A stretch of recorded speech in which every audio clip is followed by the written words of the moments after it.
What's up, YouTube? Looks like we get another crazy start going on here.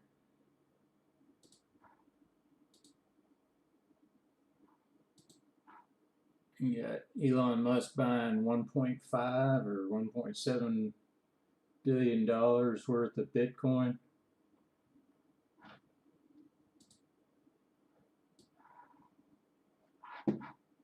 Insanity. Yep, up $5,200. Be nice if you had 100 of those, right?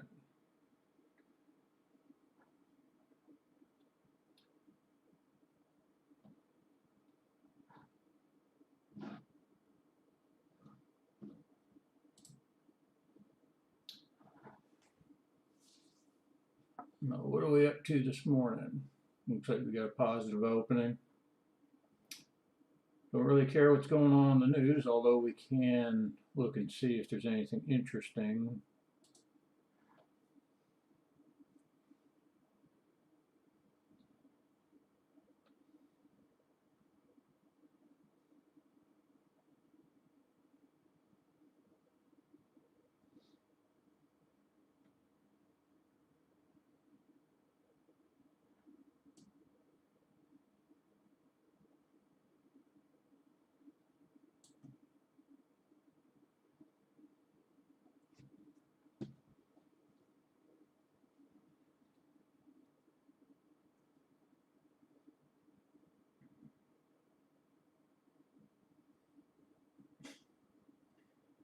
This is too funny, Chrysler.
This is interesting.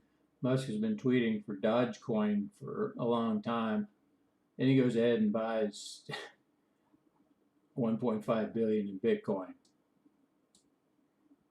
I mean, he just doesn't, you know, if you follow somebody around, you're going to get hurt.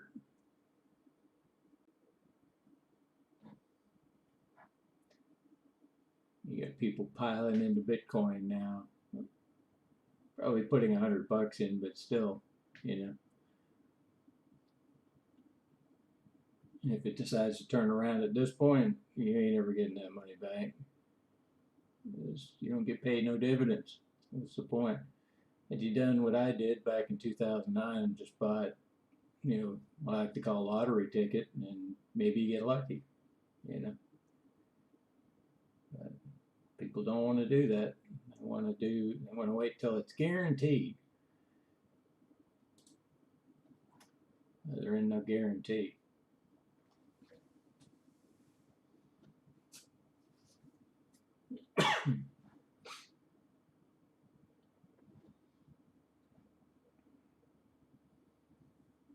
Looks like ADM and UPS increased their dividends expected this coming month in February.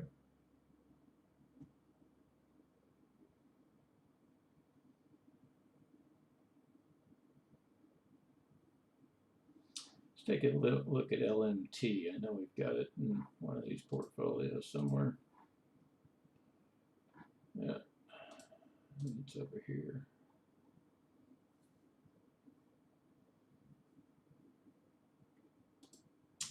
LMT. Let's see what that looks like.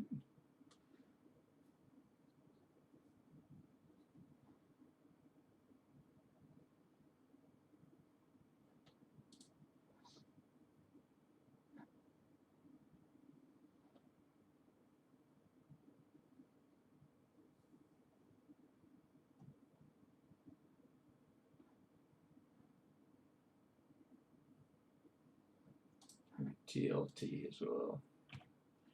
TLT is your bonds, 20-year bonds. Boy, bottom's dropping out of that.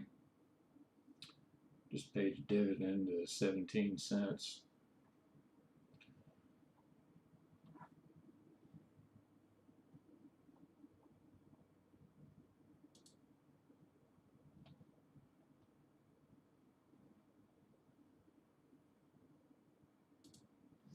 If you watch charts all the time, they can give you a headache. I just use them for like, where am I in my position? I don't care about any of this stuff.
What I'm always looking for in the morning is like a hard move up. These little 27-cent moves. It's nothing really.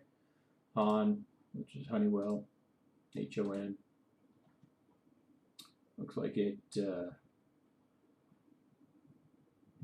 4 down weeks. Now up week. Maybe we get a push higher, maybe it comes down, maybe it stays the same. I don't know. Nobody knows. Keep that in your mind. 17 cents.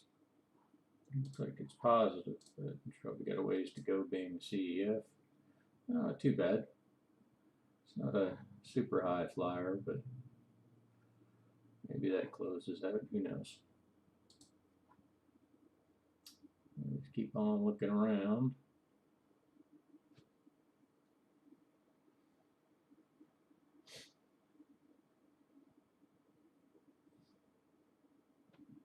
There's Oxy, Occidental Petroleum.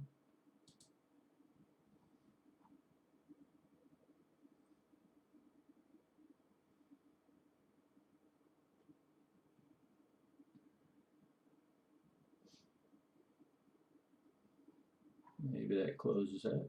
Don't know. Got some warrants there.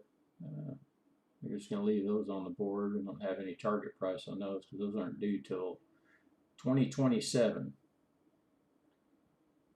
So I'll sit on those.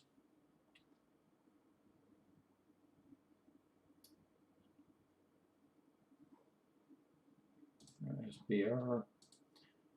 This is one of these one that goes in spurts. Might ramp up, might ramp down. It's always a very strange one to follow as far as CEFs go. I have no idea what they do. Sabine Royalty Trust, but it pays really good dividends. $2.26 with variable amounts each month. So obviously it's some kind of commodity based whatever. You can look it up, go to CEFs, funds, just look it up. I don't really care what it does as long as it's paying me. If it starts to drop, below that 120 mark, I suspend all kinds of buying and I just look to get out when it goes positive because it's no longer doesn't fit my criteria.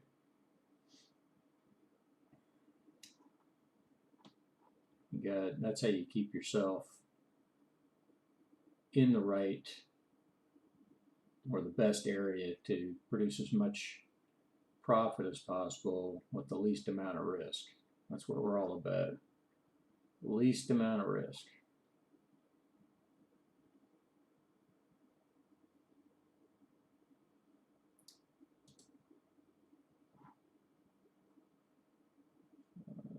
UPS.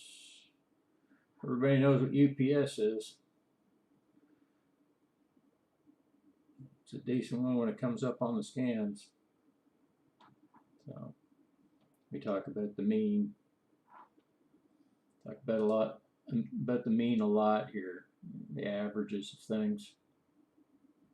In nature, everything wants to come back to the mean. This is no different. We just go over our accounts looking for. Now, if you got multiple accounts, what you want to probably do on any kind of scan that you receive or any type of strategy that you use, you don't want to be doubling up.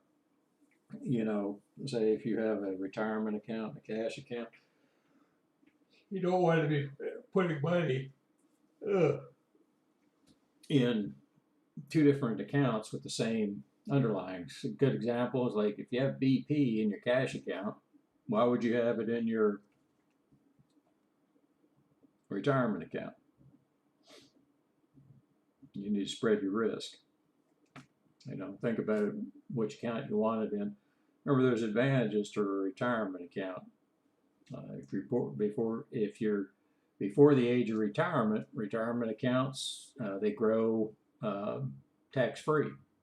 Meaning that when you bring all your reports and your statements down to your CPA, if you do them yourself, then you don't pay any of those taxes on the gains.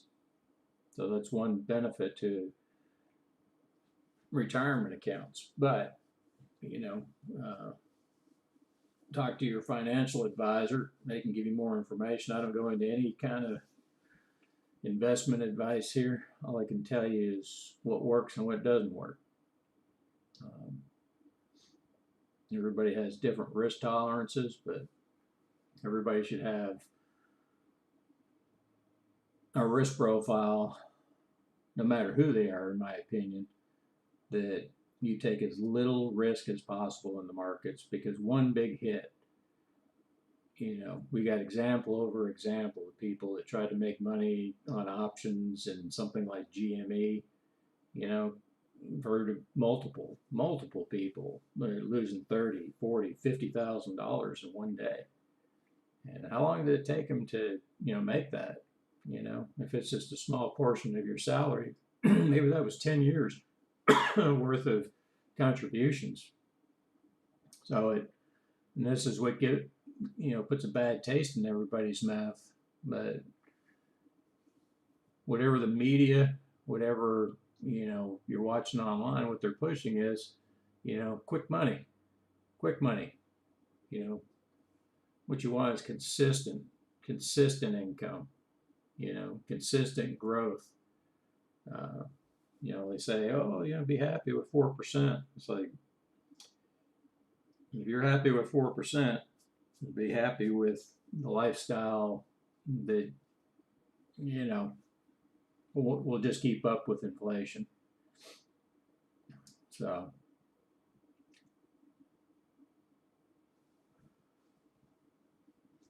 but I don't look at any one sector, manufacturing, oil, gas, utilities, financial, you name it. I don't care what it is. If they're paying dividends, it tells me they're making money, because they gotta have a write-off. They've got to. It's just the way companies work. These massive corporations, they pay dividends, or in a lot of cases, what they do, if they don't pay dividends, they're trying to put it back into the company.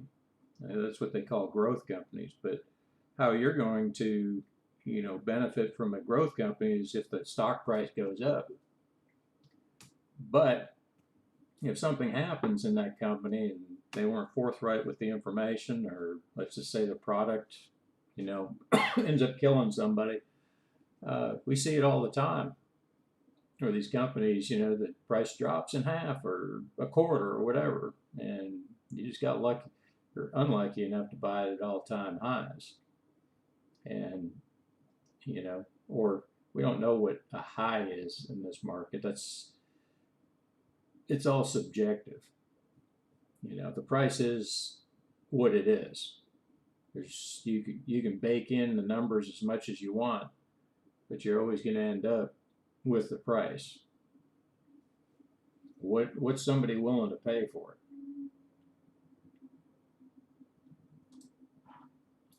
I think everybody gets a little too wrapped around the axle trying to figure out what a company's actually worth, instead of what can it pay you. It's kind of like if you go to work for somebody, you have the choice. You want to work for somebody that's going to give you $7.50 an hour for the same job, or are you going to go to the guy that's going to pay you $15 an hour? There's trade-offs to everything. It's like, maybe the working conditions are worse over there, or maybe this guy's going to pay you $80,000 a year for the same job that you could be making 60, but the job at 60 has better hours, better working conditions, better benefits, consistent pay. The other one, you don't know if the company's going to be around. So these are the type of things that you need to look at. It's like, what's going to give you the most consistent income to grow your wealth? So in the end, you say, okay, I'm willing to take this. So when it comes to dividends, you have to be thinking number of occurrences. How many times can I get paid in a year? If you've got 1,000, if you've got 100 stocks and you're getting paid $10 a year on each one of those stocks, that's an easy $1,000, right? So if you have one stock and you put all your money into it and it pays you that same 1,000, where's your risk? The risk is if it goes down, you're still making the same amount of money, but if it goes down, how are you ever going to have another occurrence? You're going to depend on dividends now from here on out, unless you add more money. So that you're going to do the same thing. You want to spread it out and manage your risk. There's a way to do that. If you follow along, you'll get the idea of what we do. Our whole thing is not to lose money. That's the number one rule. Don't lose money. Rule number 2, refer to rule number 1. That's not me saying that. That's Warren Buffett. I have to give credit where credit's due. Now we got another, this is an MLP.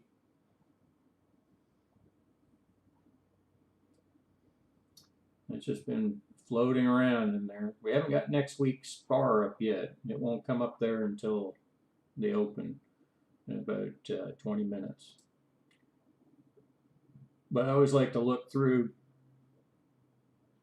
What a lot of investors and traders, mistakes they make is you've got to get over the emotion. If you don't see your stock moving, we'll look at this MPLX. Had this for quite some time. I think this one goes back over, I don't know how many years this one's been in the portfolio. But it's consistently paid dividends. We picked up more shares until we got to the max shares, and then we just stopped. So max shares are 45. You can see we're at 47. This number is constantly adjusting. It's an algorithm that we use. But as you see, this price came all the way up here, come back down, come back up. And what did it do? It came to within 1 penny. 1 penny of hitting the target. So you don't get scared and say, hey, I'm going to jump out, whatever. See, we just got paid, right? Ex-dividend date was February 5th. So we just got paid last week. So if this thing decides to go up, continue up, then, it's going to close the position out. But we collected that other dividend. So we just kept making money. Had we gotten scared and jumped out here, or jumped out here because, oh man, this thing's going down, I don't want to lose that money. It's like you stick with your plan. Whatever the target price is, you don't move that unless you dollar cost average, and then you can move it down to the distance of the dividend amount. This is what we concentrate on.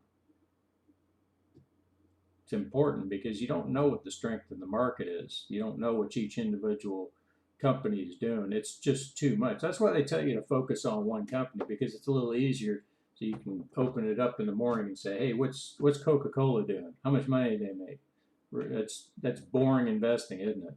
Yeah. And that's the way it's supposed to be. And if you had $10 million or $150 million or whatever, and you wanted to buy into Coke, you're Warren Buffett.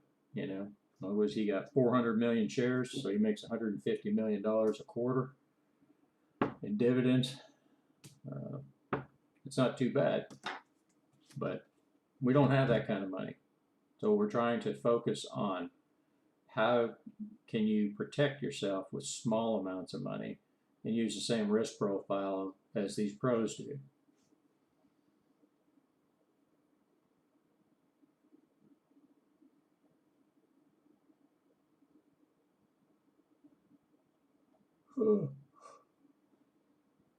So you get enough sleep last night.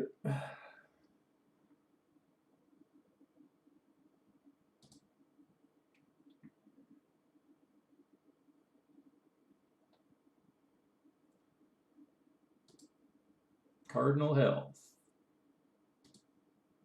You get to know these names if you play with all these companies, and then all of a sudden you're kind of immersed in the market. If you got a full-time job, I understand. You just want to get your orders in, come home at night, see what bought, see what sold, put your limits in, on to the next one. Scan comes up next Sunday. There you go. This is as turnkey as you can get it. I will never try to automate something like this because there's a lot of decision making that goes in on your end. You have to make that decision. You start taking that out, that's when a machine can start costing you money.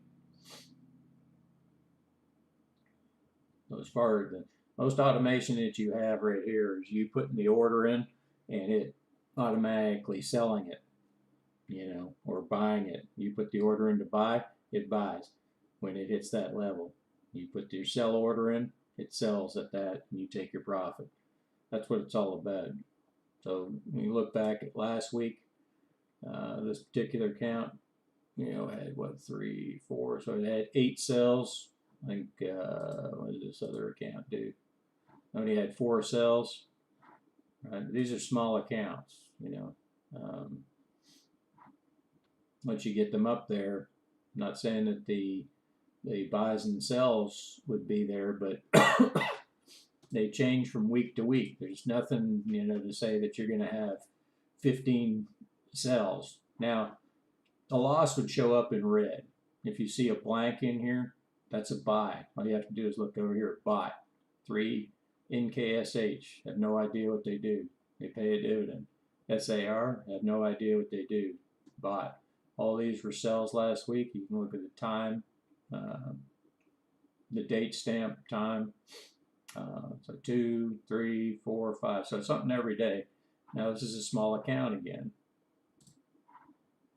But what you're actually looking at is the amount of dividends that are coming in on a consistent basis. You can see, let's see what we got hitting tomorrow, because nothing really hits on Mondays. So you got one, what's that, LDP? That is a CEF, so it's paying monthly. Let's pull up the chart on it so you can see it. All right, so it just pays a consistent 14 cents per share per month. And that's the equivalent of $1.76 or 171.16. So you can see the dates that it's going to pay. Now these can always change, but they're pretty consistent. I mean, 90%, 99% of the time, this is what you're going to see, is what you're going to get. Now, usually at the end of the year is when things kind of change. We look for trailing 12 months. You can see that this one paid 159 last year, and this LDP paid 178 for the last 12 months, and it looked like it changed on January. Is that right? No, it changed on July 14th of 2020. It actually reduced its dividend payment. But then on the other hand, you can find the ones that increased. You look at this one here, Honeywell. It went from 360 a year up to 371, right? So you had an increase of what? 3 cents. So, and they're constantly fluctuating. Some just stay the same, just never change, But that's where you get your consistent income, which grows your account. Look at it this way. It's just like having a part-time job. If you had $100,000 making 10% per year in the market, that's an extra $10,000. So if you make 40, now you make 50. The big difference is you don't pay any Social Security on this money. Now that could change in the future. We don't have any idea what the government's going to do to us, but meanwhile, you can grow your wealth. If you have an IRA account, it's tax-free.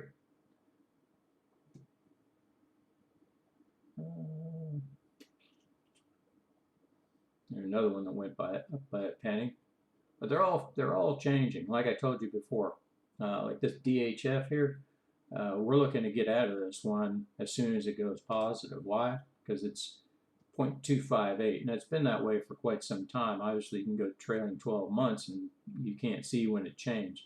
So it's just been in the account for a while. So it's kind of one of these ones. Maybe it should have got out here, but maybe we weren't paying attention or whatever. But somewhere along here, we're going to close this one out. Now it may start increasing its dividends. You don't know, but you just wait it out. Once this is positive, then you get rid of all these shares. Look, it's a cheap CEF. It's paying you 8% on $863. That's better than nothing.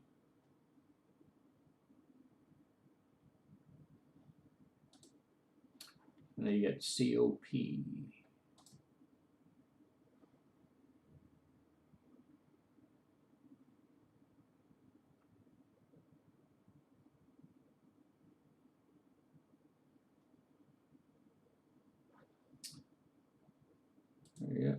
No idea. Maybe it stops there. Maybe it keeps going. Increased its dividends. You know, just one of those ones. It's not on the scan.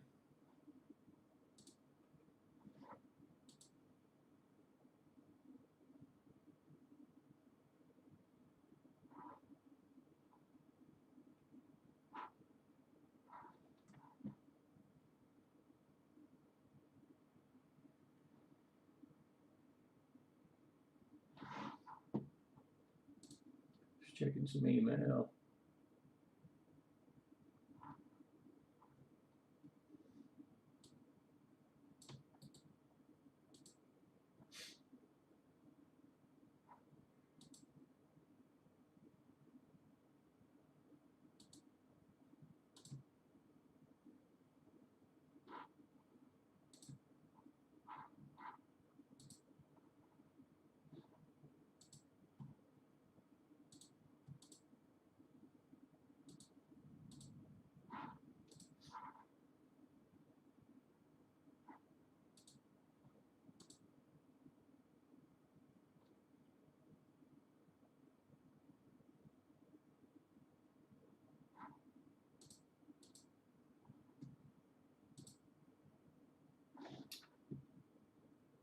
All right, we've got about 10 minutes.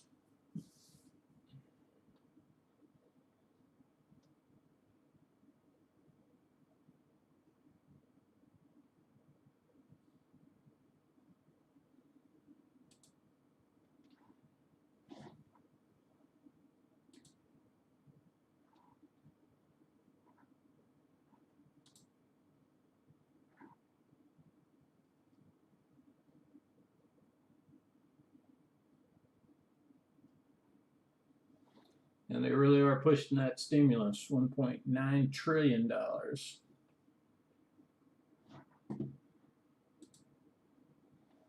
Whether we see it or not, who knows?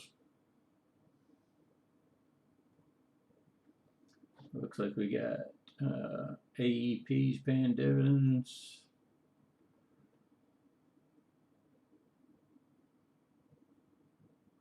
LDP.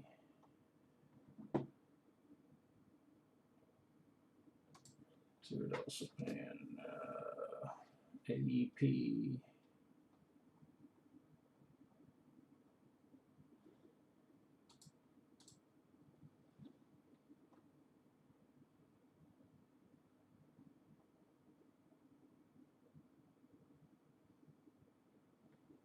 XOM. Surprising ExxonMobil hasn't moved more than it has, but I mean 32, yeah, it's almost double in value. Looks like it's starting to make a move higher. So we got a ways to go to get back to even on this one. So we only have 2 shares. But we've been collecting dividends the whole time, so it doesn't matter. Just kept improving our cost basis. That's what it's all about. You at what is it, 6%? Just cut that in half to bring it back up to where it was. So say 3.5%. Take you about 10 years, or let's see, 17 years. 17 years to get back to this is all paid for.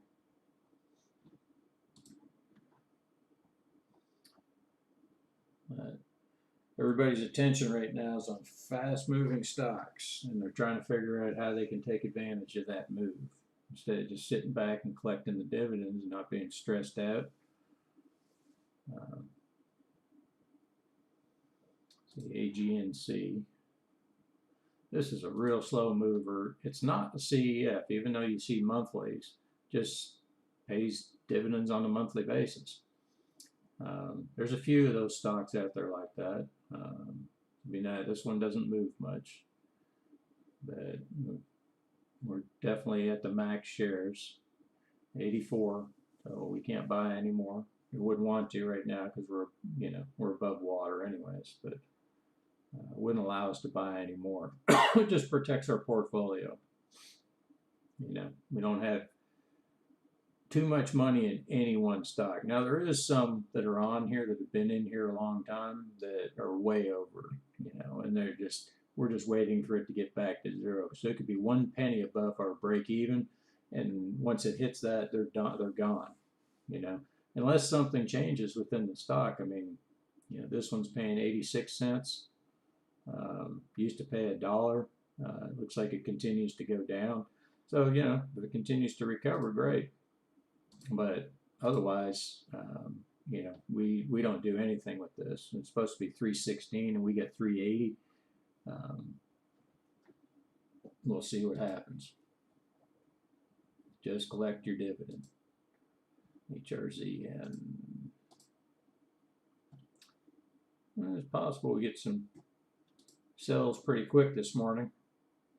We got all our buys in, got our limits in, got our alerts up, everything on the scan, so now we just sit back and wait.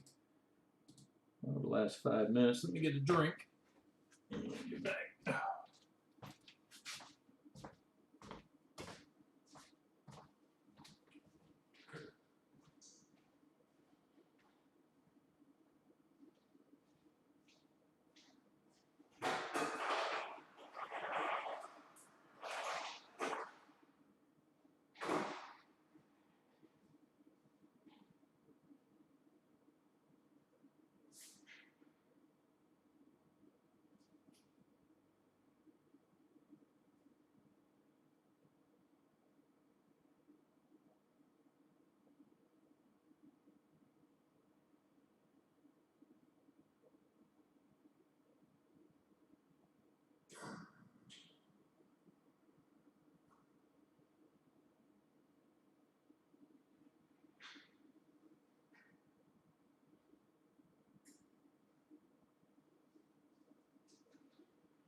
When you see a chart that looks like this and you see that green 100% mark in the 0%, and there's an alert there, and you see that shaded green area is no longer on the 100%, that means that this has been dollar cost averaged at the 50% mark. And now it's going back up. This is a common occurrence with all stocks. They tend to pull back. Now, sometimes they pull back to, a certain percentage, maybe 25, then go back up, then they come back down. So what we're doing is we're sticking with our rules. And it took some time, but we're just looking. We want something always working in the market.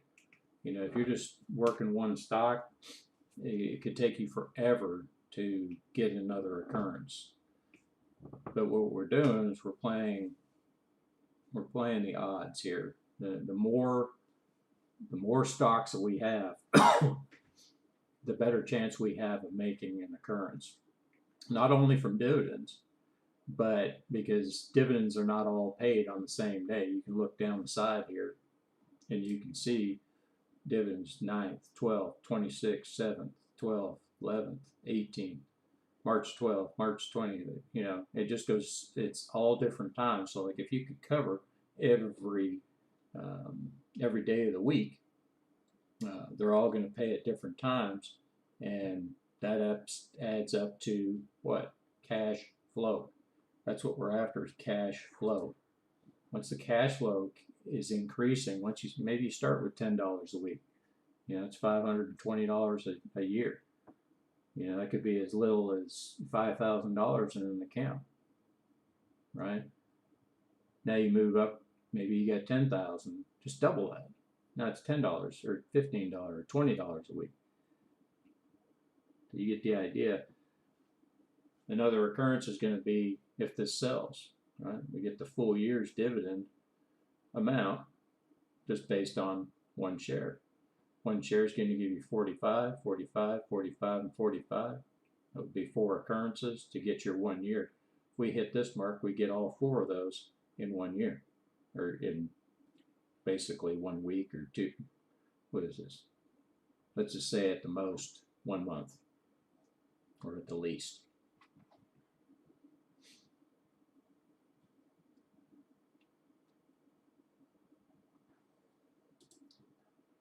SBR is looking strong. Yep. Just need a slightly 10-cent push. Here we go. Market is open.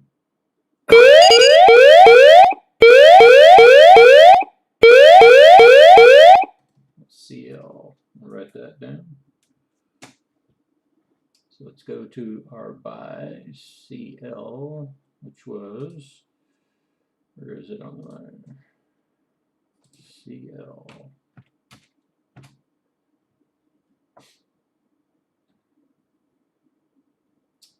Okay, so now we're going to buy it on that close, which is 79.87.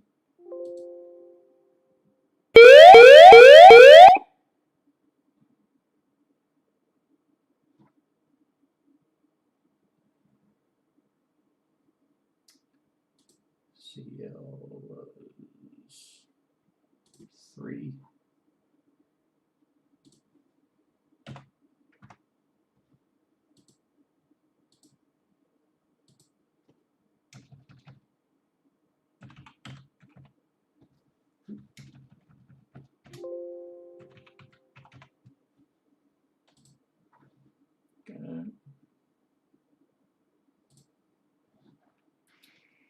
We sold SBR for $29.48. Go over there and check that. Where is it? SBR.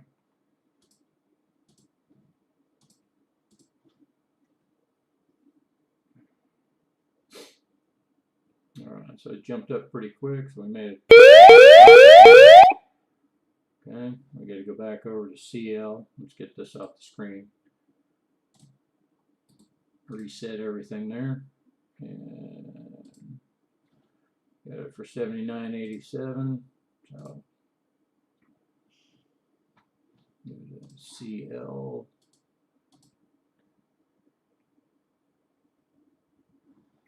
Okay, so get a calculator, bring it down, try to do the same thing, just get into a standard routine. We're not guessing at anything.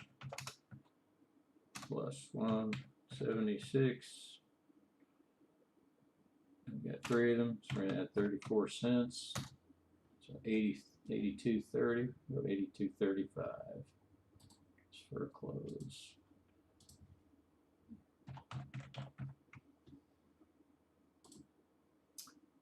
All right, on to the next one. So you just got to check here.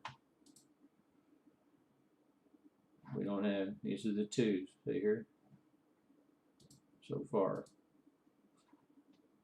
Nothing today on the other account. Now we go to the 3rd one. What do we got? We got 2 buys, EVRG. Go there first.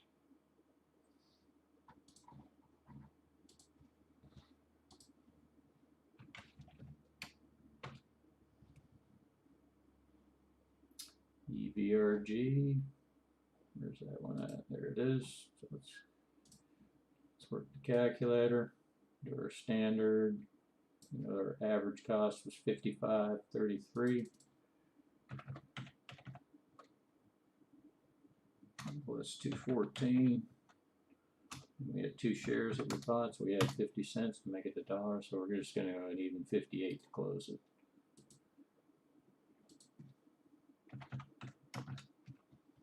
Okay. This is how you have to stay consistent. You have to stick to your rules. You don't stick to your rules, you will get hurt. Okay, so now we're going to set up our 50% retracement. Again, this is just a tool. Doesn't mean anything. All it's doing is allowing us to find what a 50% pullback from the bottom of our range is on a 6-month chart. Okay, so again, we've got that in there. Now we can put our buy in at 51.93.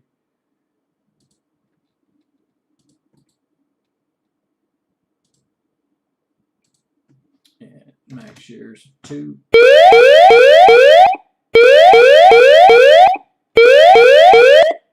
And we got another buy that just activated. We're going to be putting our limit at 51.93. Transmit that. You can forget about it and just go on to your next one. EMN. That was next on the list. So this off of here.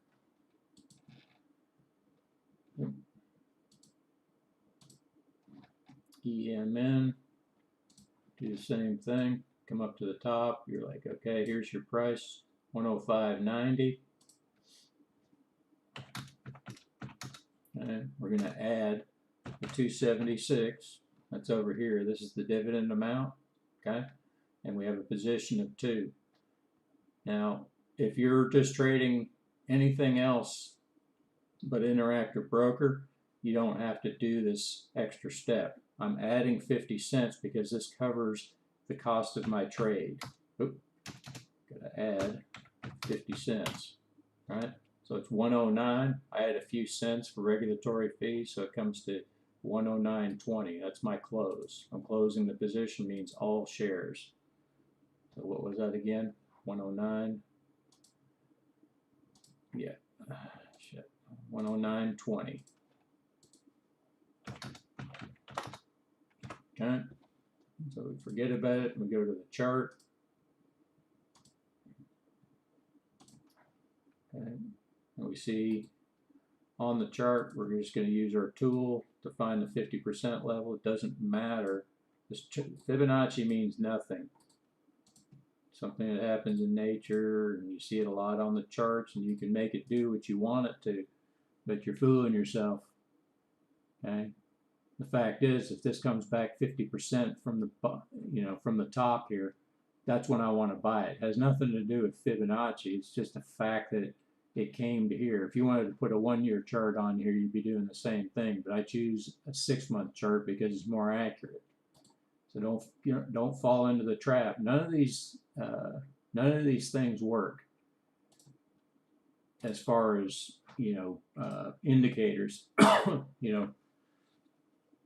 If you think they do, great, then they work.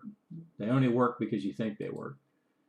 So I want to put a buy in at 87.78.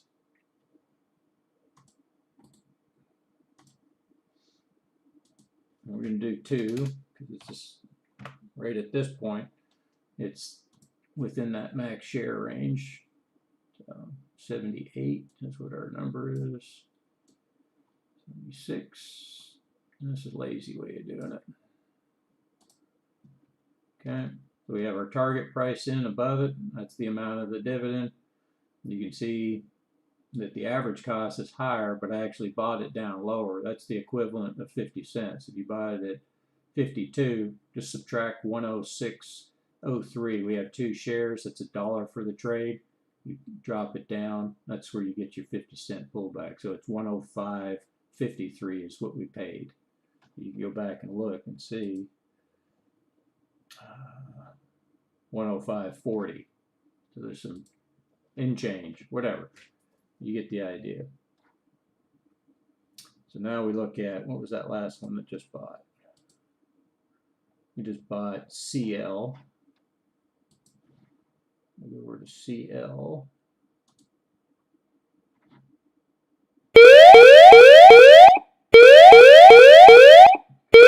We're just going to write that one down, go to that one in a second after we get done with this. The only thing we forgot to do is put the Fibonacci level up here. Oop. That's just a line. 50% pullback. Get those off of there. They're just in the way. And 77.27. I'm just going to put an alert in there because of the cost. The reason why I put an alert in here, not net right buy, is because we have a tight range here. We're only looking at $2. So I'm thinking, or my thinking on this is if we get another hard drop, we've had 2 of these, if this decides to come back down and test the low on the 6-month chart, then what we're looking at is a trailing stop to be put in there.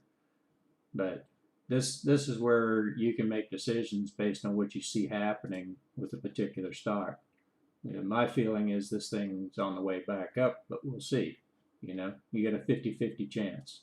So it's not the end of the world, but I'm never going to sell this now. I own 3 shares now for the rest of my life until it either hits this sell limit or it just collects dividends for the rest of its life, or it comes down and I buy more until I come to the max share amount. So our max share amount is, where's it at there? 29. So we can annotate that on the chart. 29. Stick it up there.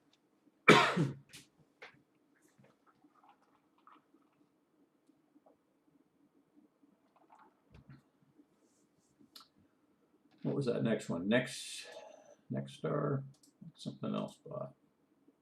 Oh, Starbucks, yeah. We bought Starbucks.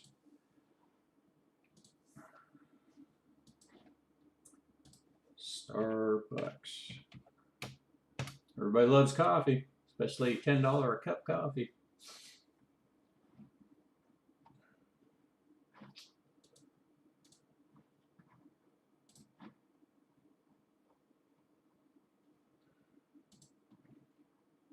And it's the same thing. Bring your calculator down. 105.97. 105.97 plus $1.80. You see it right there. $1.80. We bought 2 shares.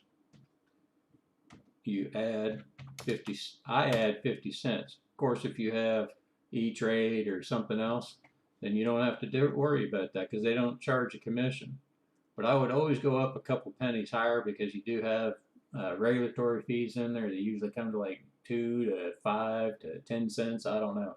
Each platform's a little bit different. They end up issuing you partial shares, which is a pain in the ass. So just be aware of that. If you add a couple pennies to your final price instead of adding 50 cents, just add where it makes it a round number, 108, and in this case it's going to be 30 instead of 27. That's just something I do. It's easier to keep your brokerage account in your head and on paper. So what did I say that was? 108.30.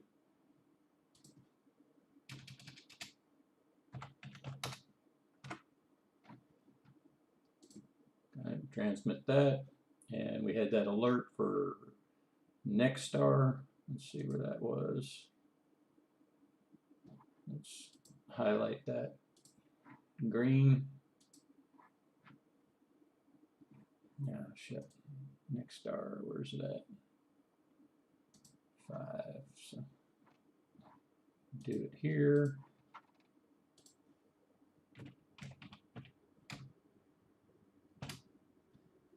Media group. Yeah. So this is one of these ones that I don't like, but because I do play by my rules, I'm like, okay, so let's go back over to, let's scrunch this down a little bit. So next star is right there. Pep, write that down. Next star looks like dividend on it's 280. So what we're going to do, I'll show you how to enter a trailing stop. And it's real easy. So you go buy, right?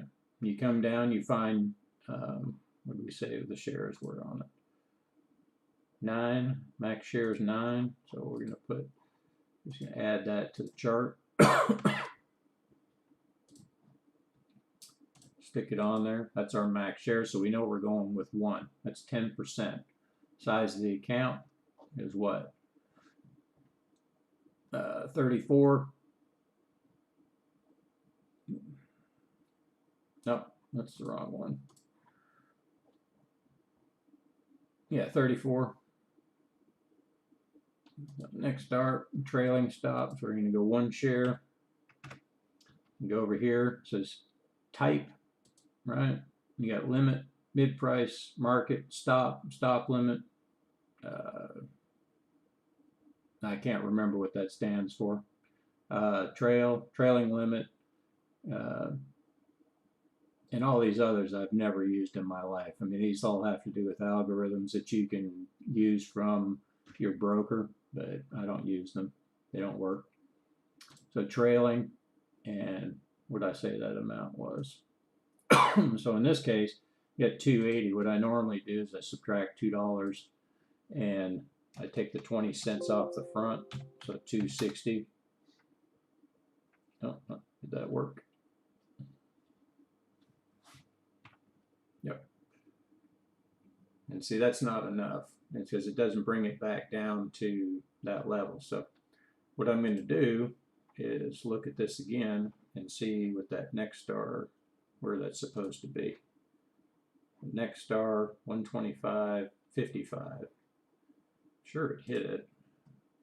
Yeah, 125.55. Let's see what the close was on this. 125.50. Okay, remember this one on Friday was giving us some problem. 125.50 minus 280 is 122.70. So this is where we're going to put our next alert. 122.70. Right? Because that's from the close. That's what we're looking for. And this one had jumped up after market, I remember, and we had put the alert on the close because we wanted to figure out what direction it was going. So we're just going to leave that one. It's still in play. It's still on the chart. Now we just sold, what was it? Oh. Okay, we just sold Oxy, 21 shares, 25.22. We come down. I'm going to get on the right account.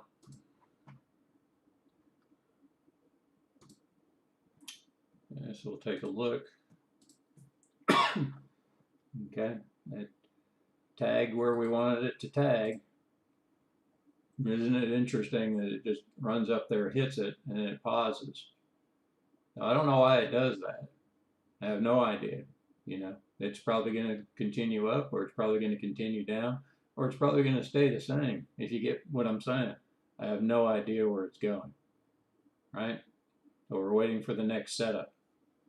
You know, I'm not opposed to buying it again, but it's got to be on the scan. And as far as it is right now, it ain't on the scan. I don't see it anywhere, right? So we just leave it alone.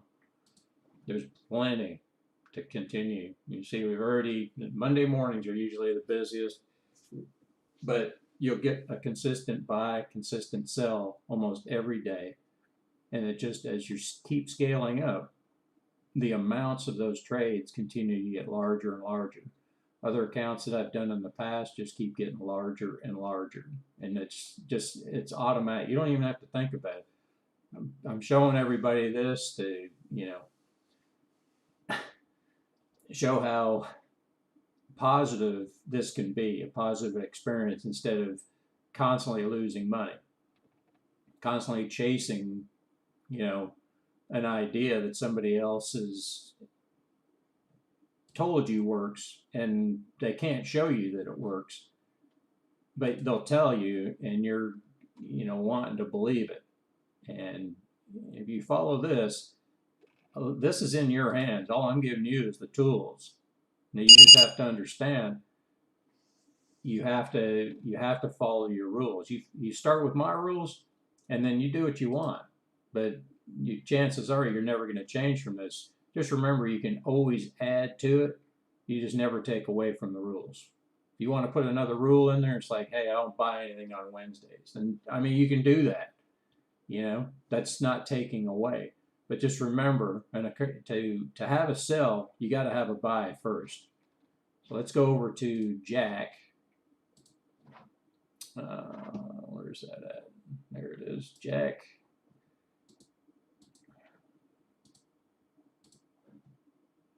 All right, so we got that buy. Remember, the close was here.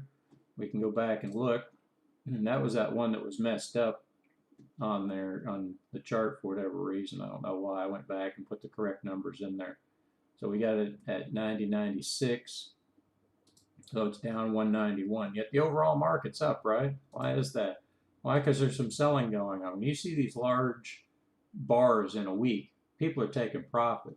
So see, now what's it going to do? Maybe it bounces off this. Maybe it comes down. Maybe it stays the same. I don't know. But what we're going to do now is we're going to put in our sell, right, at 196, plus dividend is $1.60 per share per year, and it's one share, so I have to add $1 on my side. You're not on Interactive Brokers, like I say, you don't have to add that extra $1, so we're going to go 103.60. All right, so 103.60. Okay. And we'll transmit that. Now we go back and look at the chart, do our setup. You see, it's run across that price before, right? So maybe it does, maybe it doesn't. But now we're looking, what are we going to do if it doesn't? You're always thinking ahead. This is what this is in the future. So now I'm going to own one share of Jack in the Box at $100.96. That's what I've paid for it. That includes the commission. Remember, it bought at $99.96. You bought one share.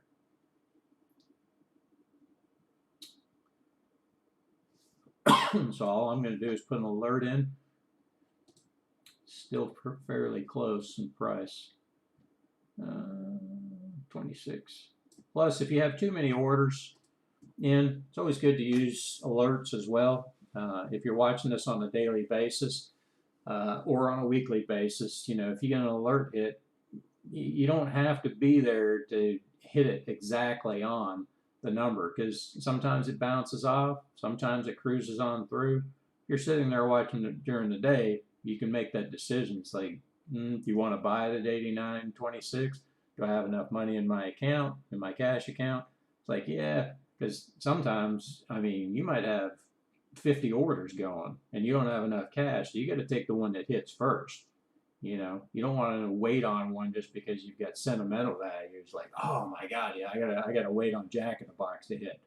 No, you just take the ones that are, hit moving the fastest or coming down hit. Like Jack in the Box, you'd have something like, I remember back, I don't know if it was like mid 90s or something, where Jack in the Box took a huge loss, and some food poisoning up in Northwest and Seattle area or somewhere around there. I can't remember. I was in the service at the time, and man, their stock price, like they were closing stores down. I mean, that hurt Jack in the Box big time.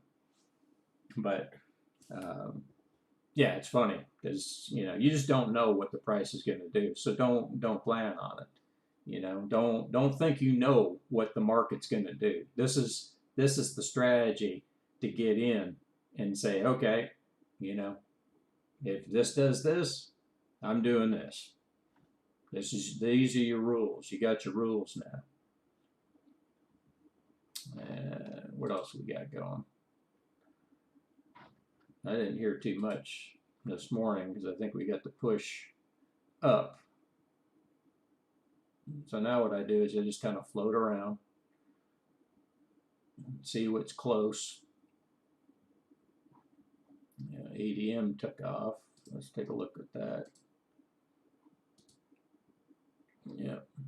So it's always a good sign when you get these pushes up, but basically what this is saying is people are interested in ADM. People are buying. There's more buyers than sellers. So the sellers, right? And I'm one of them. Think about it this way.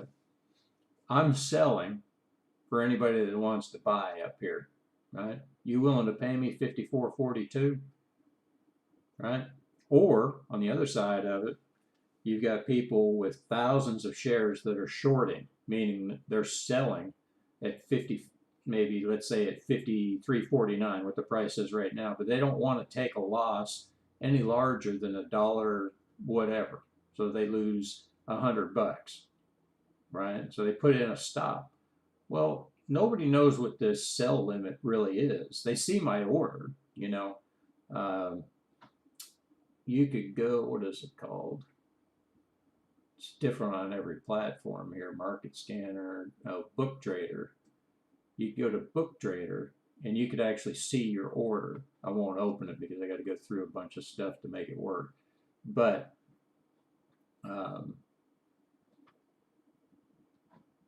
yeah, so like I'm in there with either short seller stops or I'm in there with people that are doing saying, hey, I want to take profit. I'm in the minority, right? So if it comes up and hits that and comes right down, you know that you were searched. That was the pros going after all these short positions, taking their money.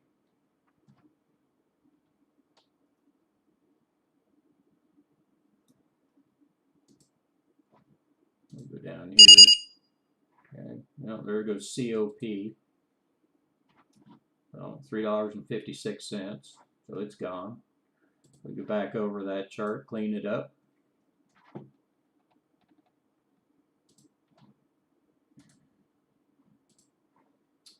Right? See where it hit. Boom. Take that out. Remove all your fib lines. Delete your alert. It's not on the scan. You don't have to worry about it. Just let it go.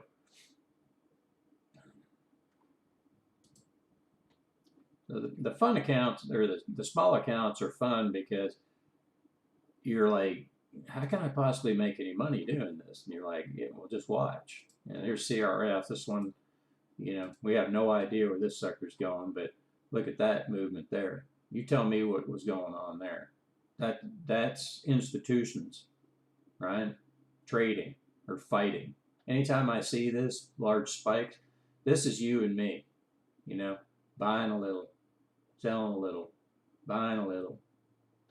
Institutions, you went and looked at the time and sales on that. I bet you it was in the thousands, tens of thousands of shares, back and forth, just making pennies on each other. That's what it's all about. When you got large sums of money, they try to move the markets in pennies. They don't give a shit. You got 100,000 shares, you need a penny move to make $1,000. We're not playing that game. Somebody's got to be a loser in those transactions. What we are, we're a collection team for dividends. That's what we're doing. Just look at this target price as a full year's dividend. That's all you have to remember. That's all we want. But we want to do it thousands of times. You just keep remembering that. If it doesn't cost you anything to do it now, why not do it? I don't mind paying the dollar just because it's just easier to keep my money in this platform. Plus, I know that the price is right as far as if they decide to switch it back in the future, all my other accounts I don't have to pay. So, I can mirror these accounts, do the exact same thing, and, those accounts, everything that I've done on these accounts, I've done in the other accounts. So I know what I'm making. If I've got 5 other accounts doing the exact same thing, it's just a multiplication factor. You're just spreading your money out. You're protecting yourself. Here's my lottery ticket. I think I talked about this last week. This is one that had rolling around. Where'd it go? There it is. Okay. You see, I put a $10 sell limit in there. Look at that. It's like, come on. I still hadn't hit my alert, but when it goes up there, I can make 950 bucks. Got 100 shares at $10. It's a $1,000 move, or a $10 move, $9.50 move. I make 950 bucks. Am I going to do it? I hadn't got a fucking clue. No idea. If it does, great. If it doesn't, don't care. I got $50 in it. That's what a lottery ticket is. Small amount of money. I almost doubled my money here, right? I can get out right now and make $34, but that wasn't the point of this investment. I stick to my rule.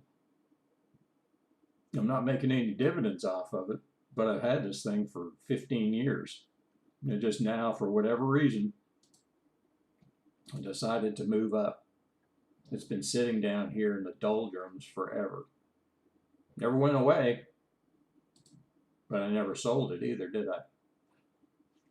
Which means I didn't realize loss.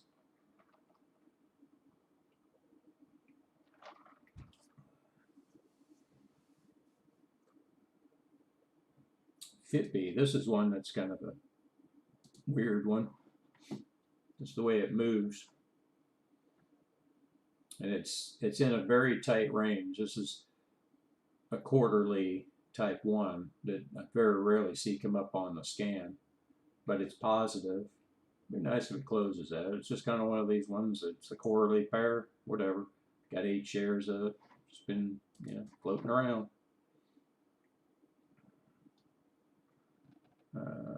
HSY. Hershey chocolate. Why would you ever invest in chocolate? Everybody hates chocolate, right? This one hasn't even. Well, that's weird. Oh, I see what happened here. Now this is interesting. It's showing it up on the day, right? $1.67. But when you look at this, it gapped up in the morning, so it's $1.67 from 146. That brings it up to here. It opened. Let's see where it opened at. It opened at 151.25. Way the heck up here. Like, what was going on there? So there's a bunch of selling on the opening. People taking profits right off the bat. No idea where it's going. But that's an interesting one. That's a perfect example of people taking profits. It opened it way up here, but it closed way down here. Opened let's say about $5 higher this morning. But this is where people get into trouble chasing. It's like, hey, look, it opened up. And so they buy, and guess what? You're donating your money to all those people selling. You didn't stick to your rules. So,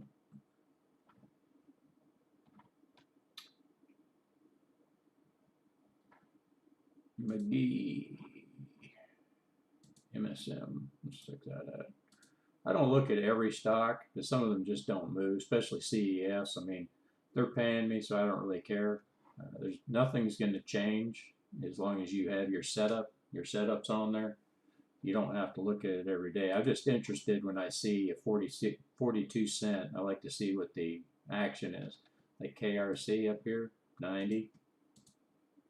It's like, okay. So it gives you an idea where the market's heading. And we look at, it's like, the futures are up 218 right now. U.S. futures. If we look at where's that thing at? The daily lineup, and the ES is up 20, NQ's at 70. That's not super strong, but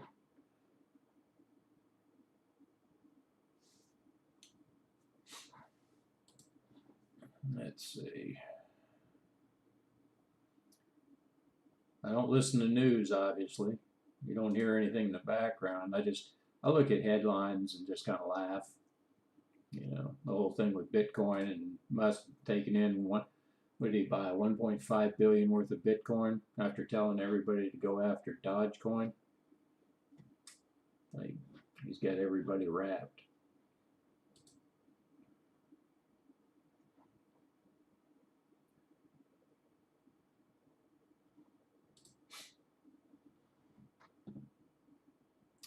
What do we got here?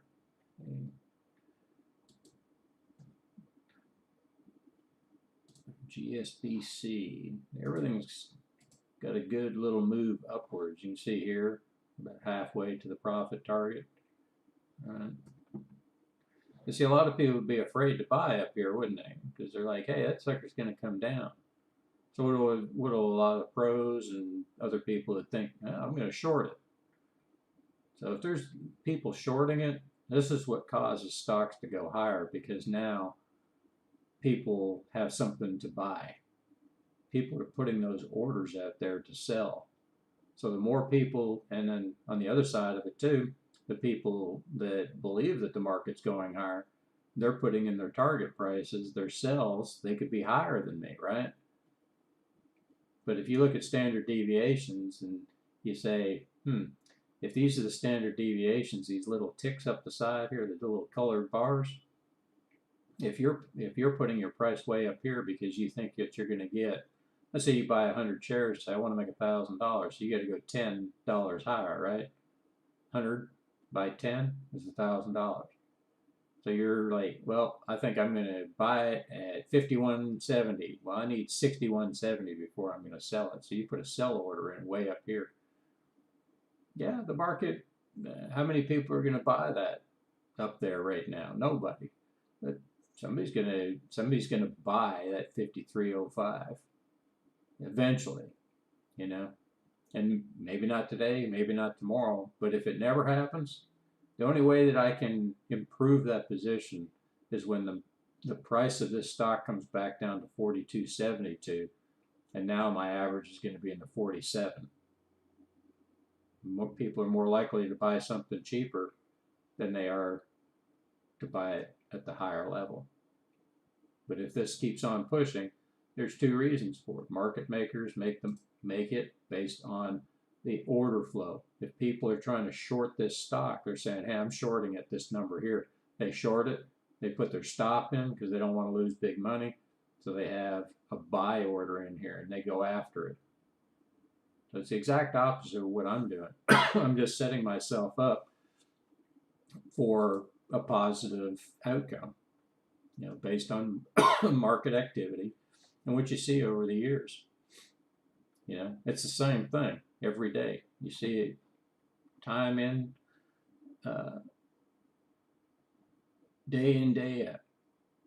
Say OPP, this is a slow mover. Monthly dividend pair. Doesn't move much.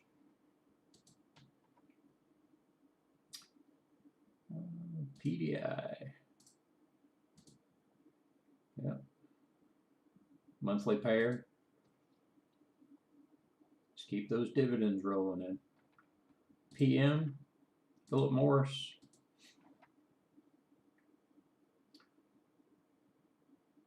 Pays good dividends. It's been around for a long time. Tobacco and other stuff too. I guess they're not just into tobacco anymore. I don't know. I don't know enough about them. All I know is they sell cigarettes. I don't know how anybody can afford smoking a cigarette these days. Oh, there we go. GWW. Granger, right? We picked up that 50% down here. You see that little dotted line across the screen? That's where it opened at. And it jumped. Well, it didn't open there, did it? Yeah, I think it opened there, and it jumped. We're max. Well, no, we got two, so we ended up buying one at the middle. You see that average cost has dropped down below the upper green, so we know that we dollar cost average. So we're going for two. We're trying to get We'll make $12.24 off of 2 shares.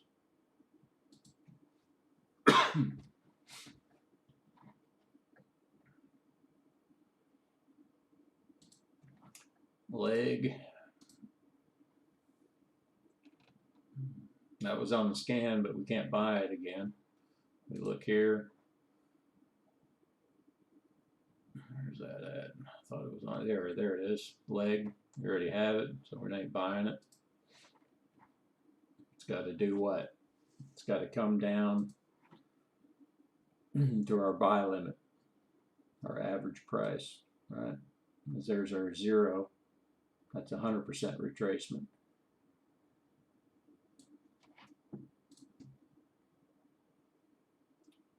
MPLX is still moving. I'd like to sell that actually, but it pays so good on dividends. I'm like, well, whatever, I'm maxed out. NUE. It's one of those ones at dollar cost average, shot right back up. Everything's going the right direction for us this morning. We'll see if she keeps on climbing. Get a few more sells. Now, the idea being, whether, you know, on the size of the account, if you think about it, this is strategically, this is so much better than anything else I have ever used in the past, because this, when you scale it up, once you get over 100,000, look what ends up happening. You start doubling the amount that you make, because instead of, if you had to have a minimum, in this case here, SYY, I have no idea what it is, but you could only buy 1 share. But if you had 100,000, now you're able to buy 2, because this is representing a minimum of 10 shares, right? So 10%, now you can do 20%, you get 2. So every one of these times now you're getting twice the dividends, right? Plus you're also getting twice the amount of money on your sell. So it's a snowball effect.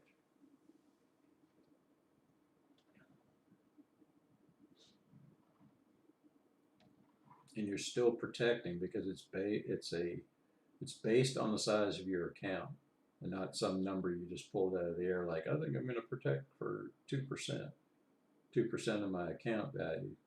What most people in the business try to train people when it comes to risk management when you're trading is make sure you use a stop and risk no more than 1 to 2% of your account value on any one trade.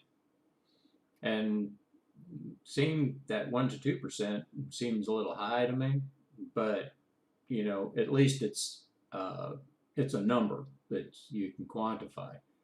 But the stop part of it, I have a problem with that, because that's a guaranteed loss. I'm not willing to lose any money, right? Now, if you're using non-paying dividend stocks, then maybe that's a good thing, because you're never going to get any dividends. So what would be the point in buying it? And then what's your target price? Like if you buy something at $50, how do you know where it's going? How do you know how high it's going to go? You're just taking a guess, right? And say, okay, well, I'm willing to double my money. So you're going to put it at 100.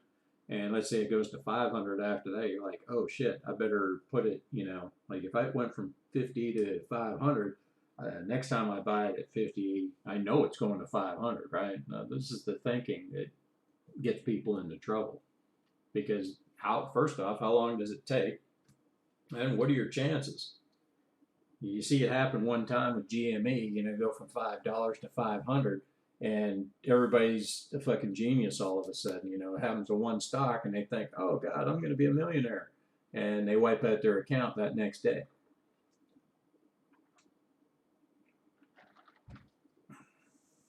There's a reason why Warren Buffett's the #1 guy in the stock market in investing. Him and Charlie Munger, his partner.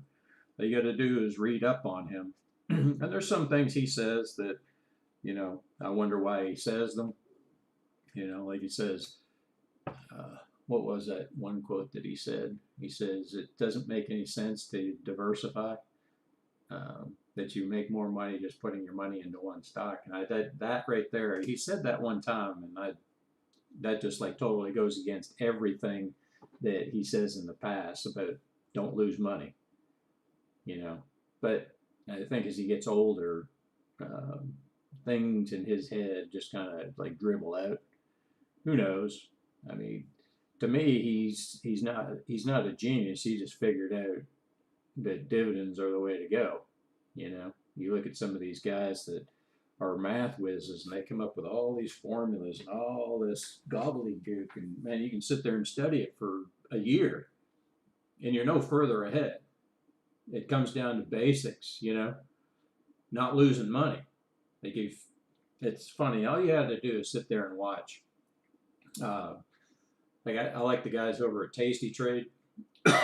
Their education on options is great, but I don't trade options because there's an inherent way to lose money. You know, it's called expiration date. So it's like a forced stop on your money. So if you try to invest, or not invest, but trade options, you've got a 10% chance at winning. So your wins have to be pretty darn big to cover that other 90% of your losses.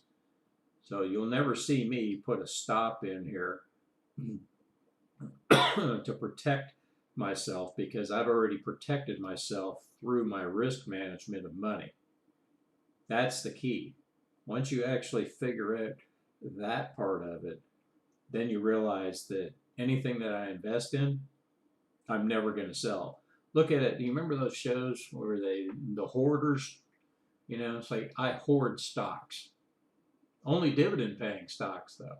I only hoard them because one day you might have that one, you might wake up one morning and you've got one of these stocks, right? That maybe it was trading for $20, and maybe they come out, you don't know what they do or whatever, but somebody tries to buy them out and it's like quadrupled in value. And maybe you're at max shares, and you're like, you've got the option at that point to either sell it, hold on to it, you know, or just leave it alone. And what happens if you have a stock that splits that you own and they give you more shares? The price goes in half and you get more shares. That doesn't happen a lot with these lower price stocks that are paying dividends, but Walmart did it for years. You know, what's the other one? Well, Tesla is one, but it doesn't pay any dividends. But the stocks are constantly splitting. A lot of times to benefit the shareholders, a lot of times to benefit the companies. When you have reverse splits, that's, you know, you need to be like, well, I guess all I'm doing is paying, you know, getting paid dividends on this. More than likely, they've cut the dividends at that point, and you just hold on to that stock and hope for the best.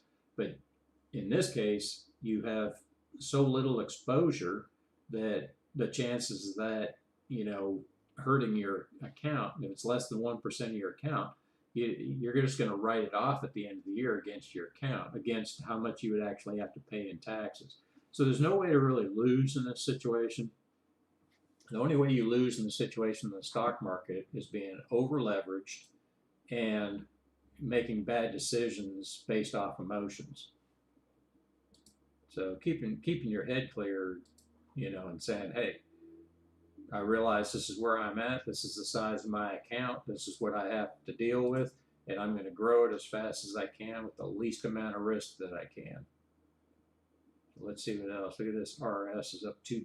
What's up with that? Another one of these ones that jump. We call that gapping. So we had a close here, and it's gapped up basically $2. So that's a good sign that, you know, institutions make that happen. That's not you and me. So there's some institutional trading going on there. See what else we got here.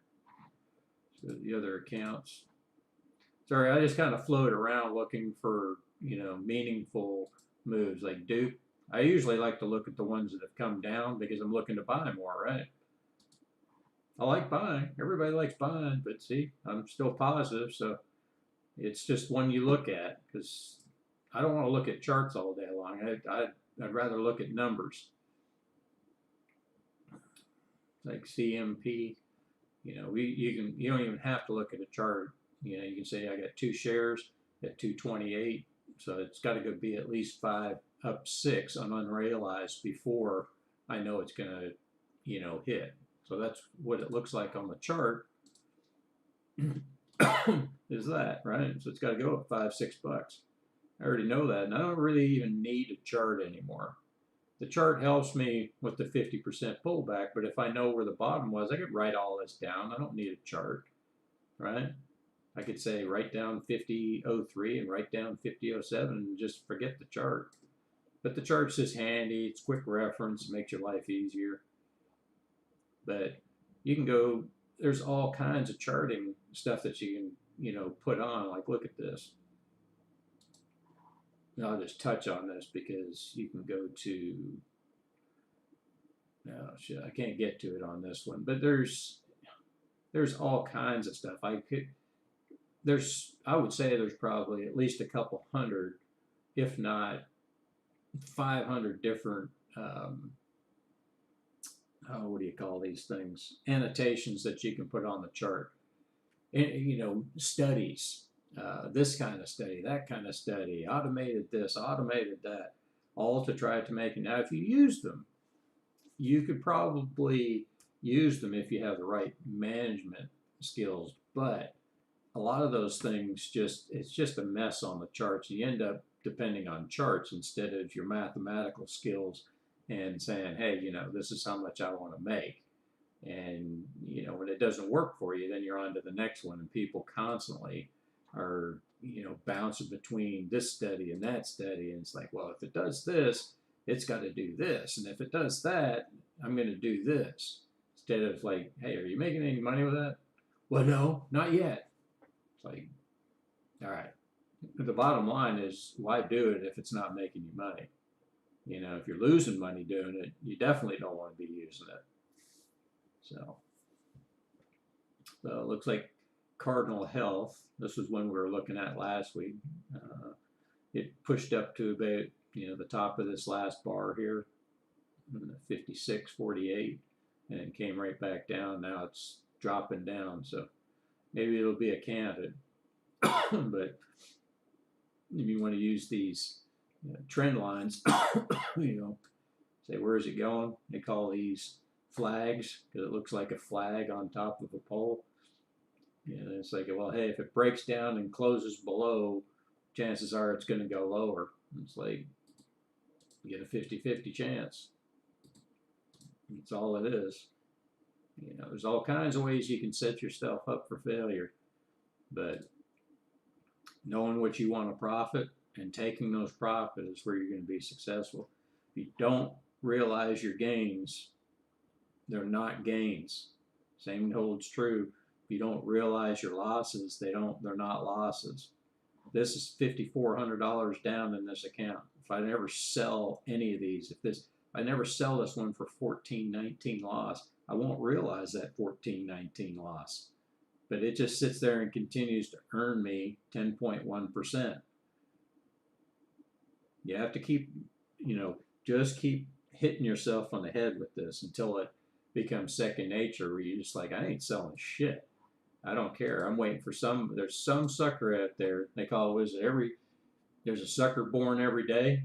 Well, maybe they're not a sucker, but, it's like somebody's going to pay $18 for this stock eventually, right? And maybe not.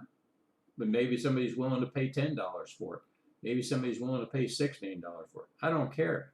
But until I can make the profit on that stock, I'm not selling it. And I've only got 3. Well, see, I'm up over 10% on this one right now. And this is one of these ones that I wanted to get rid of, but I said I'd wait.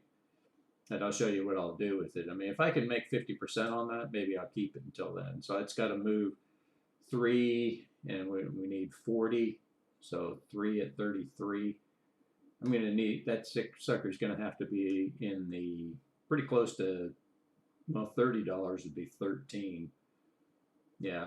So it'd have to be pretty close to $35. It's going to have to double in price, right? Which would make sense, right? So $35 or maybe a little less, $34 to make double my money. That's what the stock has to go to if you have 3 shares. So you keep playing with these numbers and you get good at it, and then you're like, oh, okay, I can leave that one. I'm not being hurt, but I'm making, well, not making any money on it percentage wise, as far as dividends goes, because the dividends are way down 10 cents. But, you're only making 6 cents on 3 shares. So this is one, right now you'd say, okay, I'll just take my, $6 minus 1 for the trade. And I basically, got 10% out of this investment. And how long have I had it? A couple weeks. It's just one of those error trades where it should have been on another account.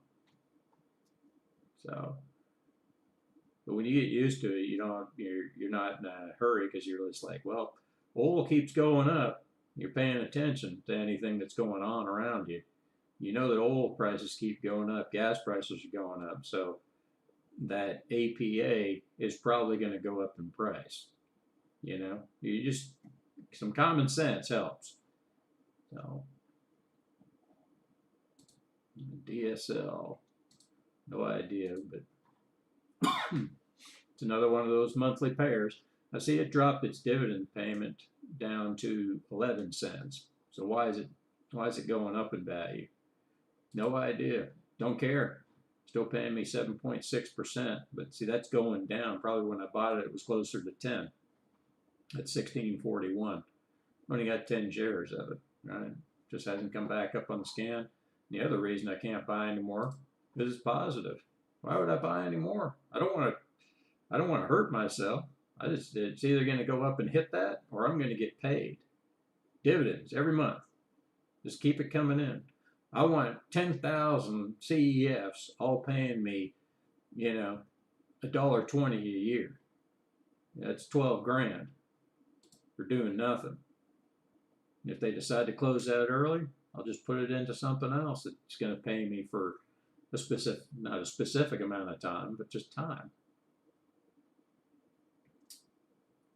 So what do we got here? Ensign keeps a stand.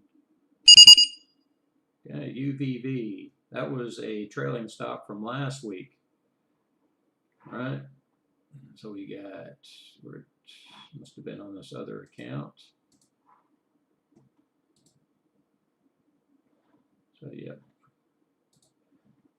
So let's go find it. 48.25. We'll show you what it looks like on the chart here in a second.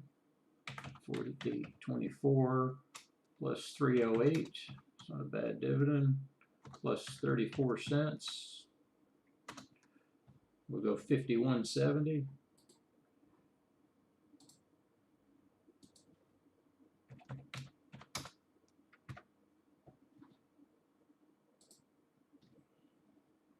Go to the chart. And there she sits. So you can see this has probably been a trailing stop either, well, must have been from up here for whatever reason. Don't know. It's just the way it works. But then we look at it and you say, okay, what do I do? Buy my 50% retracement.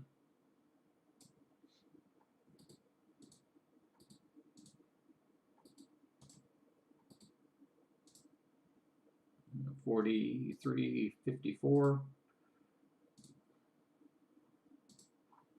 Just in case it drops for whatever reason. Now I get, it's not that I get burned, but sometimes I miss out on this because if I have an alert there and we get a quick drop for whatever reason, kind of like that CRF that you saw, it hits it and I didn't have a limit order in there, then I don't partake in it. But I'm kind of like, you got to pick your wars, pick your battles and say, okay, well, this is a new one, and if I see that maybe at the end of the week it's down here or close to it, maybe I put in a buy, because I like to do trailing stops a lot of the time. So that's where you have your flexibility. Like this was a trailing stop, right? And it probably came off of one of these up here, and on down it comes.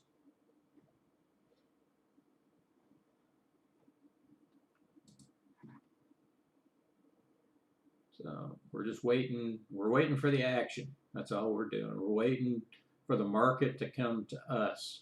We never chase the market. We're basically setting ourselves in a situation where we want the market to come to us. You know, here's another. I've had this one for at least 2 months, right? Hung around down here. Probably bought it up. Well, I did buy it up in here somewhere. I know it wasn't back here. So it's down here, hangs around. Maybe I got the dividend payment. Maybe I squeezed that in there. Who knows? But there'll be another one if it doesn't come up and hit this. So you got 4 shares. Max shares of 37. So it's had one occurrence on it. Now you see how boring this is? This is the way it's supposed to be. EMN. That's one that was on the scan, but already owned it. Or did we just buy it? I can't remember. No, we just bought it. So it's already up to 21, and now it's pushing. See, it's pushed past where I bought it at, my average, and it's up. So it's a strong one. You know, strong is, it's a relative term. You know, you just can't, don't ever look at price action as like, yeah, well, it's up, but it doesn't mean anything. It's just, maybe there's some buyers. I mean, the facts are there's more buyers than sellers. That's why the price is up. That's it. That's all it means. Doesn't mean it's going any higher. Doesn't mean it's going any lower. Doesn't mean a hill of beans. It's just what the price is at that moment in time. When you look at it, this price is $15.50. Needs to go to $15.65 for me to profit from it. That's all it means. See? Maybe it hits it. Maybe it doesn't. I don't know. But we are also, don't get into the habit of following something after you've sold it, because this stock price could go all the way to 1,000, and you'll be like kicking yourself. Oh, I should have just kept my money in there. And it's like, you can continue to buy this sucker on the way up if it comes up on the scan, and you just keep buying and selling on the way up. Where people get into trouble is they'll, you know, buy down here and they'll hold it, right? And okay, maybe you got that gain, but these things don't just go straight up. They go up, they come down, they go up, they come down. So you want to be taking advantage of those little moves, you know, and continue to have a positive, you know, getting those dividend amounts in a shorter period of time for the full year on whatever you're investing in based on the size of your portfolio. If you just stick it there and, you know, say, okay, I want 1,000 shares of this, it's going to cost you 14,522, right at the 15,500. You want 1,000 shares, it's 15,500, and you'll make what is it? You make $1.02, so you make $1,000 a year on that. You got 1,000 shares, right? $1.02, $1,020 a year. I don't know what that percentage is. Sometimes you'll see the percentage missing here. It's just because there's so many ticker symbols on here that it has trouble populating it. Don't worry about that. The numbers are still good. If you see this on the bottom, it's paying dividends. If you don't see it on the bottom, it's not paying dividends. So that's what we're looking for. So we're willing to just take that, you know, that small gain and move on, because 1,000 small gains is better than, you know, one big one that's making it in the full year, because I'll guarantee you I can always beat it. It's just a numbers game. It's a leg. LDP.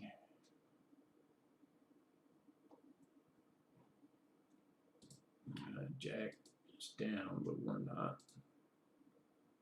No, we're down a little bit. Yep.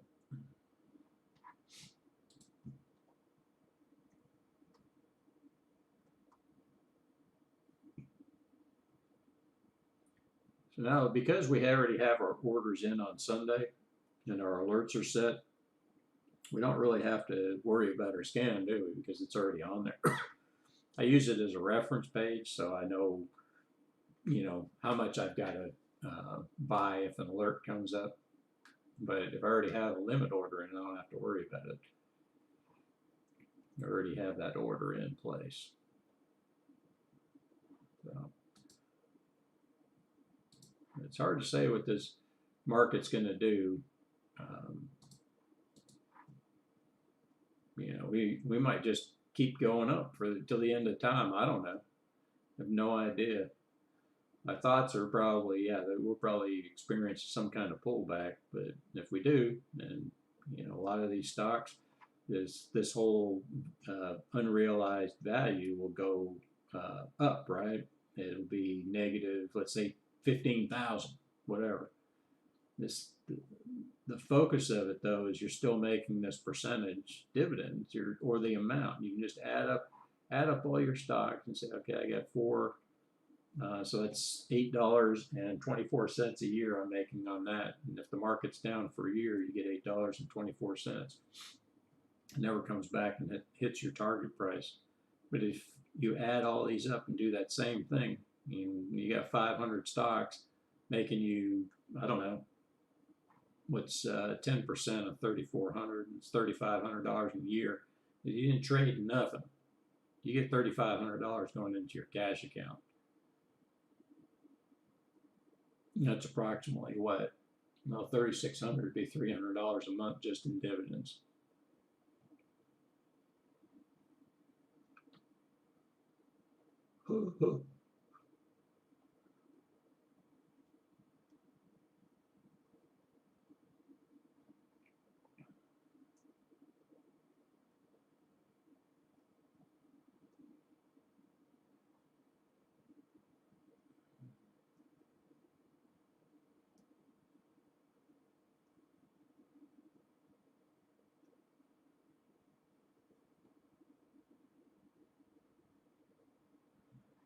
Union Pacific is hanging out. I gotta put a buy in here.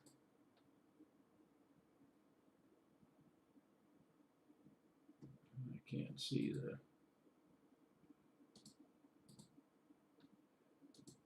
get this off of here.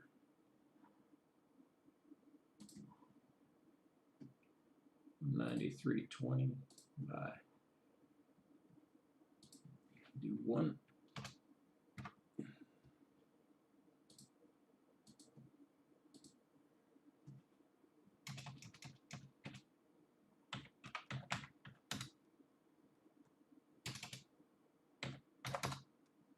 My keyboard's going bad, or it needs batteries, one or the other.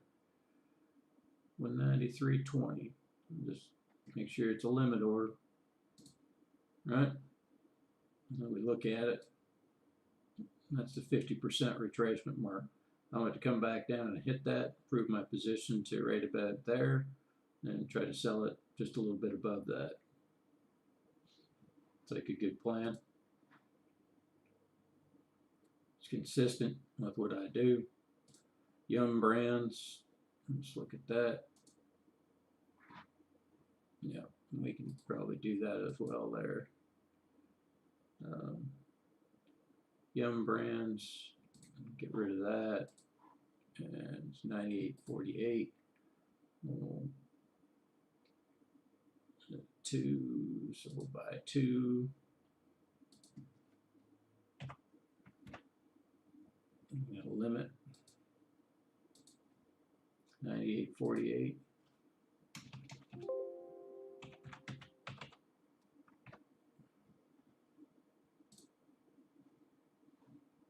Two more orders just sitting there waiting.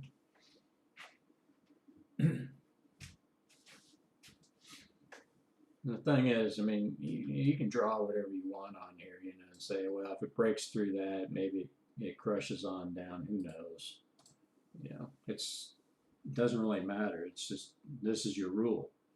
This is your plan. You work your plan.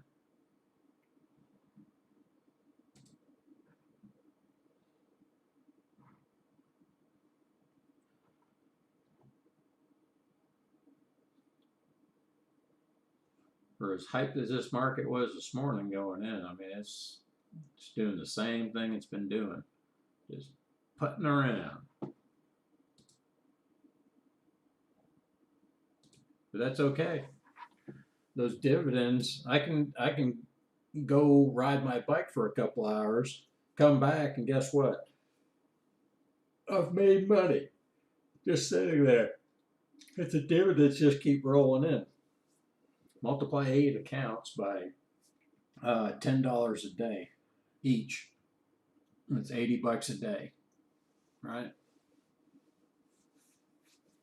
So this is where you start to see the power of dividends. Number of occurrences. Keep on focusing on protecting. Don't let the FOMO monster get you. The fear of missing out. You know, you think, oh shit, it's like BTC, you know, Bitcoin. Let's see. Matter of fact, let's see what it's trading at now. Hold on. Yeah, Bitcoin 43,670. It's gotten as high. Now let me look at the chart on it. I know it's gone up to like 44, or it's up 14.17%. So yeah, the high on it today at 7:30 this morning was 44,059. It's almost halfway to 100K, and people kept poo-pooing it, you know. But this is not the time to be buying Bitcoin, you know. It's like, unless you're going to hold it long term and use it for what it's going to be used for in the future. It's like it's going to be on your phone. There's a reason why Elon Musk has put $1.5 billion into it. He knows what's going on. He didn't just do it for, I mean, that's a lot of friggin' money. That's a big risk he just took to throw that kind of money in. And sure, he bought it, what, down at the $39,000 range, somewhere in there. So, you know, think about that. It's gone up $5,000.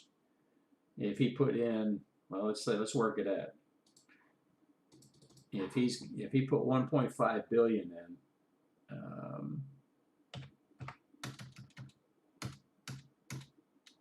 that's 150 million.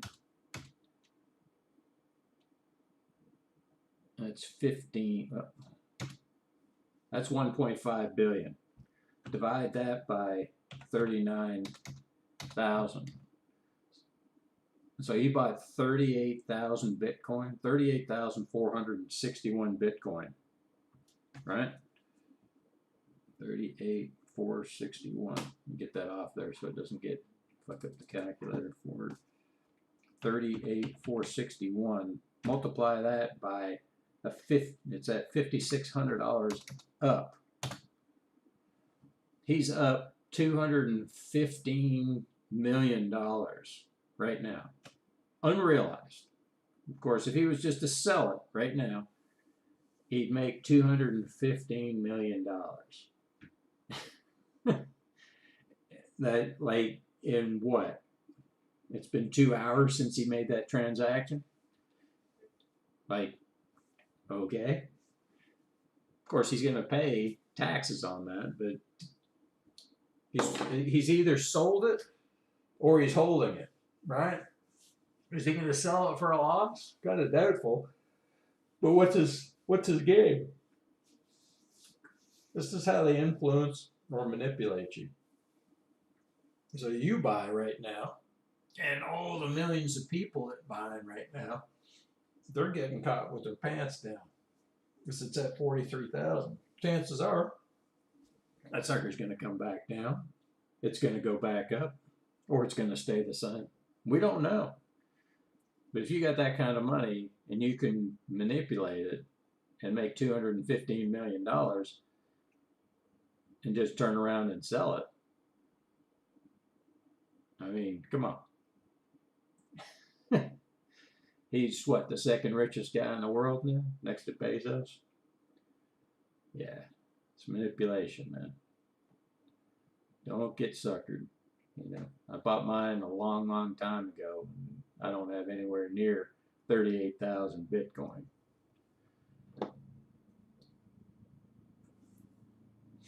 And if he holds it, and he's truly a holder and doesn't want to get rid of it, this sucker's going to 100,000 because the Bitcoin supply is, the max Bitcoin supply is 21 million. The circulating supply right now, meaning the people that actually own it, is 18.62. So you've only got, what, 2.4 or 2.38 million more Bitcoin left. As that supply shrinks, this price is going to rise rapidly. I mean, you know, the nice thing about Bitcoin is you say, okay, I want to put $100 on it. And then, you know, if it goes up $5,000, then of course you don't make $5,000 because you're only getting a fraction of a Bitcoin when you buy $100. You know, so you only get a fraction of that move. But still, it's a gain. It's just not. I mean, you'll see it in your value, but it's not going to be much, you know, maybe a couple pennies, you know, it's, you just have to work it out. So let's see what you had. 44,000, these round numbers because it's easier, and you divide that by oh wait, with the other way. You have $100, divide that by 44,000. That's how much Bitcoin you have, 0.00227. That's how much Bitcoin you have. But let's see. Let's do it from 39. Divided by 39,000. Okay. So you'd have more. You'd have 0.002564. And they go all the way to 8 positions, but we're just going to go 6 positions. So now you take that, I'm going to do that, say $100 divided by 44.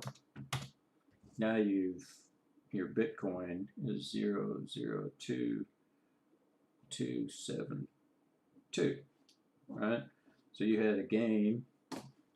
Let's subtract 0.002564. Didn't work right.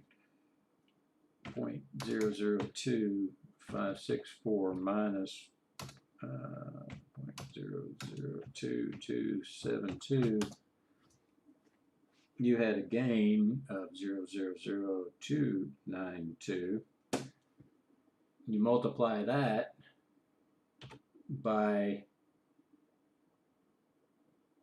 100, you made 3 cents on a 15% move. You know, because you multiply that by 100 to get your percentage. Well, I'm sorry, that's not. We're not looking for percentage. You made 3 cents on a 15% move with a $100 investment in Bitcoin. You tell me, why are you wasting your time looking at it? You missed that. You missed that ship a long time ago. It's already gone around the world a couple times.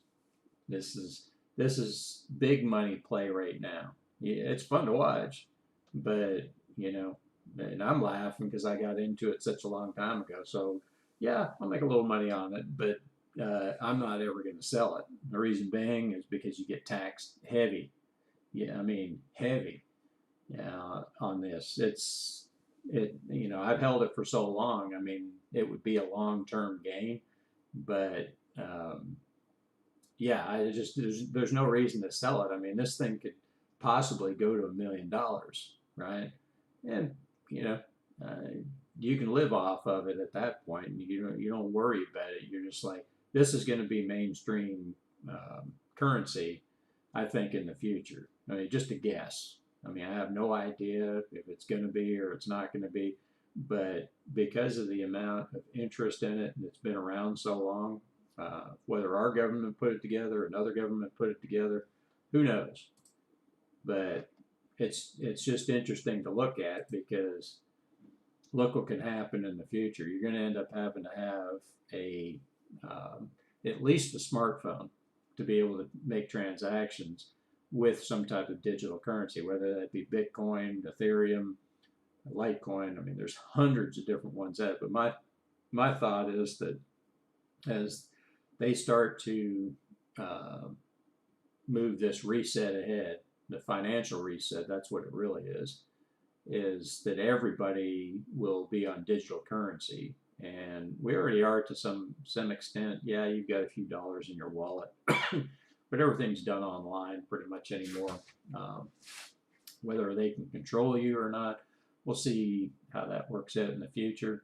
But I think for the most part, you'll end up with some type of digital currency because it does have a lot of pluses. I mean, I try to stay on the positive side of things because it if you've got to use it, you got to know where to use it because if where it comes in handy is, hey, you're not carrying cash anymore. I mean, somebody wants to knock you over the head, they can take your wallet, right?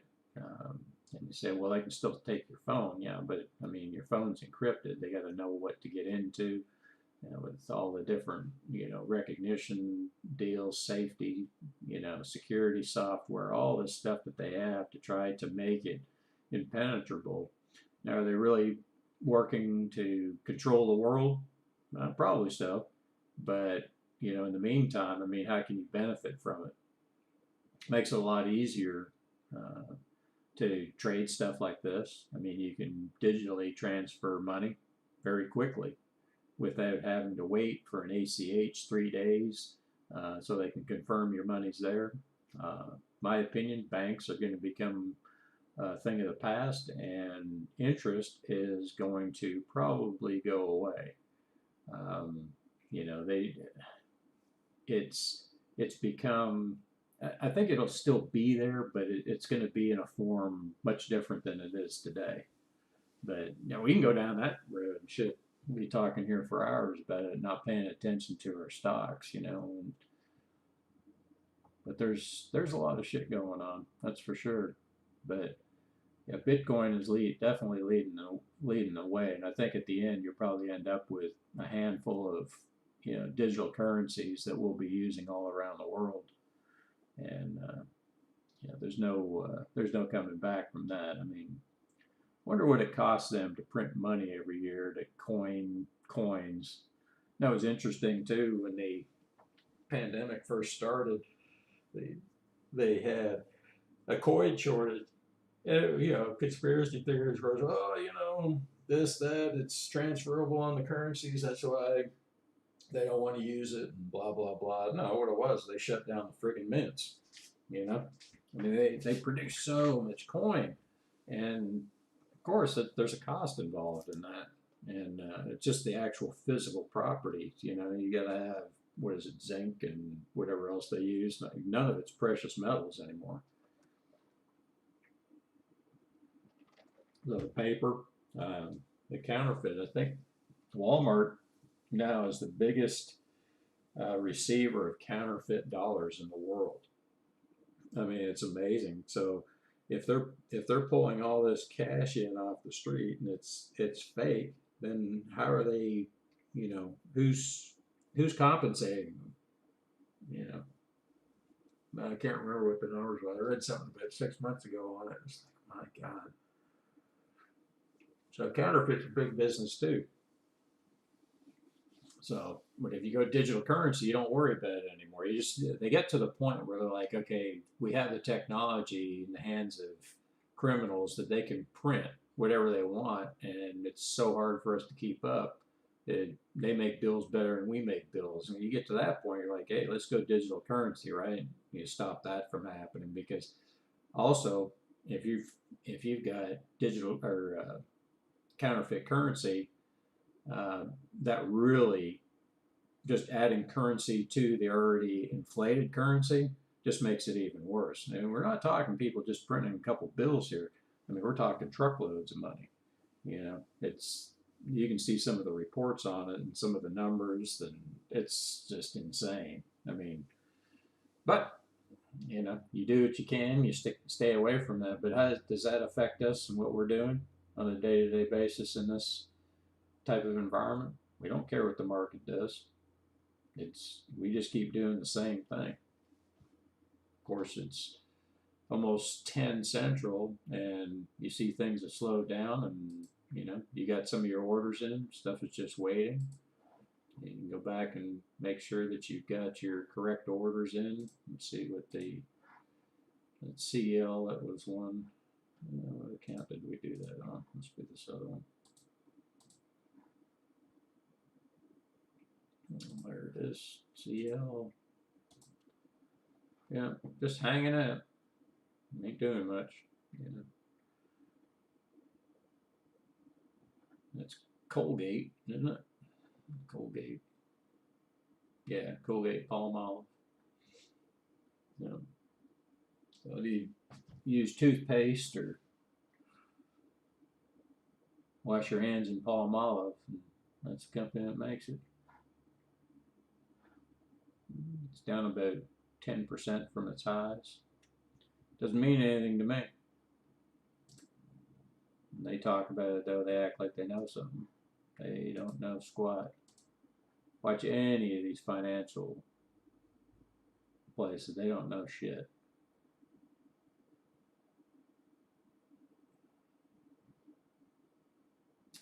What's this one? ES, is that 2? Looks like we need to probably buy 2.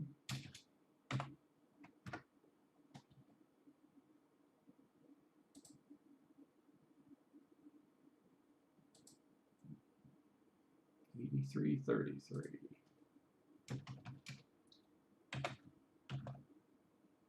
Obviously this one's not on the scan, but it's sitting around the halfway mark. I must have bought it up in here somewhere, because if it had a hit here, I would have already owned it. And it would have looked, we would have already cashed out and been on to the next one. So it had to have been around in here somewhere.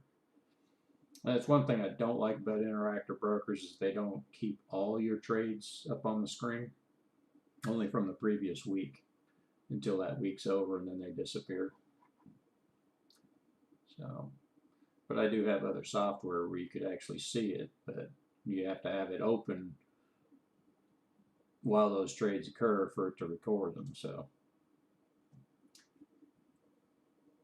I don't really care that much about it to want to look at all that information on that level, because all it does is it messes with your head, makes you start thinking about things in a different way other than sticking to your rules. Stick to your rules, you can't lose. Starting to get some movement there.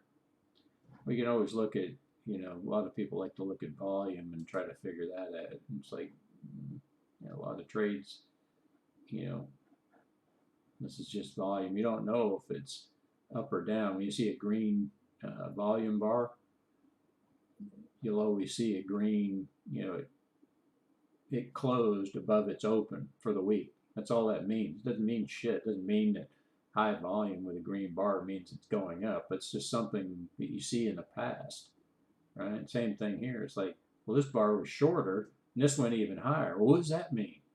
It doesn't mean shit. It's just telling you what happened. Less volume and it still went higher, right? Volume higher, volume low, volume higher. It went a little bit higher. Oh, well, how do we make sense of this? Now it went down. Well, yeah, it's easy to look back in the past and say what happened because you can see it. Doesn't mean anything. So get that off of there because it just messes with your head. Don't even try to figure it out. I guarantee you it's a 50-50. So PCI, that's on the list, but we can't buy it. Slow mover, good payer. I like it.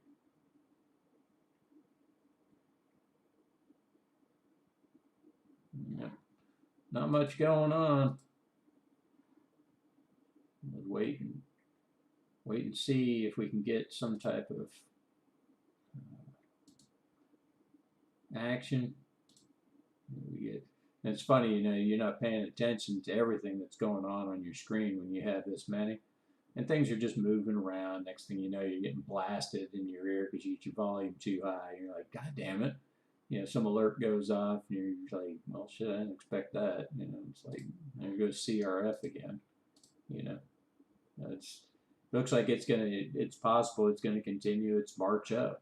We don't know.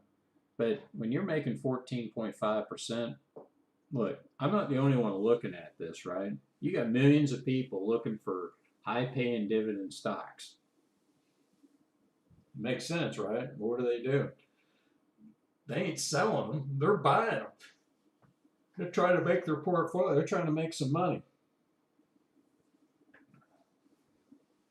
The only problem they've got is they're buying and holding, which it's not all bad to just buy and hold. I'm not saying that. As long as they're dividend paying stocks, it's just you can increase the amount of occurrences and continue to improve how much money you're making. And you can be a passive investor, but the worst thing, in my opinion, that you can do is let somebody else manage your money. What ends up happening is, let's say your overall portfolio, like this one here, and you hand it over to somebody, they want a minimum of 1.5% plus 15% commission on anything that you make. So 1.5 is the overall portfolio amount, and if they make you $10,000, they get $1,500. All right. So if they're doing it, why not just do this for yourself and cut out that middleman? You take everything home. Keep everything in perspective. Whatever you've got as money, you say, hey, this is what I'm going to make off of this. Of course, always take into account that the taxes you're going to pay. Right now we've got really good, I think we're at 15% on capital gains. Trump did some decent things, but he's just one of them. They just move it around. They need money. Just think of how many trillions and trillions of dollars that the American people give to the government that you don't even see. Taxes, taxes, taxes. Well, that CAH or Cardinal Health is down a bit. Come on down and whack that. 50.03. You got another $2 to go. Come on.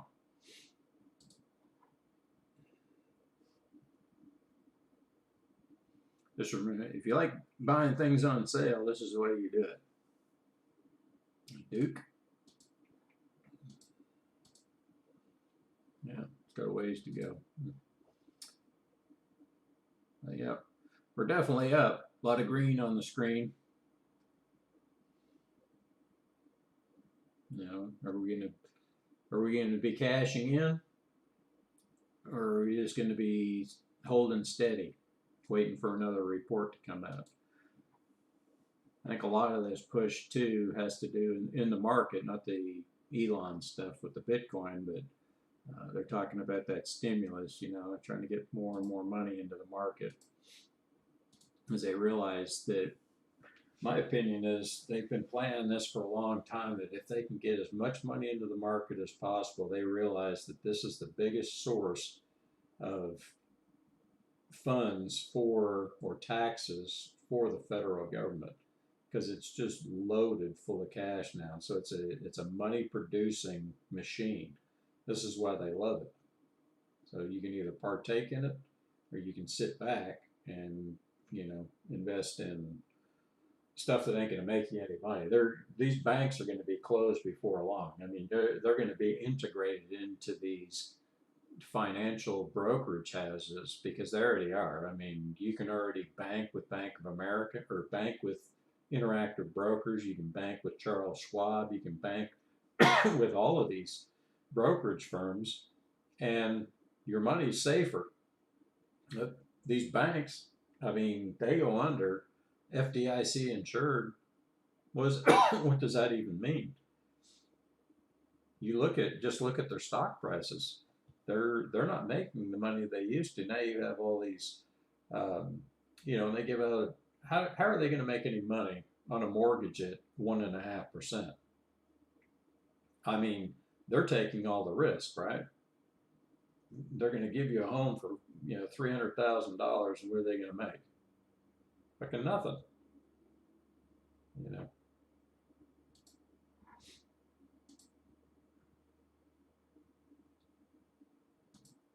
Yeah, I'd be surprised.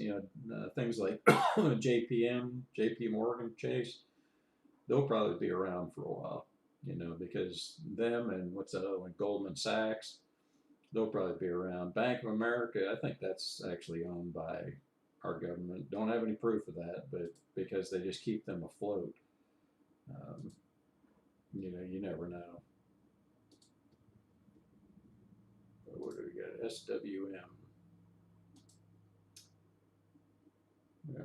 You start to see patterns, right? And you keep on doing the same thing day in, day out. You don't switch up what you're doing. Union Pacific, is it going to come down and whack that? Who knows?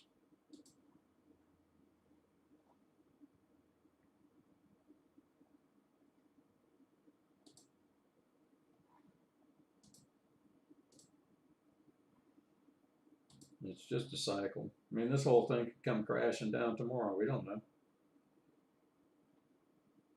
But I'm ready.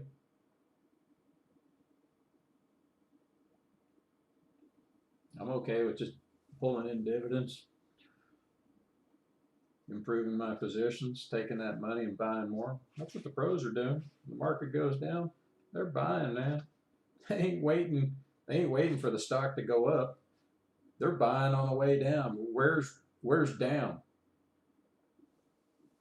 A lot of people they borrow money to play this game, which is the stupidest thing that you can do, because it's a double whammy, especially at these levels. If market keeps going up and you're borrowing money to play this game, nah, you're gonna get hurt. You get doubly hurt unless you know something I don't.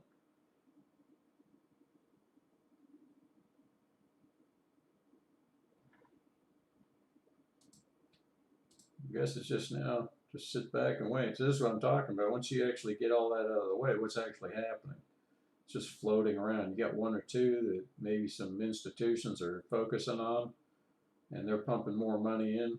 But you got to remember, a lot of these companies, like this one here, LDP, if you're going to look it up under CEFs, let's look at the chart on it. Every time this pays a dividend, right? All of those, if you look at the amount of shares that they actually pay the dividends on, let's just say 50% of the people um, that are invested, or institutions that are invested that are making money, every time a dividend is paid, how many of them are taking the cash and how many of them are reinvesting the dividends? Is it half? Is it 25%? I don't know, but that has a direct effect on the price of the stock. The higher the percentage of the people putting money back into the stock, they call it DRIP, dividend reinvestment plan, it continues to push the stock price higher.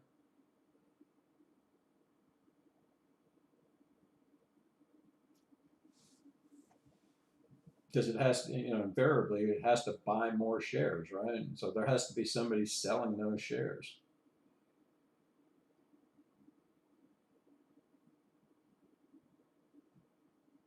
You look at it and it's like, when you see the profit taking there, that looks like it's always in between, right? We look at it and say it's in between and dividends are paid. Isn't that interesting? And then right here, dividends were paid. Now, too, a lot of people don't understand when the dividend's paid, it actually subtracts from the price. You know, if it's 14 cents, that's what it usually comes down in price, unless people buy enough to offset that. The dividends, you know, it can be a double-edged sword, you know, when if you're in it and you're getting paid the dividend, you can always buy more at a lower price, and that's why a lot of people make the mistake of reinvesting their dividends, because it really has to do if you're above water or not. You don't want to be reinvesting your dividends above your average price. So once you're fully vested, and let's say you're fully paid for, you have to have a max amount of shares, you know, based on risk on the size of your portfolio. Because if you don't, you might still continue to reinvest in something that's just like keeps on going up, and you paid for it a long time ago. You just keep driving your average cost higher and higher because you keep buying it at higher and higher levels. The problem with that scheme is you're losing money. When if you decide to sell and say, oh, well, okay, I'm going to sell. After 5 or 6 years, your average cost, you know, your cost basis on that has moved up significantly. And you don't actually see it happen, but it's happening in the background. It's kind of like, but if you take the money and you put it in your cash account, you actually realized it. But if you buy it, then you're actually making your position worse if you're above your average cost. But anything below your average cost is fine.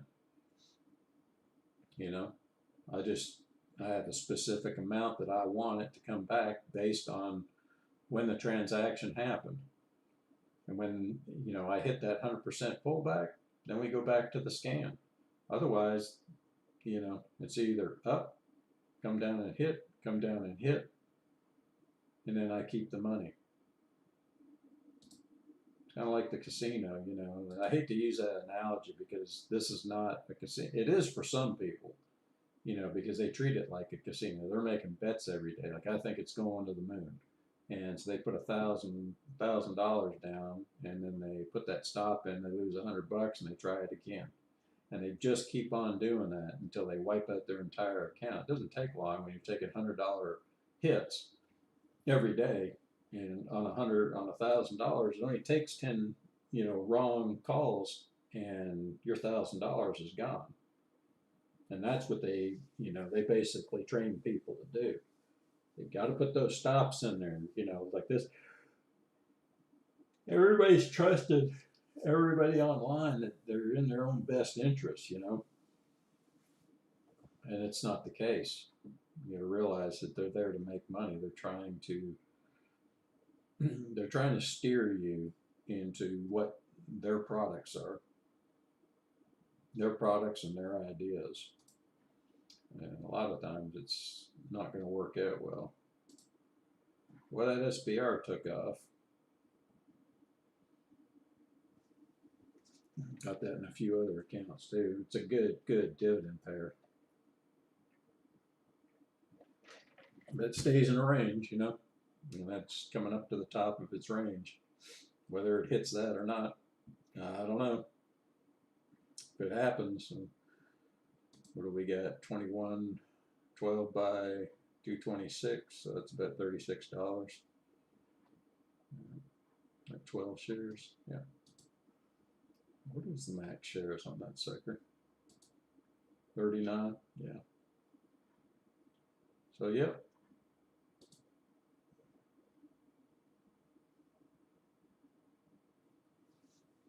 And I don't try to hit any specific, you know, goal each week because I know that this system works. I just let the market come to me. I let the dividends come to me. I let the market pay me. I don't force anything. Once I put the order in, that's it. It's done. It's in concrete. You know, I've signed a contract. If it wants to go up, then it goes up. If it wants to go down, it goes down. I'm just here to manage it. The market has a mind of its own. Even Warren Buffett can't, he can influence it, but he can't control it. You know, it's like there is manipulation, but you'll find that the majority of the stocks that you invest in, especially dividend payers, they just kind of float around. You know, there's buying and selling going on. There's somebody coming in there.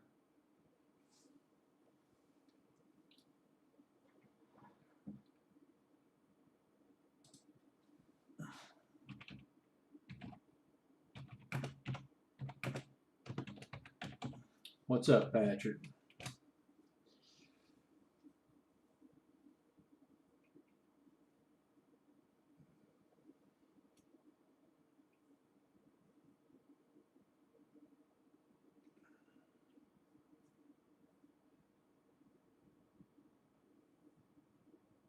Kind of a boring morning, except for Bitcoin, huh?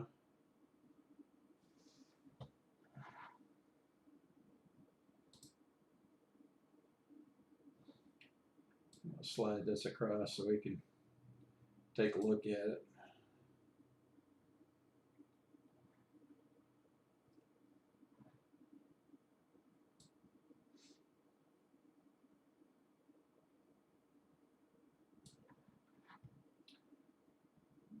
Yeah, Bitcoin, that's crazy, man. It's rifling even higher now. It's up 63.64. Unbelievable.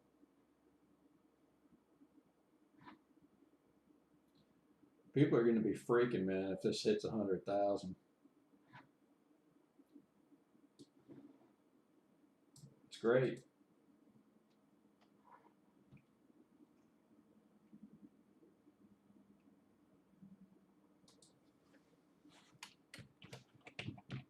Yeah, it's a good reel. I don't need to print it out. I'm talking. Damn it, get used to that. Anyways, I was going to say that's a good website. They keep up to date. I don't like all the advertisements, but it's good for really quick. If you want to see what's actually going on, let me get that back over here.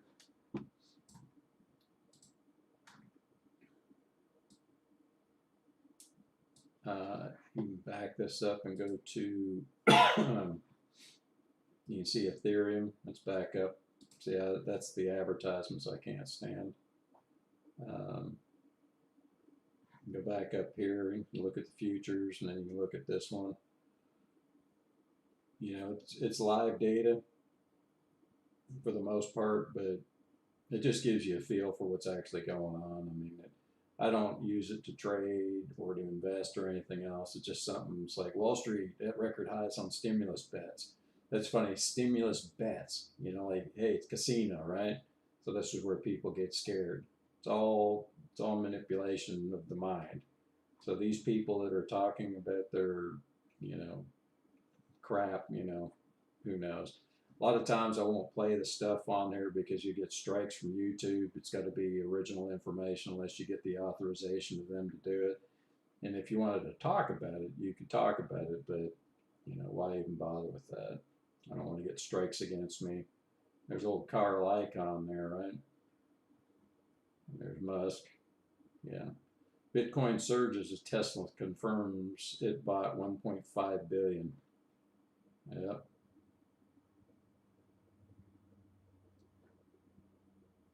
Yeah, a lot of crap. It's a dollar index doing. That dollar's way down. Anyways.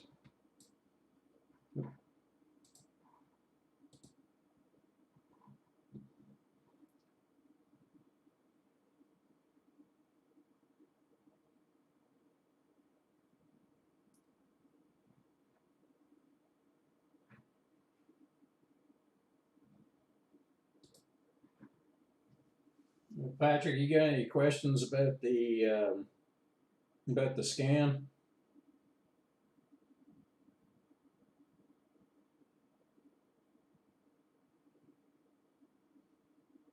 Something you want me to go over a little bit more that you're maybe unsure about?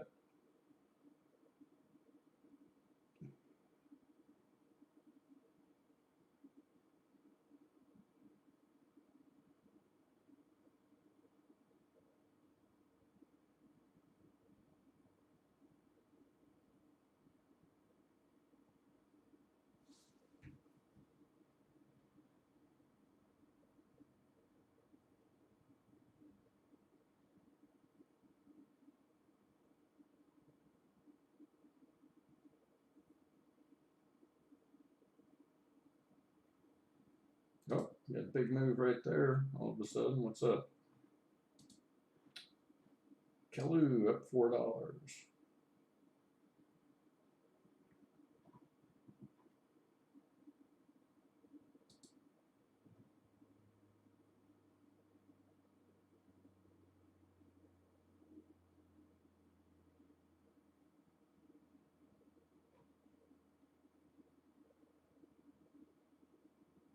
Well, if you think of something, that I know I can talk really fast, and I'm trying to repeat myself as much as possible so that, you know, I don't know you, but anybody that might watch this in the future can get a better understanding.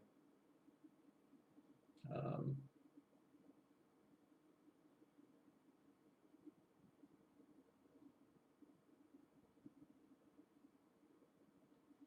let's see what that Oxy's doing after it sold. I always like to look and see, see it continued on past it, so it's pushing higher.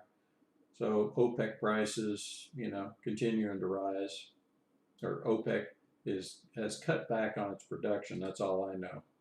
So you're going to see higher gas prices for sure. We probably surpass, I would guess, if they continue the cuts and we stop producing as much oil here in this country, you're definitely going to see higher oil prices at the pump or gas prices at the pump. You know, did it get up over? I think it got over $5 in California, didn't it? At some point, I can't remember. Been, it's been at least 10 years, right, since that happened. But um,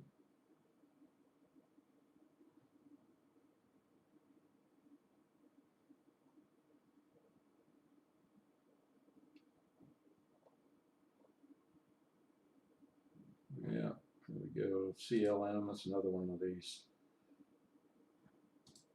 ones that pays really good dividends. It's funny, you got CLM and CRF. They both almost look identical, right? With this, you can look up this other chart here and go to CRF.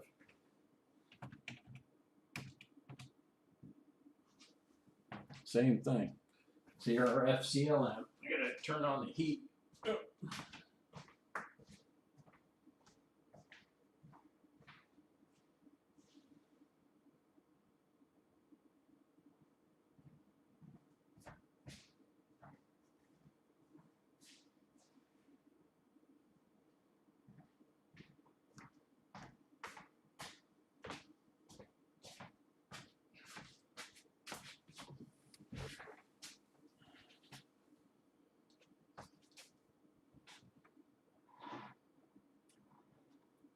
Yeah, this is just repetition. Once you get it down, I mean, it's actually pretty simple. The terminology will come to you slowly.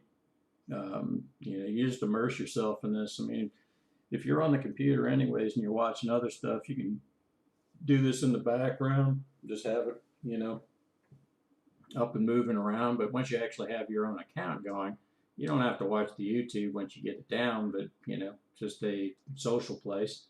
But Mondays are usually the most important.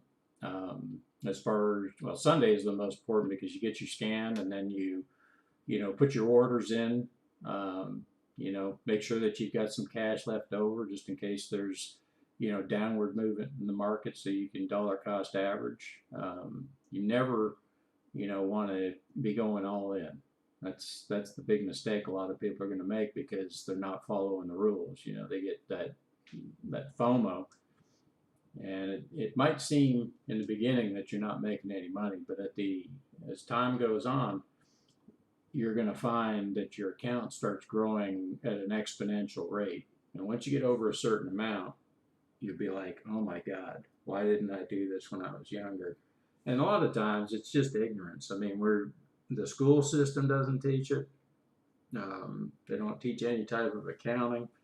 You got to go to college to do that. They'll teach you basic math, but they don't talk about finance. They don't talk about how to.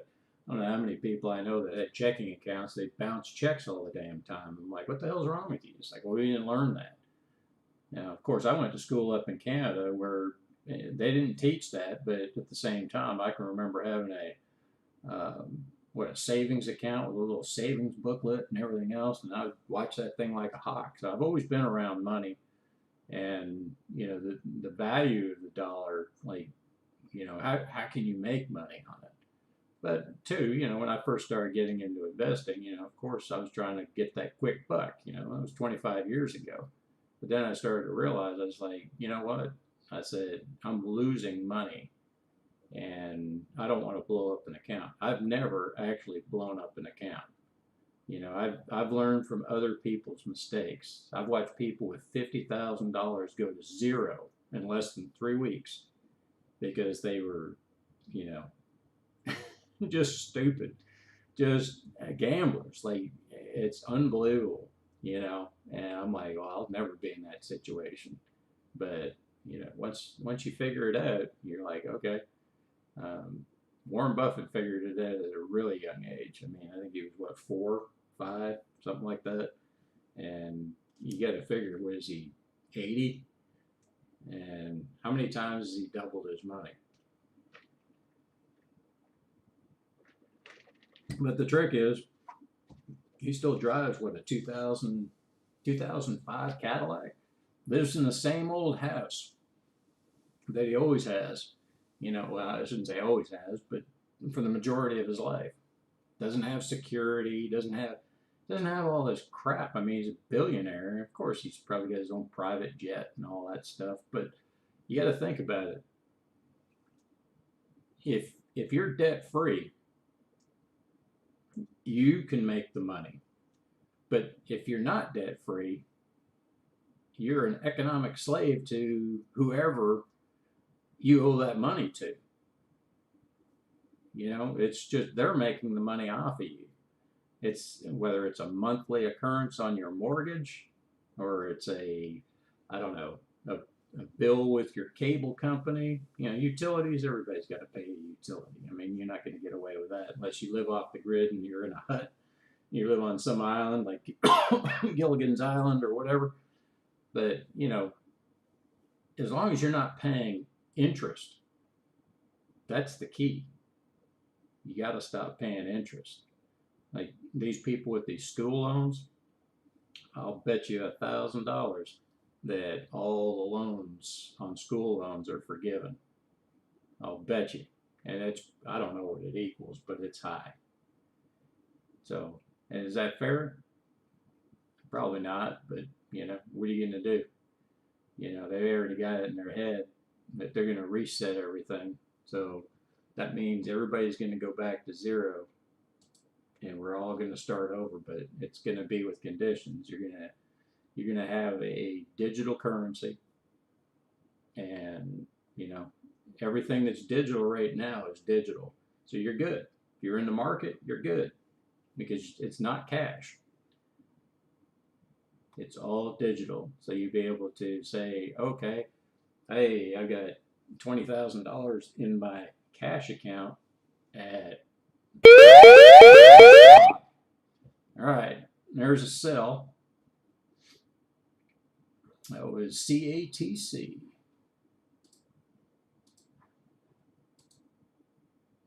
Got another 450. Where's that sucker at?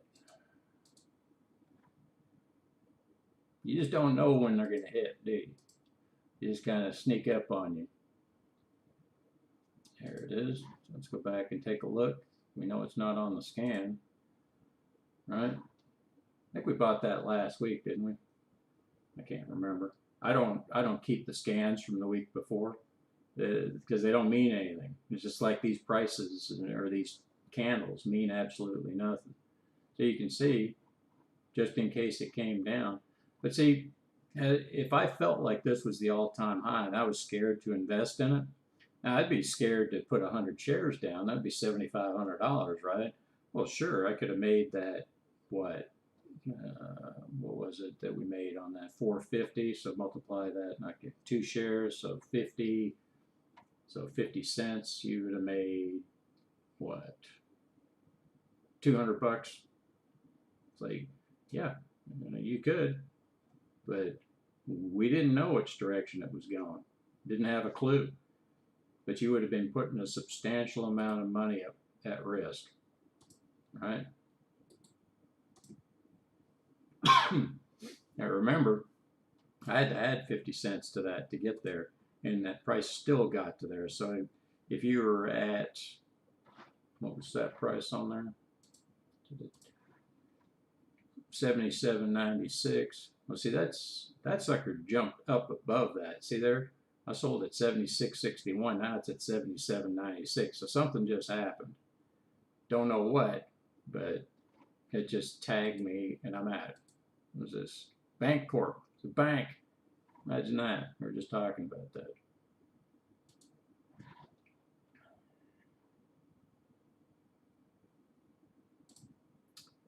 Just checking some email here.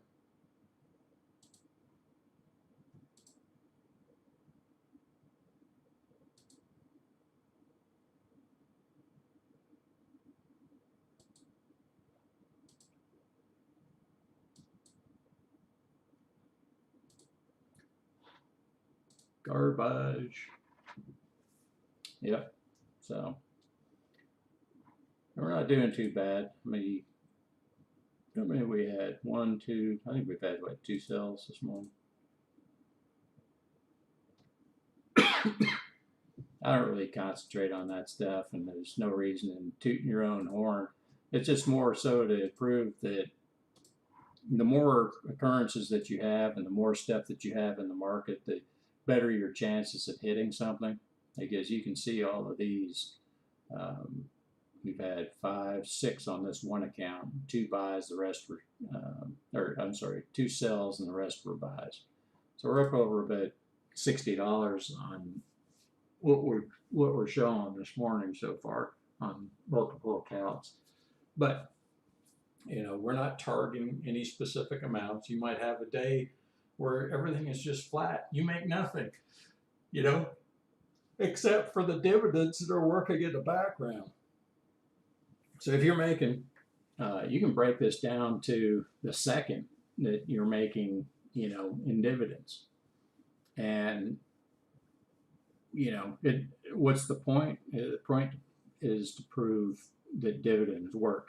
They're constantly paying you. You don't have, the nice thing about the stock market is, in my opinion, is you can own all kinds of property, rental property and everything, but that comes with a cost, right? And you end up not really making too much. Maybe 30, 40 years ago, you could actually make some money on property, but with taxes that just keep going higher, upkeep. There's just so many factors that come in. By the end of it, I mean, if you're only pulling $2,500 a year out of a house that, is maybe I don't know, $80,000 or whatever, and you're charging $800 a month, maybe you don't even make that much per year on it. Well, what's the point?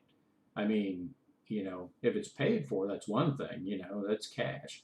But if you got a mortgage on it and you're just, providing a service for somebody to live in, I mean, it doesn't make any sense to do it. I mean, you throw your money in the market, you have less risk, the risk is there. It's like, oh, hey, you got to replace the water heater. Oh, hey, I got to, if you're doing it yourself, that's fine. And you got, that's your business. You've got rental properties. You've got a bunch of them. Yeah, there again, number of occurrences. You don't just have one, right? So you've got, hey, I got 10 rental properties instead, and they're all bringing me in $500 a month, So you're making some money. But one can cover the other when, let's say, I wouldn't say burn down because you got insurance for that, But then if you wanted to buy, let's say the what do you call it, the heating and air system goes at it. Well, the other ones can cover you and you don't take a hit, right? And then you got it back up and running. Then you got maybe it sits vacant for a while. You don't have any money coming in. Well, if you only have one of those, you ain't got no money coming in. Who's going to make up that mortgage payment? So why would you own something and try to rent it out if you still have a mortgage on it? Doesn't make any sense. So debt free is the key. You know, I remember I had a friend that was buying them for, what was that, back in the early or late 90s, basically when I opened my first business. He was my next door neighbor in the business down there at North Little Rock, Arkansas. And it was funny. He started out with like 2 properties, and like probably within 6 months to 9 months, I'd say he had 4 more. But I can remember him buying HUD homes, and I was like, why are you buying this piece of crap? And it was like, I think he paid no more than $2,500. And he put maybe $5,000 in it, paint it, new flooring, new hot water heater, do whatever it took to get it where it was rentable. And he had a plan. And he says, hey, I've got, let's just say $10,000 in it. I need to have my $10,000 back because he paid cash, right? I need to have my $10,000 back in 3 years. He'd do that. So in 3 years, he had doubled his money on all of those positions. Interesting. But the only way he could have done that was if he was debt free. So borrowing money and sticking it in the market is a stupid idea because anything can happen. You have to think worst case scenario. So if you take a little bit of money and stick it in the market, you make a little bit of money, right? And you say, okay, well, how long is it going to take for me to double that money? Well, it really depends on the amount of interest that you're getting or the number of times you can sell it and buy it back and sell it again. So you have 2 ways of doing it in the market. But if you just buy one position and you put all your money into that one position, yeah, you can get that dividend, right? And you can get that dividend for the rest of your life. But if it comes down, you'll never sell it. So you only have one benefit, and you're hoping that that dividend stays in place. And there's nothing wrong with that if you invested in a company like Coke. People do it all the time. They come into an inheritance or whatever, say, hey, I got $500,000, and they go to their financial advisor. The financial advisor says, hey, I think the best thing that you can do, you're at retirement age, or, you just need some income, just throw it into, at 3%. You make $15,000 a year at $500,000. You can do that, You just pay your taxes. That's all you got to do. But if you want to be active and make money, it's kind of like going to the flea market. You buy something cheap, say, man, I think this thing's worth twice what they're selling it for. Come back and put it on eBay or whatever. You sell it for twice as much. As long as you don't owe on it, it's all cash profit and what you're willing to. But you can throw it on eBay and then nobody wants to buy it. You got that money sitting there. How are you going to make any money off of it? You going to sell it at a loss? You going to hold on to it? What are your options? You don't have any options but to sell it, right? But you got to sell it for a profit. Because if you keep doing that same thing where I'm going to buy it for $10 and sell it for $5, it's just a matter of time before you run out of money. Your investment money. If you're working, it doesn't really matter.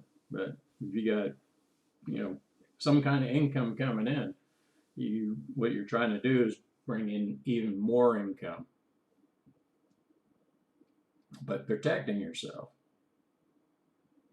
So diversification is definitely the key. It's like CE's trying to make a move as well. What's going on there? I like these little setups when you see this, but it doesn't mean anything, but it's just interesting to look at because you can see it happen time and time again. And this is where people think, oh, well, it did this before, it's going to do this again. And it's like, yeah, there's some truth in that because they see it, right? And they say, well, if it happened in the past, it should happen in the future. Well, that's not true. You might see something with your eyes, but it doesn't always mean that that's what it's going to do. You might see that, and then it goes down like this, and look at all the people that bought in. You look at this EOI chart and say, all these people bought in. Here's another one I missed down here. Well, I didn't miss it, but I'm just saying, if you looked at the chart and cut all this away, when you see these big spikes down, you have a tendency to see these big spikes up. That's the only thing I would say. Here's another one over here to the right. And then it jumps right back up, right? And a lot of people would just buy right in there, right? Well, a lot of people had the same idea and it went back up. I don't know what the reasons were, but that's not something that I do. I stick to my rules. I stick to my scans. I just let that happen. If it happens, it happens. But this is a monthly pair. I'm not interested in what these candlesticks do. I don't believe in the candlestick, Bible or whatever that is. You can learn about candlestick pattern and fucking go blue in the face reading about that stuff. It's like, oh my God. It's like, what don't candlesticks mean? Well, they don't mean shit to me. They do whatever they're going to do, This is just a price print. The high, you look at it, you say, hey, the high was 1683, and this is 3 weeks, 4 weeks ago. The high, the low, open, close, and the VWAP. And it says, hey, it paid a dividend on this particular candle in this week on 1/19/2021. That's really all that matters to me. Hey, did it pay a dividend? Yep.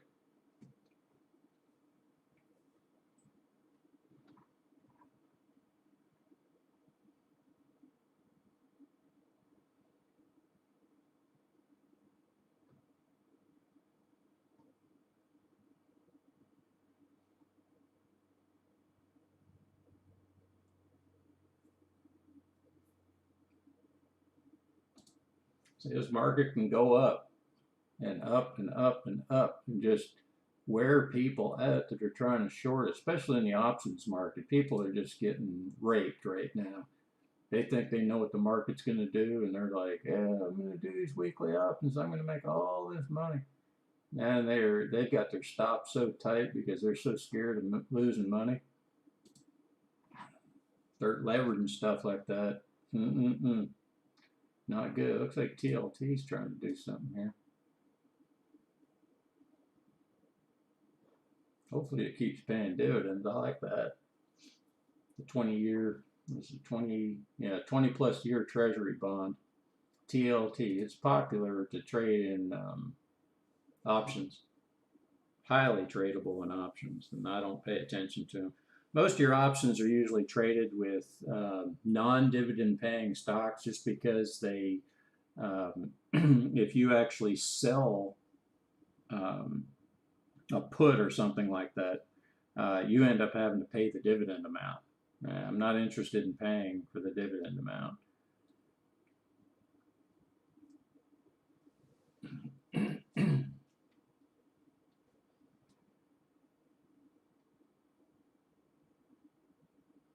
UPS.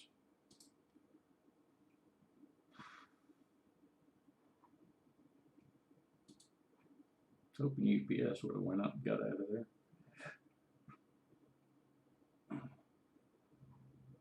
It looks like Wells Fargo is getting a lift for some reason. What's up with that? They raping some more customers.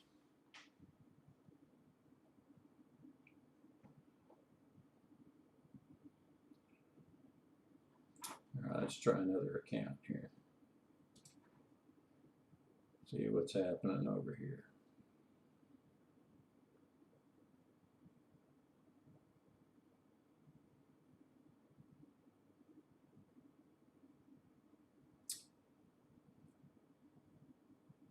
What are we up on the day now? And I see it's all, everything's kind of coming back to equal, right? Coming back to the mean, zero, you know. Let's see, maybe we get a little push down, get a few more buys in today.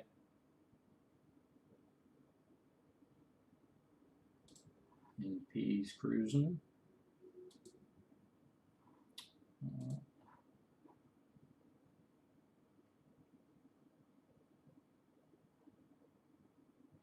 UK, not much happening there.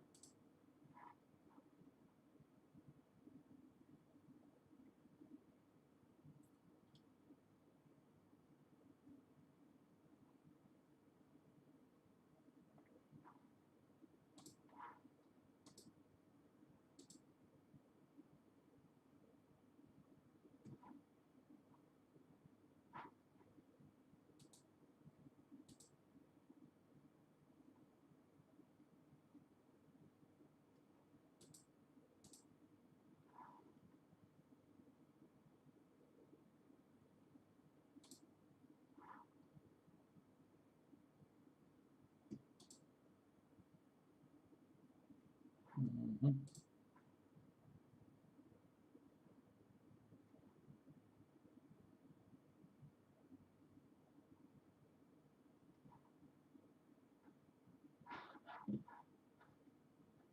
Oh, you need the mic away from the speaker. I don't think it's a speaker. Let me turn down the volume on the desktop.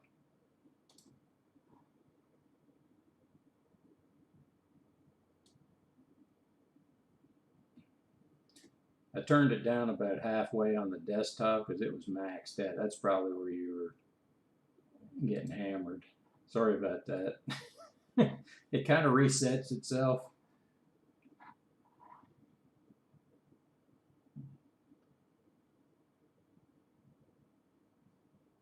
And then we got, let's see,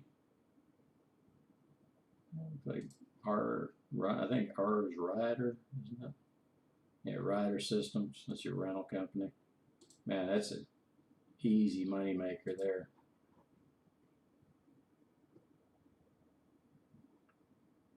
It's funny. Where did I see that? United Rentals. That's a big corporation, right? And the one in Jacksonville. Man, they closed down about a year ago. I don't know what happened. I used to know the guy that managed that place, and they were, they were humping. They were constantly busy. I don't know what happened, man. They shut that thing down. Like, I mean, they were one day they were there, the next day it was gone. I'm like, what happened? So I think those things are franchised, so somebody has to be paying somebody for something.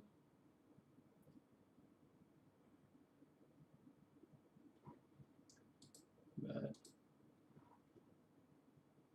plus, it could have just been the economy. They just got to a point where they just couldn't pay their bills anymore, and that's it. Why go in the hole? Had those Chinese friends down there in Jacksonville. They basically shut down before the pandemic because they were losing money just on the so-called great economy that we're in. They had that, and now they're trying to sell that building for like 1.5 million, right across the street from Chili's. But I doubt they get it. But my friend's uncle that owns that thing, they're from China, and they can sit on it because they got plenty of money. But he's not going to sell it for any less than probably 1.4 or 1.3. I don't know. But get that kind of money, you don't care. Taxes are high.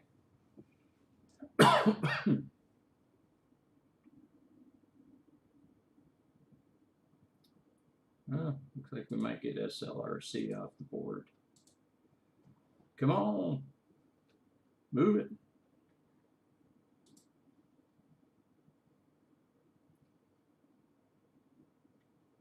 Yeah, it's funny, all the different amounts that you make on all the different stocks based on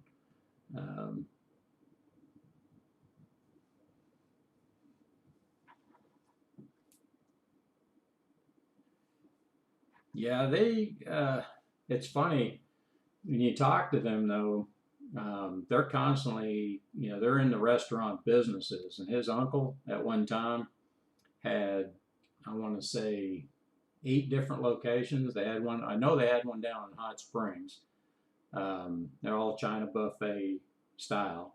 And then they had one in Russellville, one in Fayetteville, one in Fort Smith. Can't remember all the different locations, but they had a bunch. And they just slowly shut them down because food prices kept going up. And they did a pretty quality. It was one of the better buffets around. I mean, they kept their food fresh and everything else, but they had to keep moving their prices up, to cover the costs, especially like shrimp and things that were popular on the buffet, where the prices just went through the roof. And they're like, at one time I remember he was telling me he was paying something like, I guess when they first opened like 15 years ago, something like 25 cents a pound for shrimp. Now it's like 2.25 a pound for shrimp, and it's all you can eat. And they're like, fuck, we're losing our ass here. We can't keep doing this, so we got to move the prices up or do whatever. But what was that one restaurant there in Jacksonville too? Thai Taste. Been there forever. 20 some odd plus years. Gone. Just couldn't make any money anymore. I mean, that's the same thing across the nation. But now all you got to choose from is, Rotten Ronnie's and Wendy's. What else they got? Taco Smell. And the funny thing is, look up, what the percentage of meat is actually in Taco Bell's meat, like their ground beef and all their different selections that have meat in them. Look up what the percentage of meat actually is. It's mostly gluten. It's crazy, man. I just I can't eat that stuff. It's oh. I mean, what do you do?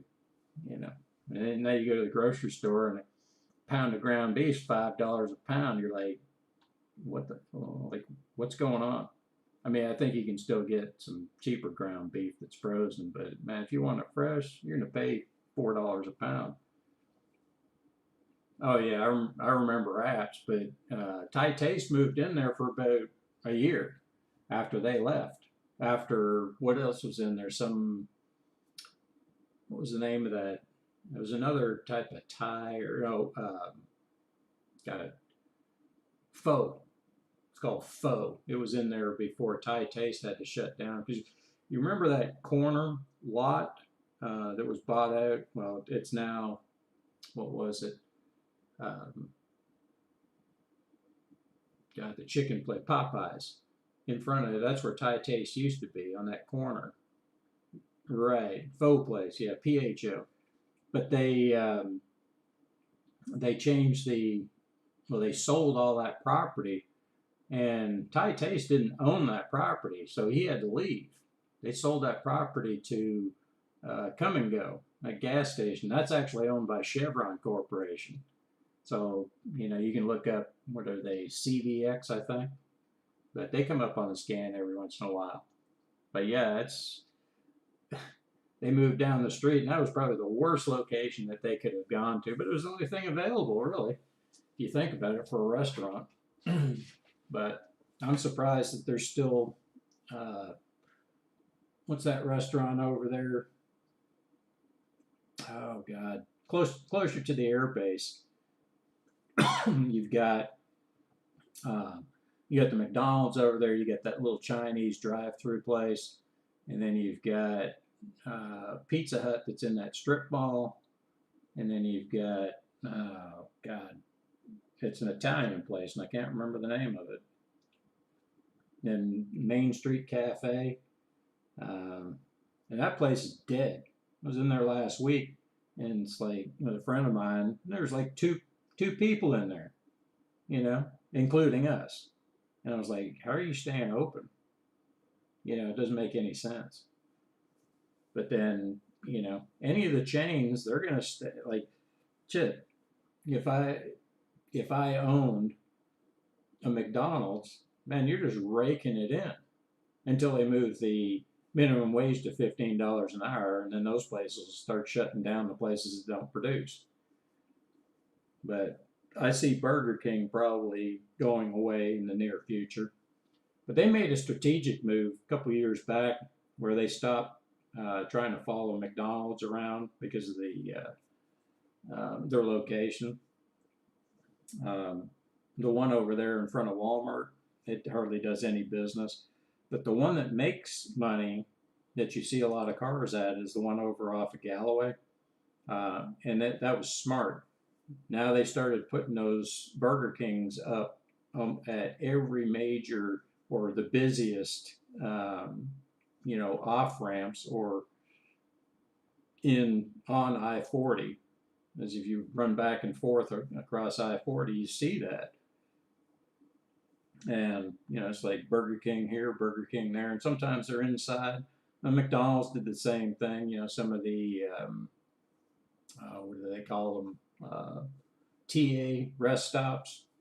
You'll have a McDonald's in there or a Subway or something like that. And you see that at Petro and places like that.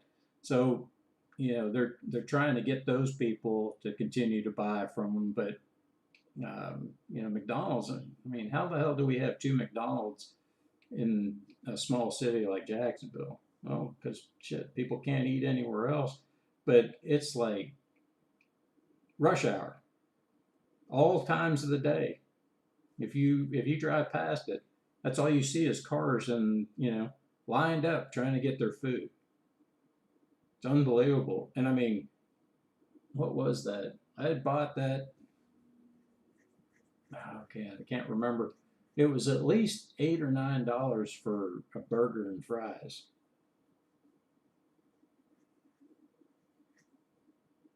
Yeah, yeah, yeah. I mean, I think if you have a drive-through, that's fine for most people, especially in this climate we're in. But I mean, even the food at the grocery stores is going up in price for the same type of stuff that most of these people want to eat because they're so used to it. But I can remember the days when a Big Mac actually tasted like meat and it was 99 cents. You buy two burgers and it was a 2 for $1, $2 or whatever it was. But now it's like $10 for what do they call it, a quarter pounder, fries and a drink. You're like, it seems a little overpriced. Oh, what was it? I went to a Subway back when we were trying to get this house ready. I was just like, they were doing some electrical work, so I didn't have any power on. And it was funny. I said, well, I hadn't had Subway in forever, so I'm going to go down here and eat one of these footlongs. I remember them when they were, I remember $2.99 or whatever. The last thing I remember is like $5.99 or $5 footlongs. I can remember the commercials. It's like, all right, I'll go in there. So, of course, I look at the stuff up there, but there's no prices. And I'm like, okay, what's going on there? And it's interesting. I hadn't been in one in years. So I just ordered, I said, okay, let me have a foot long, I think it was a tuna, put everything on, done. I get a bag of chips, and I said, well, throw in a couple cookies and a drink and just make it a combo, right? That'll be $14.50. I'm like looking at her and I was like, are you going to give me another sandwich for that? And she just started laughing. And I was like, you're not kidding, are you? And she's like, no, it's $14.50. Says, you haven't been in a while, have you? And I was like, and it's probably going to be a long time before I come back at that price. So of course I paid for it because I had ordered it, honor the agreement. But just that'll never happen again. I mean, $14.50. I mean, it's a friggin' sandwich, and the bag of chips, what was it, 5 ounces of chips? And like large is turned into like this medium drink. Like you say, hey, I want a large drink, and it's like, okay, that was like the old, medium. Well, that's our large now. I'm like, okay. And then you get the cookies are probably the best deal of the bunch because they're only like two for $1. But everything else was so overpriced. I'm like, ah, 14. That's like three sandwiches. 5, 6, 7 years ago was probably the last time I ever ate in there. And I was like, are you? I wanted to ask her. I was like, "Would you charge me $5 to put it in the toaster or something?" I'm like, my God. But apparently, that's what the going rate is for a Subway sandwich. Yeah, combo. I don't know what the damn sandwich costs, but crazy. Just mind blowing. But that's a sign of the times, my friends. You know.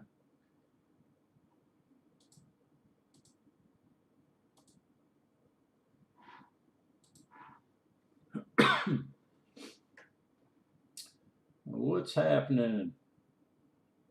Back up we go. Well, let's see if we get a little push higher. You can feel the pulses in the market when you watch it on a regular basis. You can just see it kind of pushing higher. Like this BBN got a little push. So yeah, probably just sit there and collect dividends. Another one of those monthly pairs. Be nice to get a few more shares in it, but like I say, you start thinking that way, you start thinking the wrong way. You just give what the market gives you, and as that portfolio grows, you'll get more money into the market, and you'll have more positions, and then your actual account size, the number of your positions when you get over 100,000 will actually shrink a little bit because you won't be able to put as much in because you're putting more in per stock because you're putting 20% of your money in, but of course you have more money.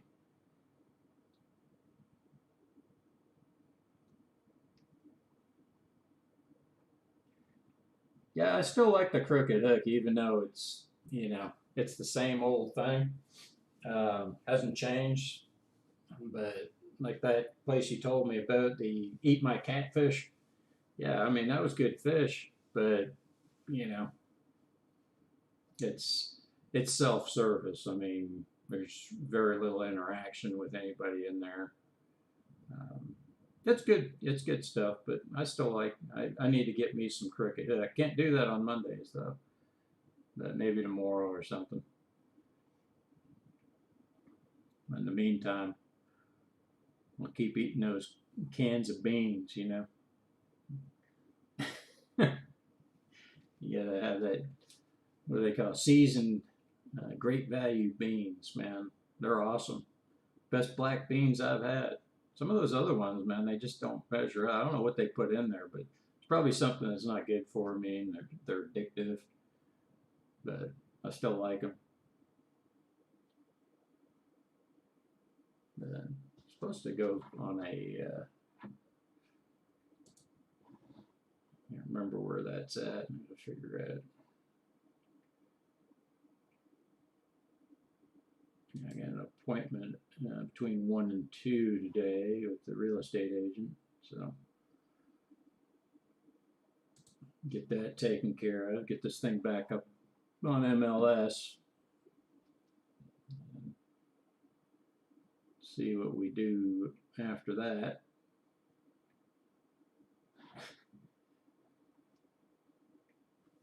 Yeah, I mean the quality of the food over at Crooked Hook is it's always been the same. I mean it's nothing. It's not the best catfish in the world, but I mean their hush puppies are friggin' amazing. But being a type 1 diabetic, I can't eat a ton of that. And it's, man, it just messes with me, as far as my sugar numbers go. But, three's enough. It's just like, they're like little candy bars. But, everything's fried, except for their coleslaw. And their coleslaw is not the best. But, I don't know. You ever had any Carolina slaw? Or is it Carolina? I think it's called Carolina slaw. I had it at a place called down in Hiawassee, Georgia, just down the street from, well, I say it's about 20 miles away from where I live down there. And it's called Carolina slaw, and it's got a vinegar base to it. Man, that is so good. Yeah, I can't wait to have some more of that. But yeah, the mayonnaise, based slaws are good too, as long as they don't put so much sugar in it, or they water it down with too much vinegar or whatever. But you're right though about that. Remember you saying something about what was that place? Eat My Catfish, and their sauce is good while you're eating it, but afterwards, man, that stuff, and you can taste that for a long time after you've ate. So I don't know what the heck is in it, but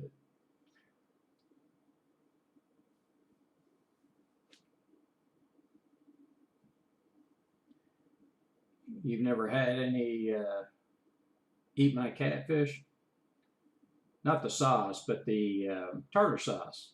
The tartar sauce has like that weird taste to it, weird aftertaste to it. It's just really strong, spicy.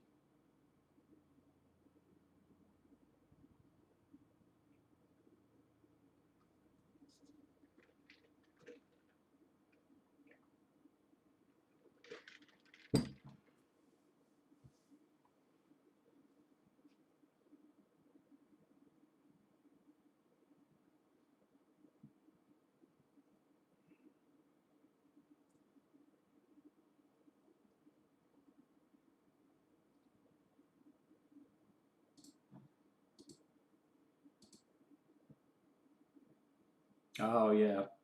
Now you got to try it sometime. It's it may be an acquired taste for some, but it doesn't definitely doesn't have any mayonnaise or anything in it, and it's not sweet. Well, I guess it is a little bit, but it's not like overpowering. It's got more vinegary taste to it, but I mean it's really good. I like the way they do it. And it's more chopped than it is sliced, but it goes well with catfish, so it complements the flavors.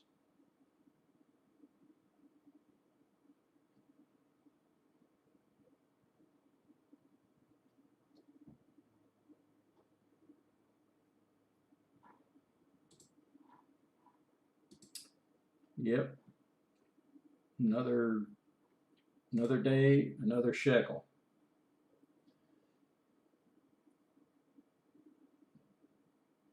It's interesting. I just looked up.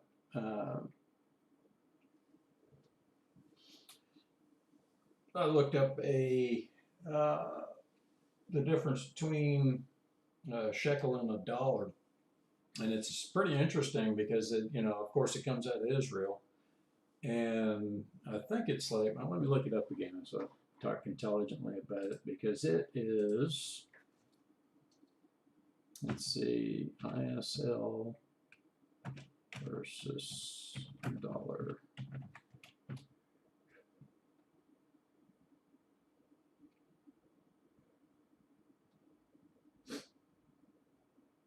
All right.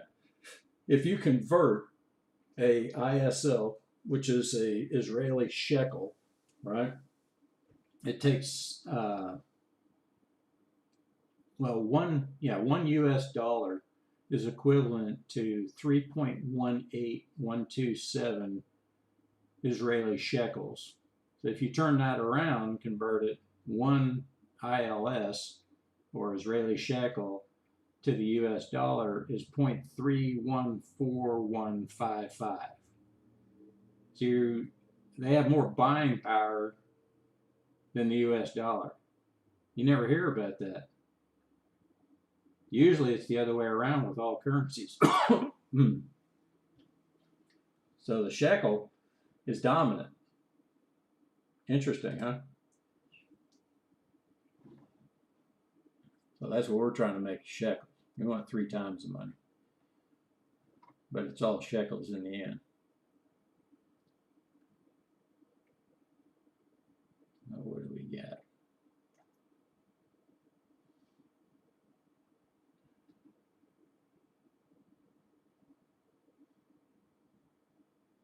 Nothing standing out yet. McGee. Me and McGee. Well, that's already had an occurrence. That's already had 2 occurrences.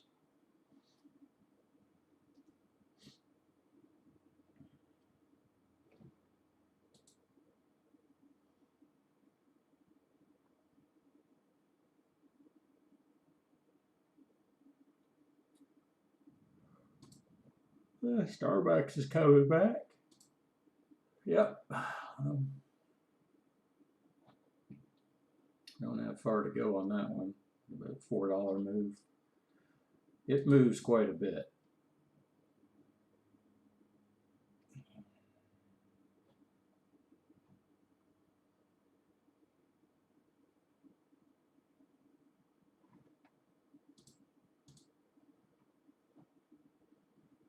Well, Apache's really moving there.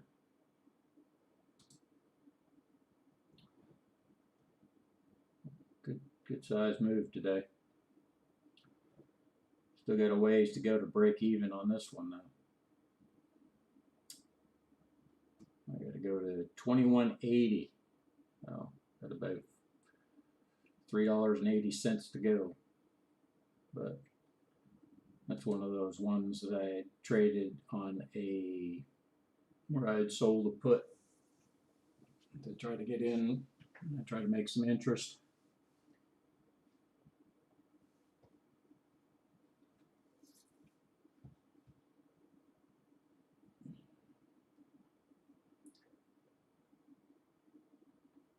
BP.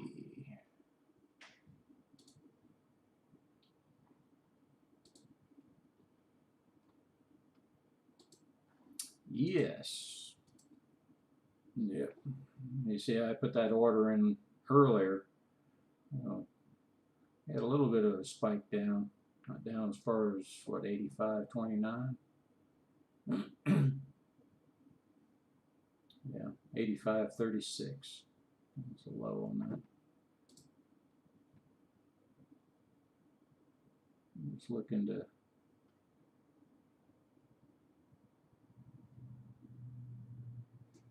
gain's getting close. Gain now? No, it's not getting that close. GHY.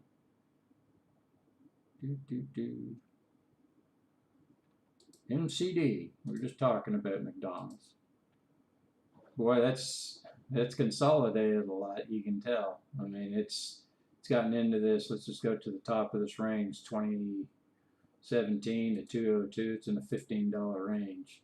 You know, you can tighten it up. You can call it whatever range you want, but it's just hanging out in this area. It's funny how it's right on that where I bought it at too. Huh? Weird. Must be something to it. Anyways, got an alert down below and that 50% retracement. Because once their competition steps back in, once all these restaurants or people decide to be entrepreneurs again, start coming back in, a lot of these restaurants are flying high right now. I would assume, like, look at the dividend payment, $5.16. So McDonald's is pulling down some coin, right, to be able to pay a dividend that high. That's even higher than people that are actually producing weapons, like LMT. I think they might be $6 or something. Lockheed Martin, places like that. So you look at that and you're like, well, is that stock price gonna stay up? Well, I don't know. Maybe it does. Maybe it goes up. Maybe it just stays the same. I don't know. But I don't make judgments off of what I see, because what I'm looking for is that dividend amount. I don't really care. It's making 2.5%. So what? I got $200, $212 invested in it. Doesn't matter. And PLX still got to go ways to go. Just hanging out. And that needs another good push. When you start seeing these ones that are fully at max shares, these are the ones that really pay you off when they hit. When they decide to go up, you get paid off. This is going to return. What are we going to get off of this? 347 times 275. Make 129.25 on that. So that's not a bad payday, for one stock. And you multiply that by how many are out there. But we've been in such an up market. The reason why you don't see a lot of these stocks with max shares anymore is because we're in an up market. So what do pros do? They're selling on the way up, right? They're taking their profits. And that's why you see that if you are going to buy at what would be artificially the high, because you don't know what the high is, you don't know what the low is, you don't know anything. That's the way you got to keep it. But if it continues to rise, then you're participating in it by buying and selling. Right? Comes back down, you're going to have a down market eventually. You've got to, right? So it comes back down. Now you're buying down around the bottoms or notional. We think it's the bottom type thing, but you're going off a scan. You're saying, okay, well, what's the max shares? Okay, if it's 47, I can buy 5. You buy 5 again. You buy 5 again. So you know that I've purchased at least 10 times, right, in MPLX. So we know that I'm at max shares now based on the scan. Now, let's say it never comes up and hits that, and maybe the max shares change to 100, right? So I can start buying more, on the way down. Or maybe when it's just staying flat. Don't know. You use the scan. Next thing you know, you either got more shares, you're selling it, or it's going down, and you're still collecting dividends the whole time. So if you can figure out a way where this system doesn't work, you're more than welcome to try to figure it out, because as far as I can tell, unless the world is coming to an end tomorrow, this is the best way to collect your shekels. Hence the name, Dividend Collection Team. So, need to get another drink. We'll be right back.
Every winter it's the same thing. You end up with that stupid cough from the up and down temperatures and I guess allergies or whatever.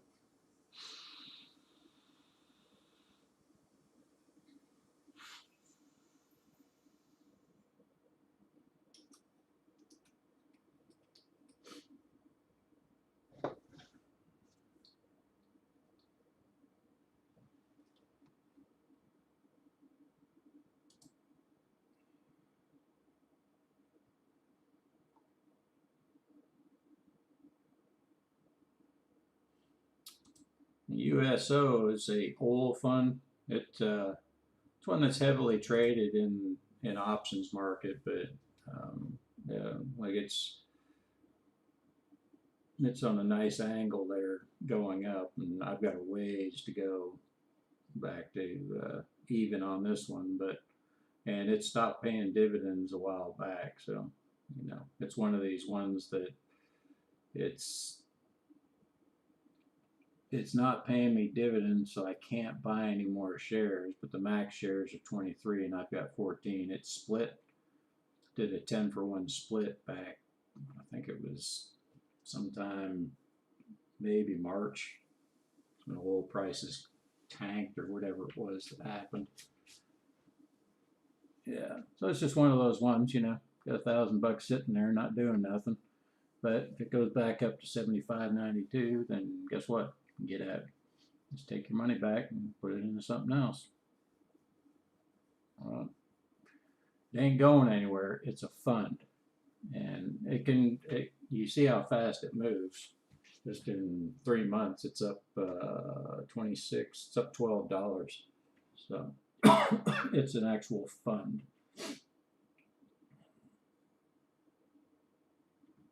But when oil prices start going up like they're going up, and they continue up, you watch what happens to the price on this. It's going to be way up.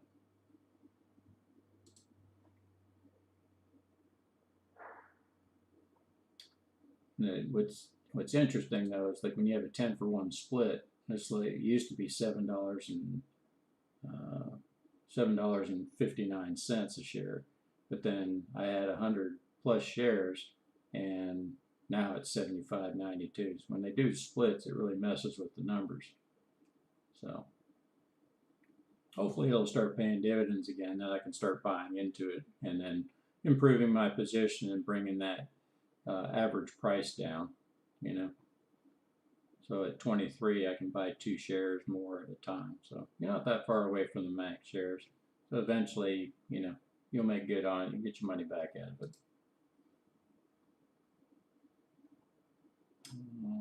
Let's see. I really haven't hit that many on the scan yet. I got a couple. RMI.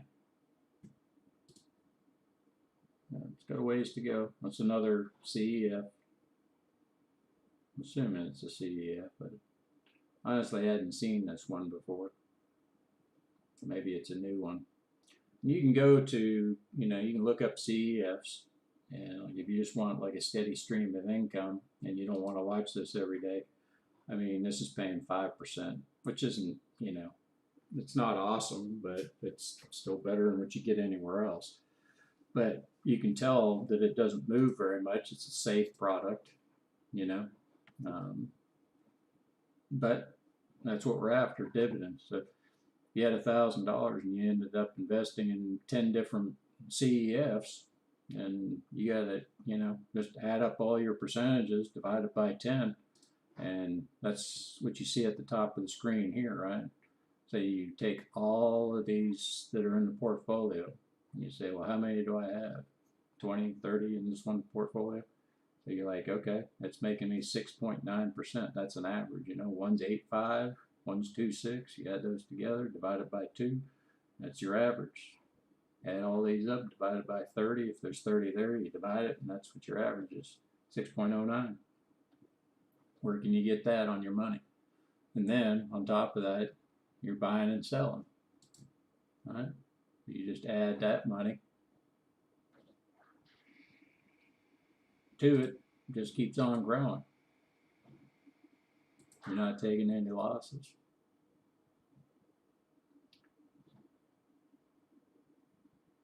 It's pretty simple.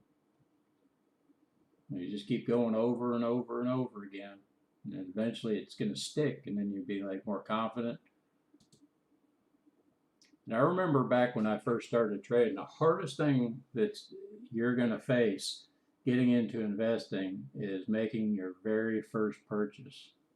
But it's a lot easier when you are buying small amounts. because you're going to be like, okay, I'm going to try this, and I'm going to be like, I'm going to trust the system. I'm going to trust myself to manage my own money. And then when it happens, you keep all that other crap out of your head.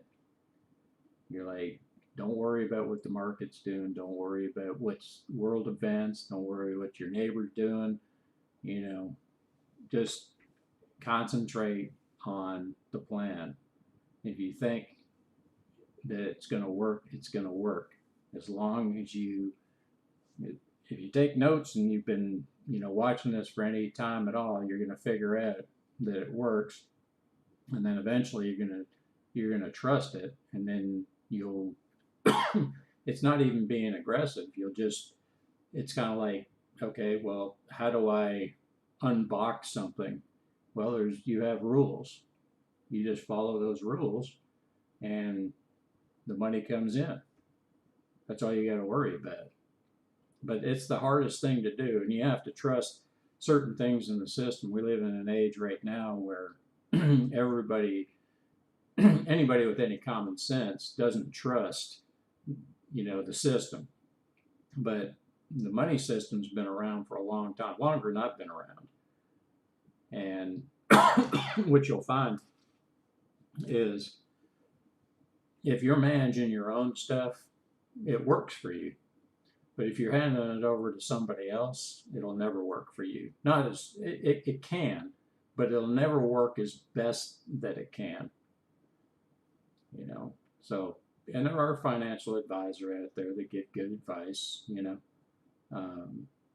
But remember, they have a vested interest in their clients.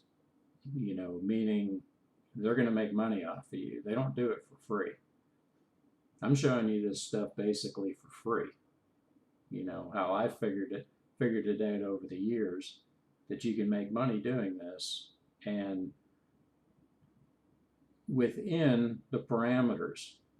There's none of this, oh, okay, I just got this hot stock tip from Jim Cramer. There's some bells whistling, and he's smashing this, and I mean, if you believe that crap, it's entertainment.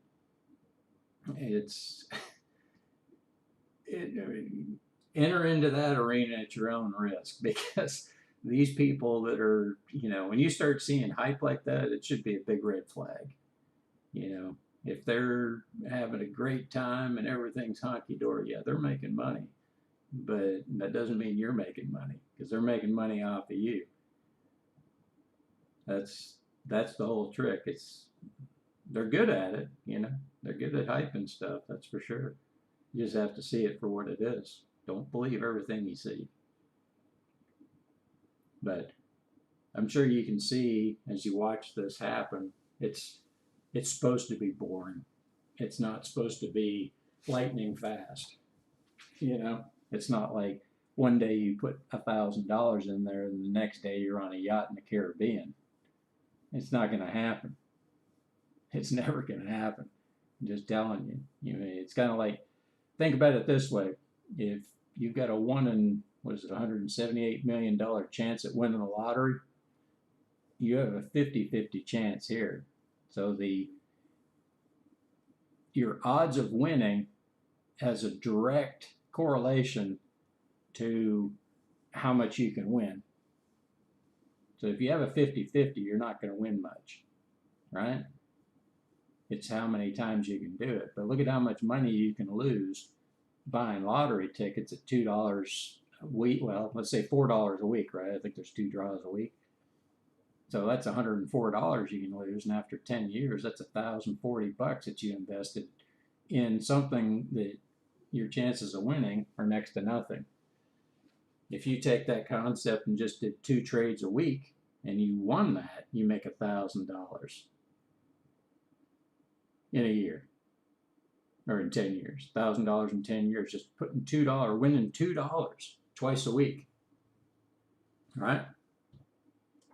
Now you start thinking about it that way. It's a numbers game. It has nothing to do. Look at here, we don't even have a $2 win there. Everything Everything's over $3.45. Go to the other one. Oh, we got a $2.76 win there. Yeah. So that's more, and this is 1 week, right? So we had more than 2 trades per week. What's this one? Another $2.60 win. So we got a lot of wins and no losses. But a loss to me is buying a lottery ticket.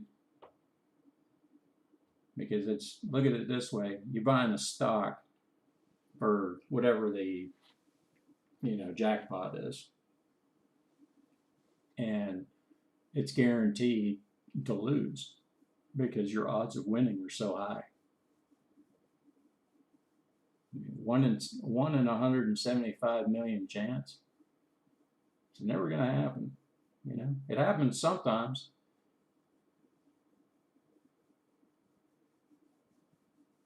And you might get lucky. And it's fun to do it, I guess. And think about that and like, yeah, it'd be nice. And if you can afford to do it, then have fun with it. And everybody's got their own kind of entertainment, but I'm trying to make a correlation between what you can do in the stock market and how much you can actually make. If you're throwing away $2 or $4 a week on lottery tickets, why not throw it in the market if you're going to throw it away?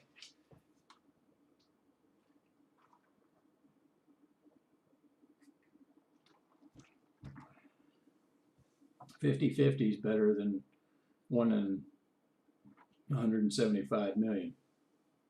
But people don't look at the stock market as a 50-50 chance. They think it's a lottery ticket, and that's how they treat it.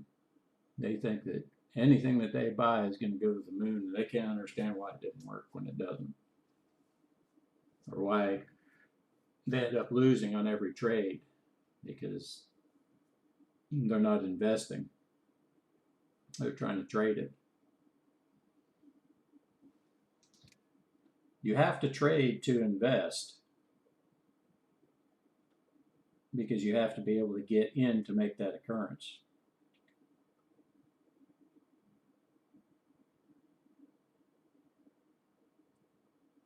And if it didn't work out, doesn't mean it won't in the future. It doesn't guarantee anything in the future. But as long as I've got a dividend paying me to actually be involved based on how much money I have, nothing else.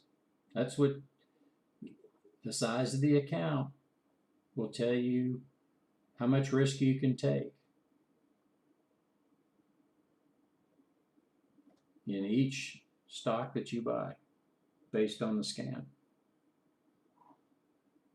So ES seems to be wanting to go down. Why is that? I'm still hanging at the same level. I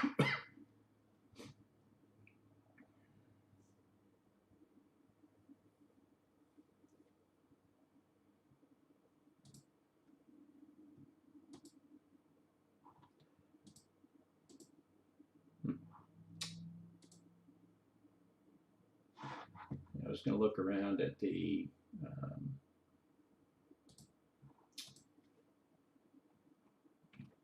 I know a lot of people like it's nice to have a platform, if you're just going to be using this, not like I use it, but just to, invest your money and look at it on a day-to-day basis or on a week-to-week basis. It doesn't really matter.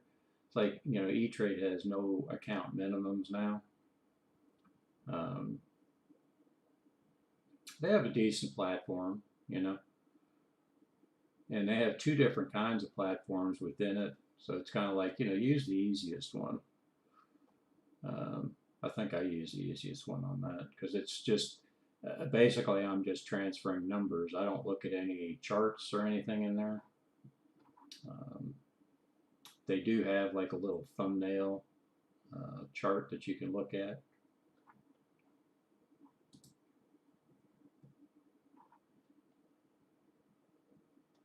Yeah.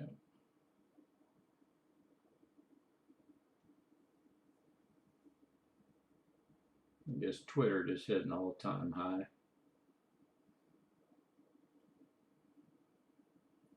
Tesla up 869.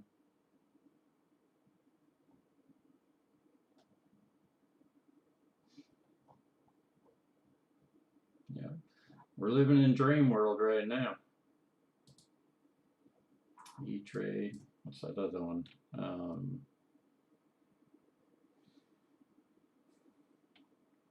There's been so many merges, it's hard to keep up with all the different accounts. You got Fidelity, E-Trade, stay away from Robinhood, TD Ameritrade, Vanguard. Vanguard, I don't know that they have any self-directed stuff. I don't have any dealings with them. They're mostly where everybody has their 401ks and retirement accounts invested. They're really safe. They pay really low, dividends. Yeah, it's just a safe thing. Charles Schwab, Fidelity. But yeah, any of this stuff that's self-directed, that you don't pay any commissions on trades, any one of those are good. It's just a easier path. And like if you try to get involved with Interactive Brokers, I have not used the IBKR Lite. It's free for trades, but I think it's really only good on like a smartphone. I think that's what it's designed for. I don't know enough about it. You'd have to really look and see. But let me look it up and see, because maybe it's decent on a platform like this. IBKR Lite.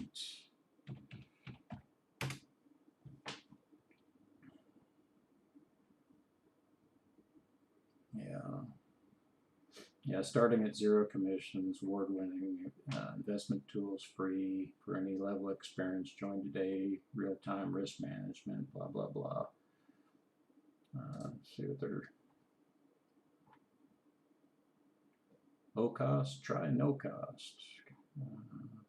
You can open an account, like hassle-free way.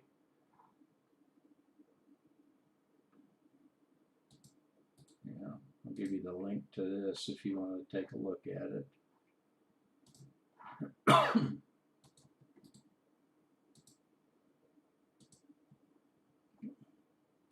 That's Interactive Brokers, and then E-Trade.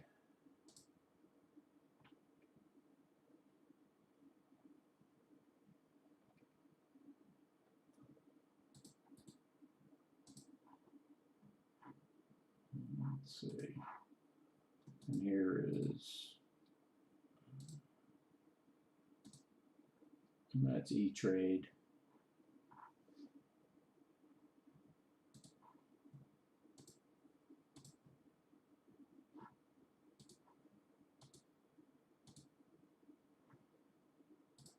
I was trying to think of the other one. Oh, Tasty Trade, yeah. They have free. But you need to look at their commission structure or fee structure. They all have some kind of weird fee structure, and it's usually just it's like pennies on, on a trade. You won't even notice it, but there are, like, if you wanted to close your account because you got mad at them for whatever reason, they might have like a $75, transfer fee to another platform. So it's good to investigate your platform, because you want to stay with it, because ideally you're not ever pulling your stuff out. Now, if they transferred to somebody else or somebody bought them out, you wouldn't have to worry about it. Why is that coming up there? Let's go to Tasty Trade.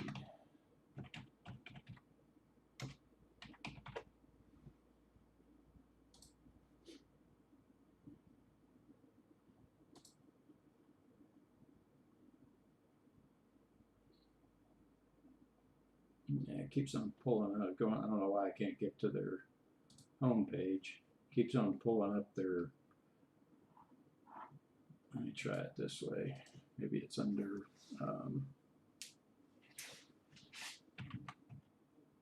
Tasty Works, maybe.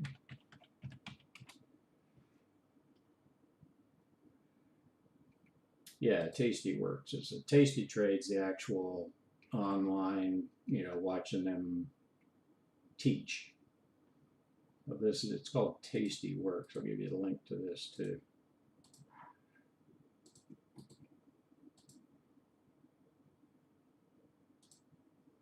Yeah, Thinkorswim is the actual platform. I use that in one of my other accounts.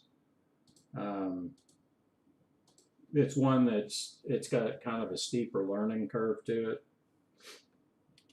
But TD Ameritrade. Now the interesting thing, you gotta know Ameritrade, TD Ameritrade. God, give me.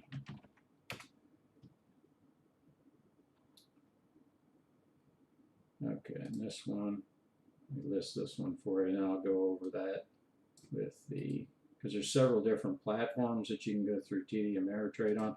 Now remember though that TD Ameritrade has been bought by Schwab, and they say it's going to stay the same.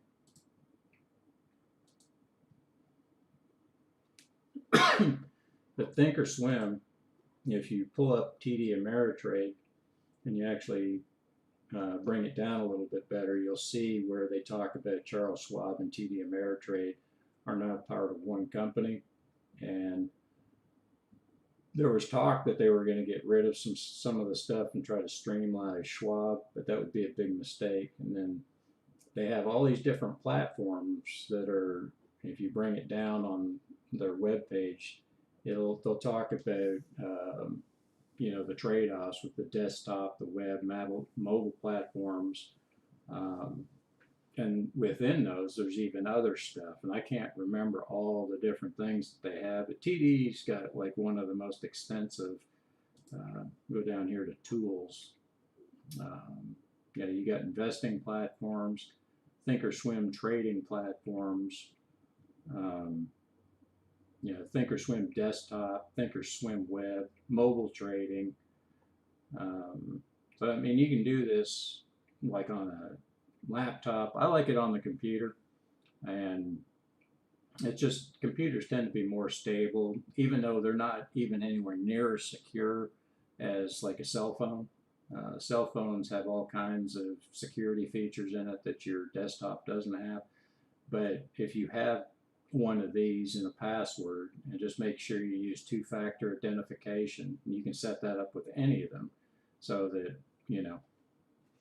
you can do it in any number of ways. You can a two-factor identification can either be done through a cell phone or through an email, and that's it's kind of a pain in the ass. But like one of the most secure is Interactive Brokers, because they actually give you a syntax card, so you have all the codes that to get in. So when you're signing in, you have to use your card. But it's safe in all those respects because nobody can access your information, and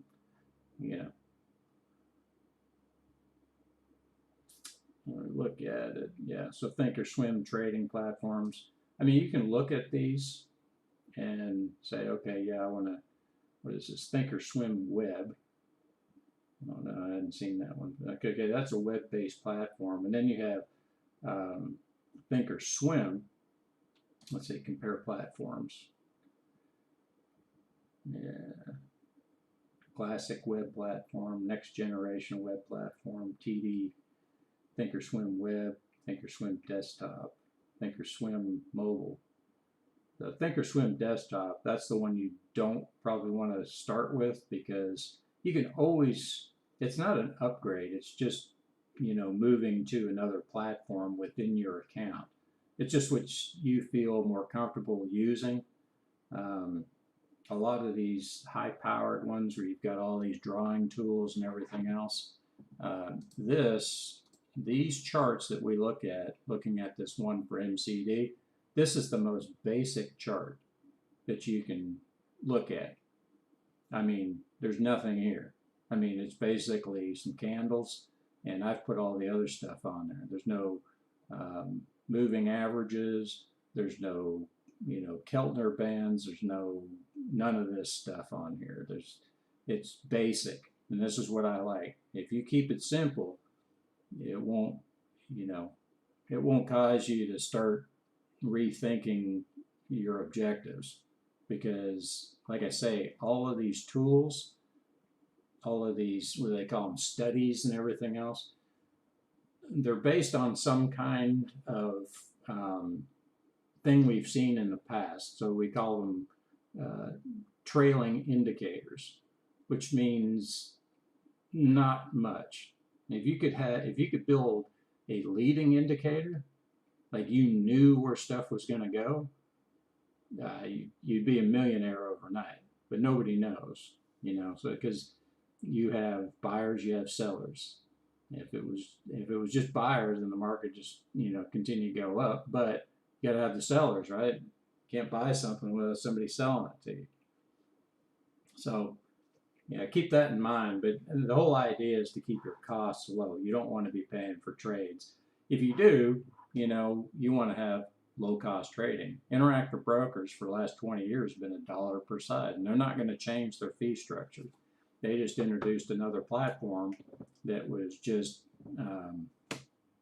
less functionality, not all the bells and whistles. You can't access options trading. You can't you can't access a bunch of stuff. But I've never used it, so I don't know. But I know that Interactive Broker is a leader, in low-cost trading, and I'm not willing to leave them just because I can save $1 on either side on the trade, because really it's factored into my price, because I'm looking for a specific amount, so it doesn't matter. I just factor it in. I mean, if I have to add $1 to my trade because I'm only buying one share, then it's got to go up one more dollar before I make the money that I'm trying to make. In your case, if you're using one of these other discount platforms, you don't get charged anything. So yeah, applies to U.S. Okay, so and you have to read this stuff carefully too. It says now introducing commission-free online trading, applies to U.S. exchange-listed stocks, ETFs, and options.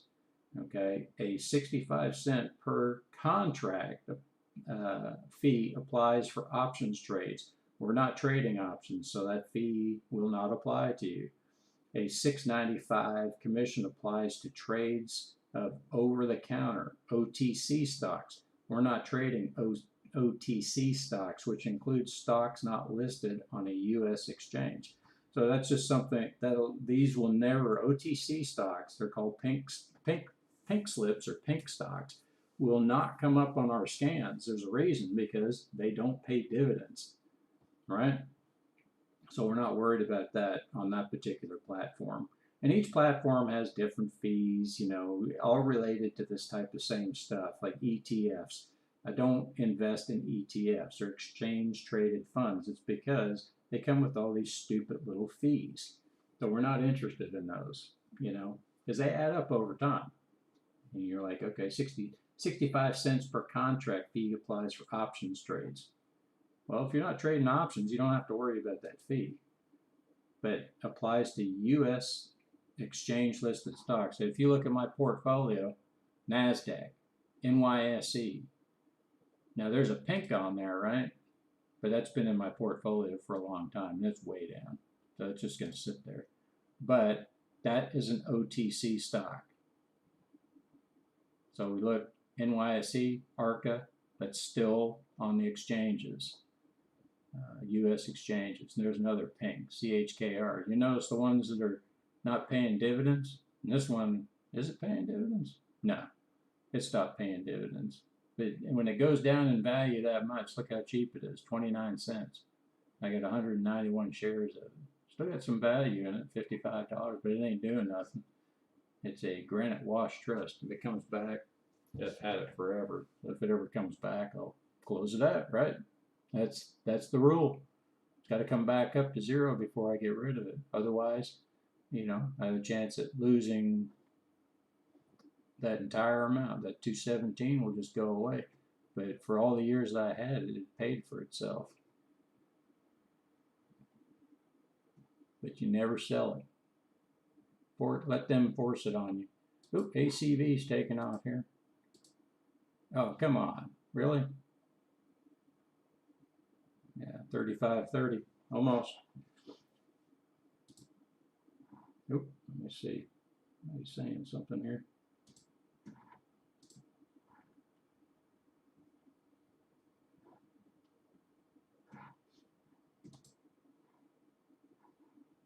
Yeah, and there's others, but I would stay away from just the mobile trading platforms. Like Robinhood hasn't been around all that long. I don't think they've got a lot of capitalization. I mean, I know they got money, but they get shut down for weird reasons on a regular occurrence, and nobody really understands what's going on over there. But I don't think. Oh yeah, well, it's close to what? I mean, it's really relative to what you're selling it for, right? So, see, some people believe that, oh, hey, I'm at 33.10. I want 10% return on my money on the trade. And say, okay, that's great. So what's that? $3 and $3.31. So you got to put in an order for $3 and well, it'd be you're looking to close that at 36. What would that be? 36.41. So you'd be trying to close in up here, right, for 10%. Well, what am I making on the money? Look at ACV, 5.7. Well, who hits first?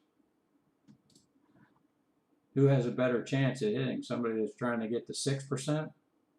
Because it's probably more like 7 if you think about it, right? Because if it comes down, the yield goes up. As it's going up, the yield comes down.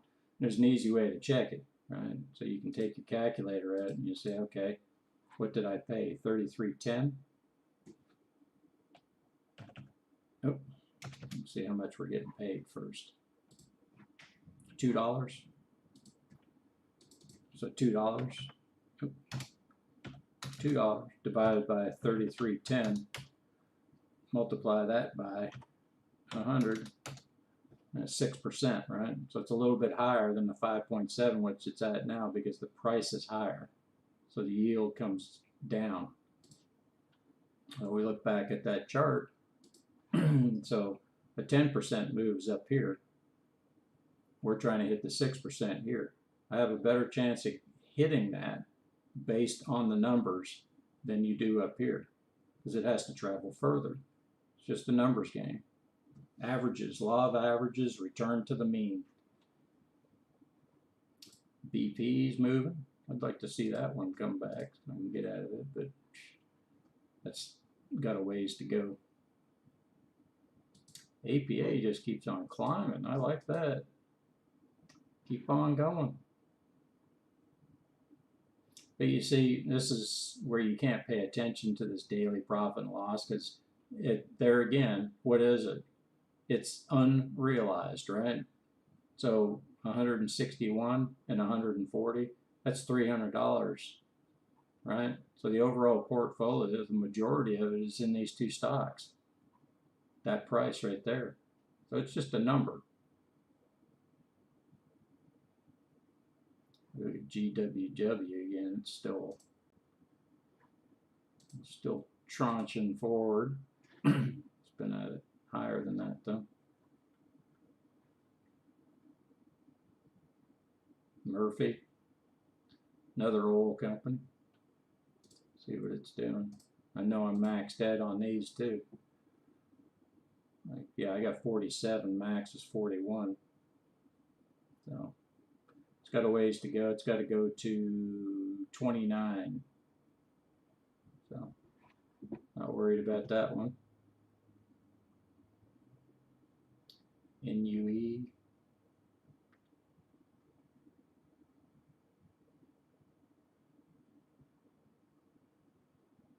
Yep. Let's go over this one. We're getting a little bit of movement.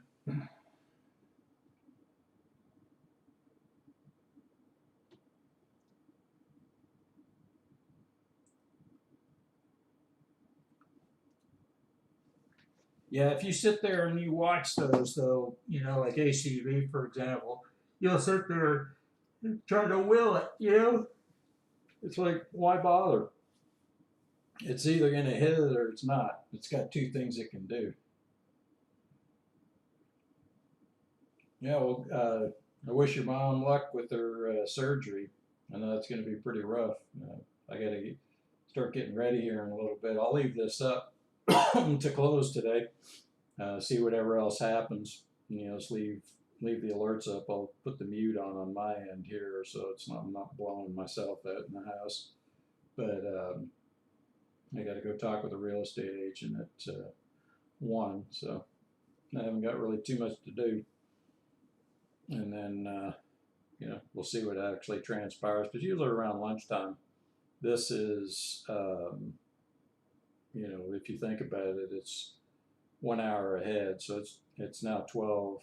Well, it's almost 1 o'clock, and they probably will be coming back from lunch. So you start seeing a little bit more action in the next hour. So you may end up seeing a couple more buys. It's hard to say though. I mean, you got to keep it in your mind that all you're doing is managing. It's like driving the bus. Take a left-hand turn here, take a right-hand turn, open the door, let people on, stop when the bell rings, let people off. It's the same thing. It's just a different way of looking at how to invest in the market. So you could possibly automate this, but it might take you 20 years to figure out the best way to automate it. I don't mind looking at it for a few hours in the morning. I don't mind, while I'm sitting around doing nothing, waiting to sell this place.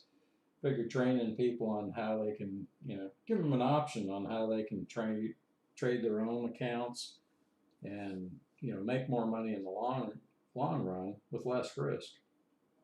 But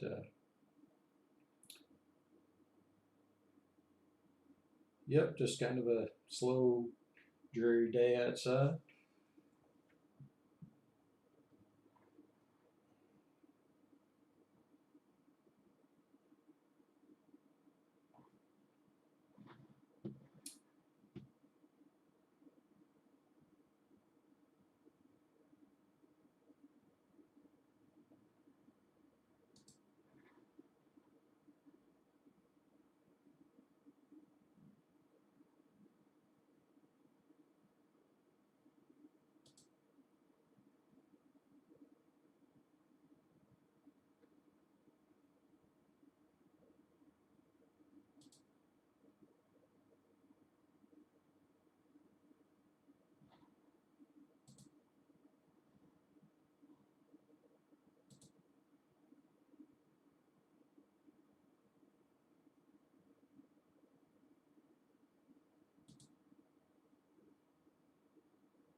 Yeah, so about lunchtime now on the East Coast.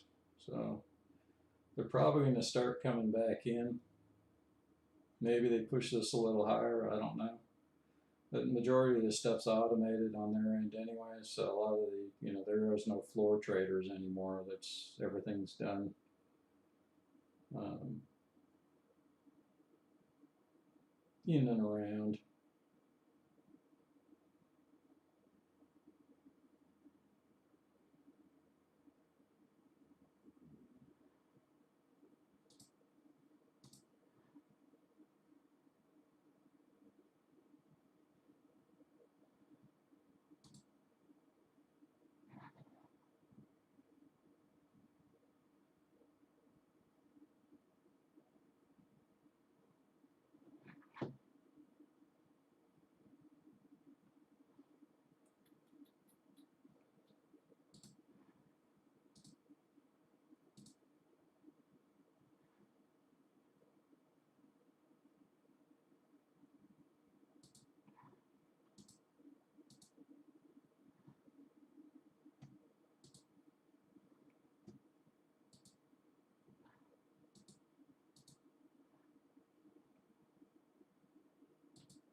All right, and turn everything back on. Now that I'm back.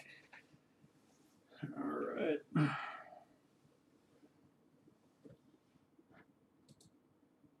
So we got a couple of alerts that went off while I was gone. Got about another, what, 50 minutes left on the market. What do we got? You got the examiner in the house.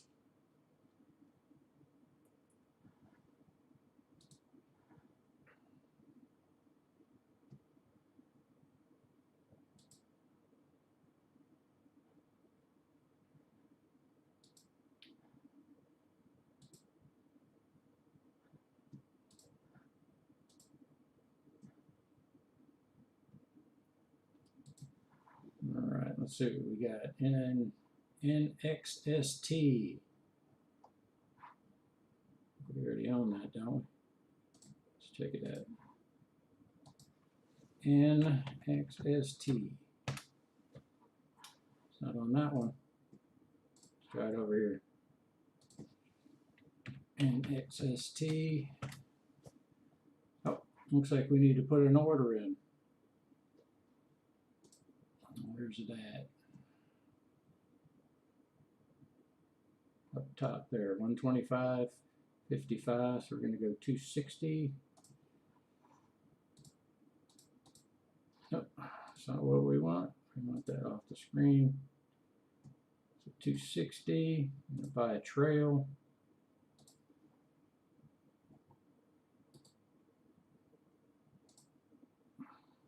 Where the count? Yeah.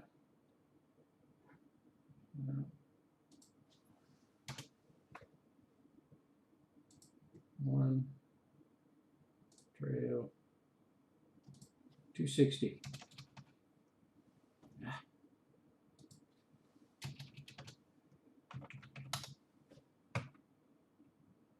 Righto. Active. We got a bunch of buys still lingering around there. Looks like we got a few limits. And let's see. Guess we didn't have any other. Yeah, I guess we did have something buy or sell. Looks like AEP. Let's check it out. AEP is on what account? There it is. AEP. Come in there. Looks like it hit the 50% mark. And that was an alert because we've already hit that one.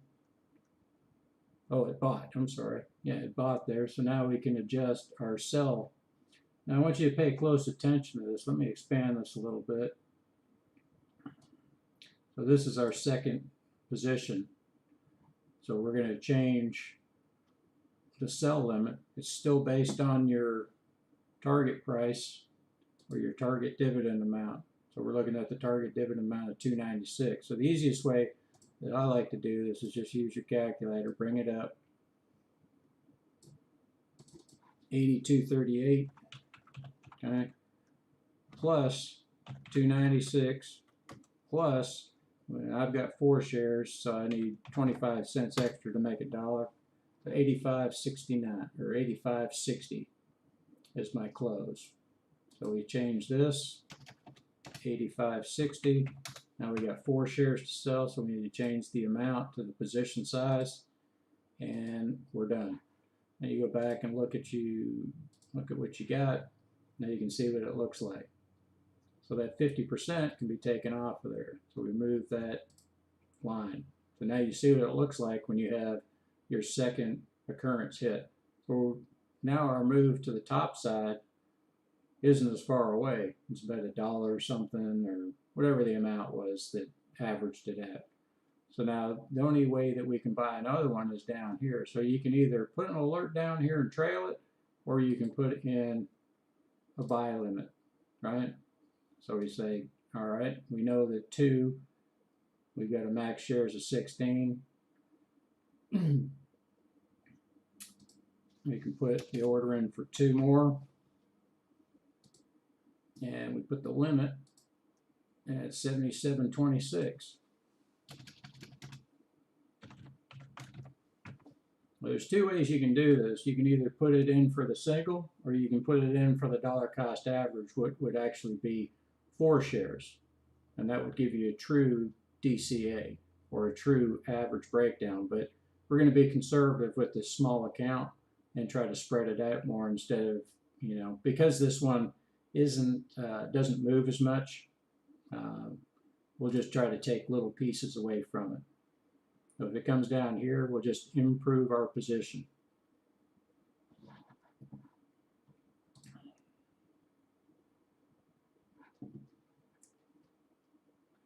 All right, so we look at, see what's actually on the move, since I've been on about an hour dealing with the real estate agent. Let's see.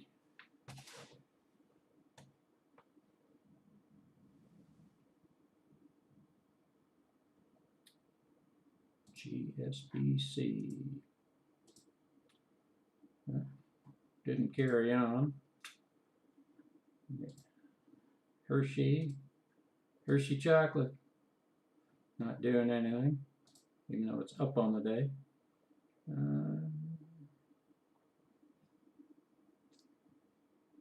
What do we got? The market backing up a little bit. Yeah, a little bit.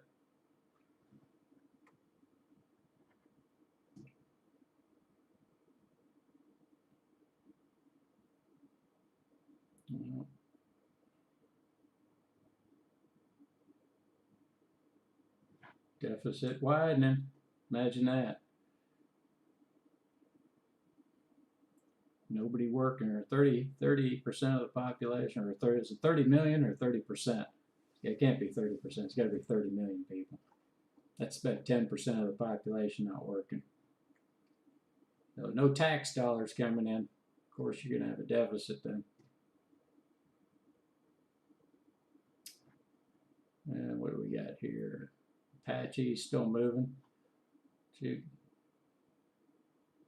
Up at least 20, almost 20% there. A little bit more move. Take a look. It's a super small position. That was a mistake on this account. It was supposed to be on the other account, but we'll let it fly because it's such a small amount. Let's look at, where's that? Where's my lottery ticket? There's the lottery ticket right there. It's not really doing anything.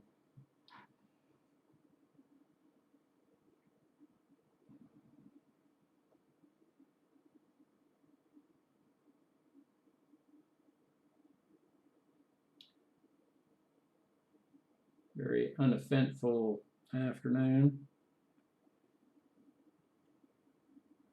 This one looks interesting. SWM. He's starting to crawl back up.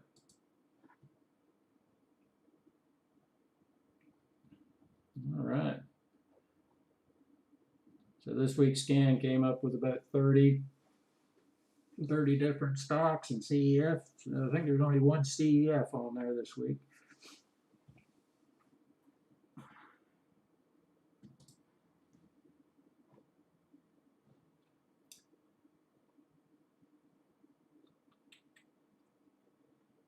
Oil's leading the way.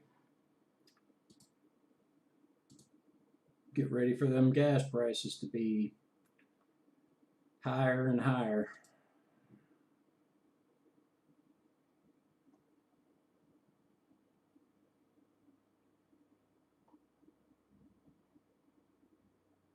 Yep.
Yeah, sorry about that. I'm just trying to get some documents together. Trying to get this house deal moving along.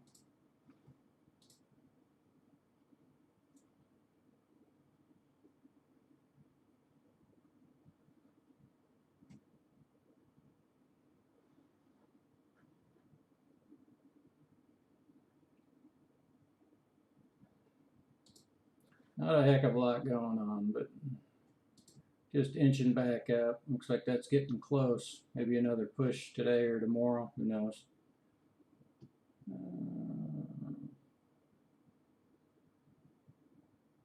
The scan's been pretty good. I mean, it took a couple weeks to get that to come up, but still, it's looking like a winner sooner or later.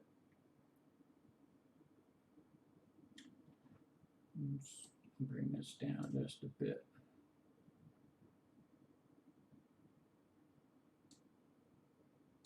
There we go.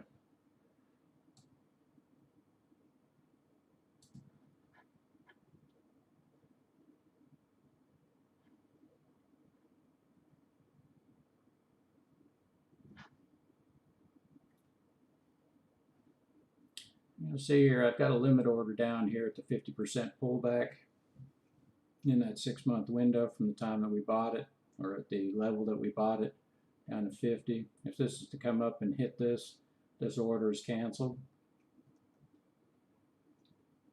And it's just another rule. You don't want it on there. It's strictly used for 50% pullback for dollar cost averaging. We're not interested in keeping it on there. Kalu moving back up. That's a pretty good size move for the price.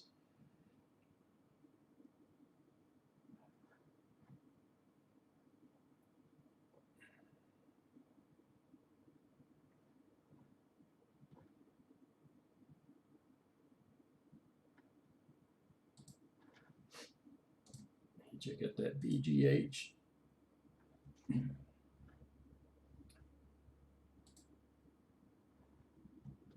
Let's see if we actually have an order. And sometimes when you got a lot of orders in, it won't show it. Looks like we need to put an order in to close that BGH. So now we have 149 shares, and the max shares are 147. Move that up here. All right. So we want to go after the number 126. Make it 127. Make it a round number. That's your dividend amount. So 1545 plus the 127. We're going for 1672. Now, I don't have to add any extra pennies to it to make up for the dollar that you pay in commission. So we'll just go for the 1672. So we'll close at 1672. And that's a done deal. All right, so you see where it's at. All right, easy peasy. So what else do we got going here? Oh, shoot, time is flying here. So we've got 29 minutes left.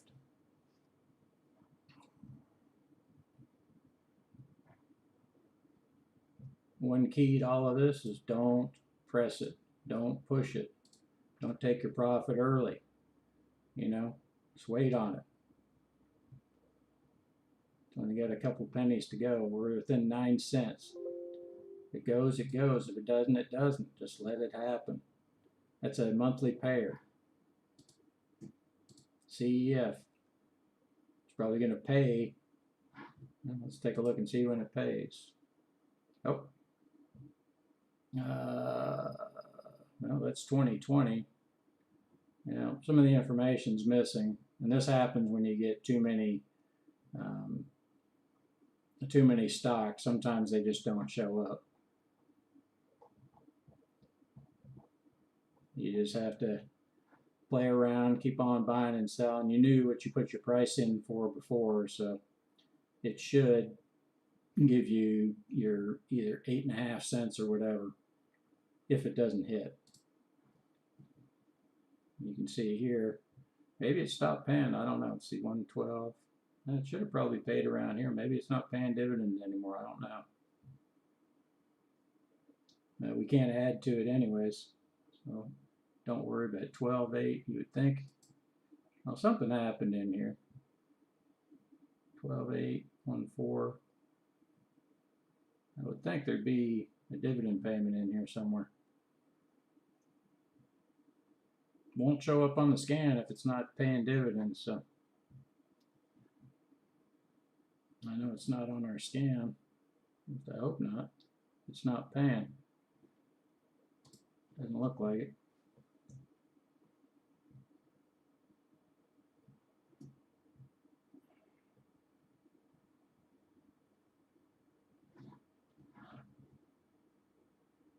Alright, let me find some other documentation.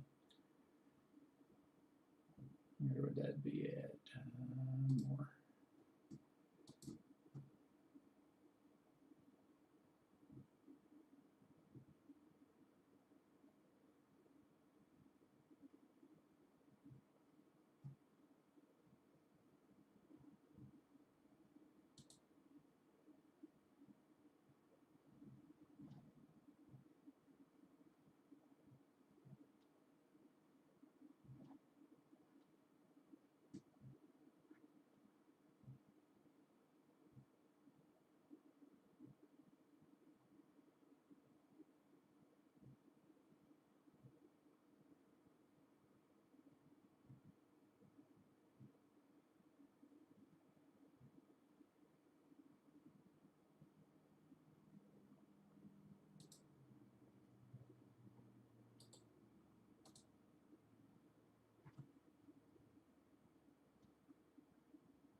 enough of that.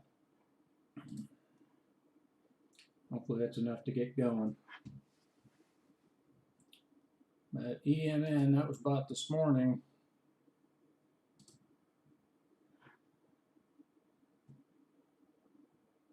Looking promising, I guess. What else did we buy? Jack.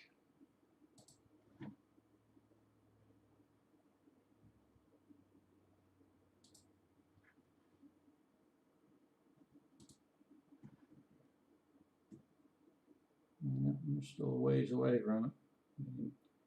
We get it at its all-time low, but we got it where it needed to be.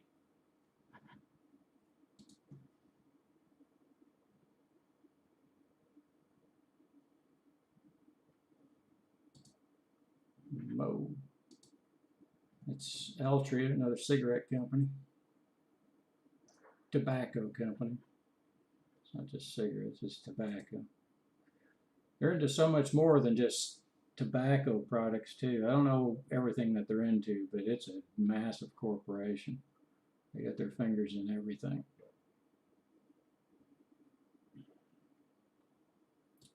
PHT finally moving, huh? Let's take a look. All right, I like that. I like when you're above water. I got a bunch of shares in there. We're about 30 some odd shares over, so maybe I need to bring this down in line. I'll worry about it after the market closes and figure out. Looks like I can take about 34 shares off the board. Is that right? Yeah. 36. Or 26. Take about 26 shares off the board. Reduce that risk. Target amount's going to be the same, 87 cents. See, here's an example of where the dividends on the trailing 12 months, if you look at February 20th through December 20th of last year, you can see where in November 16th of 2020, the dividend was raised. That's where you get that change. So this is paying 9.4%. Now we're even, so we're actually getting approximately, you know, if you want to take away a couple pennies or maybe a 0.5%, you're getting paid 9.4% on your money. Right. So we're not at 87, but we want to protect our capital, and we're over on our max shares. So after the market closes, I'll make an adjustment, and we'll sell off a few of those shares to bring it more in line with what it's calling for on our scan. It's 238 is what it's showing. That might be a little bit different because that was a couple weeks ago, so I'll have to look at the scan and see what it comes up with. Make that adjustment. But we like it when they start paying more dividends. You don't have to have as many shares making that money. Put it into something else that's, you know, you get more cash. If you're not taking profit on the way up, then you're setting yourself up for a pretty big fall. Keep those positions small. Keep it based on what the scan tells you to do, based on the size of your account. Can't stress that enough. Risk management. Manage your risk.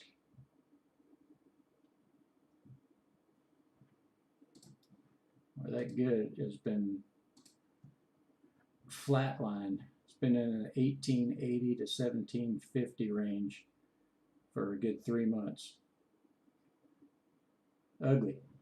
But what are you getting? If you bought it right here, you're getting 3 months of dividends. You only got 9 more to go. Or jumps up and hits that and you get the full year. But still, we're at 35 max shares. What's the max shares on that puppy? 56. So we're over halfway there.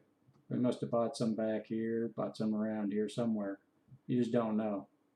It's hard to look back.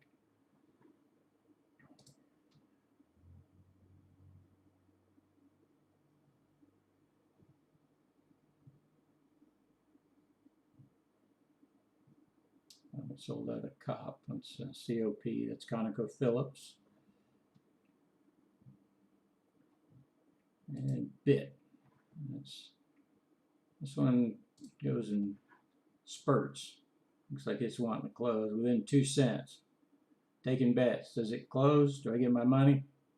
So how many we got? We got 15 shares. Not a big one, but looks like it was a one-time occurrence, so we must have bought it back here somewhere.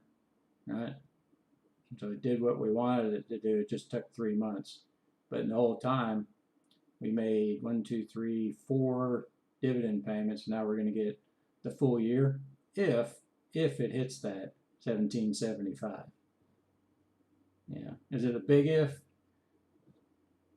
Who knows? You know, I've seen them where they go right up to a penny.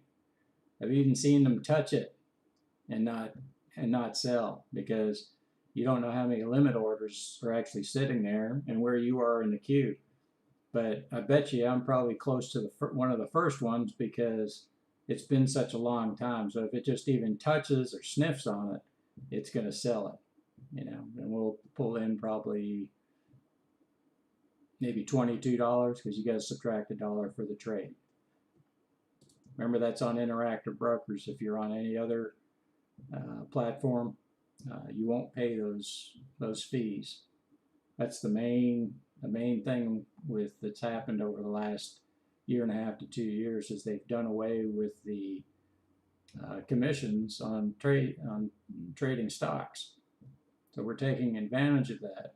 So in this account here, showing you how you can use Interactive Broker, but this has a steep learning curve.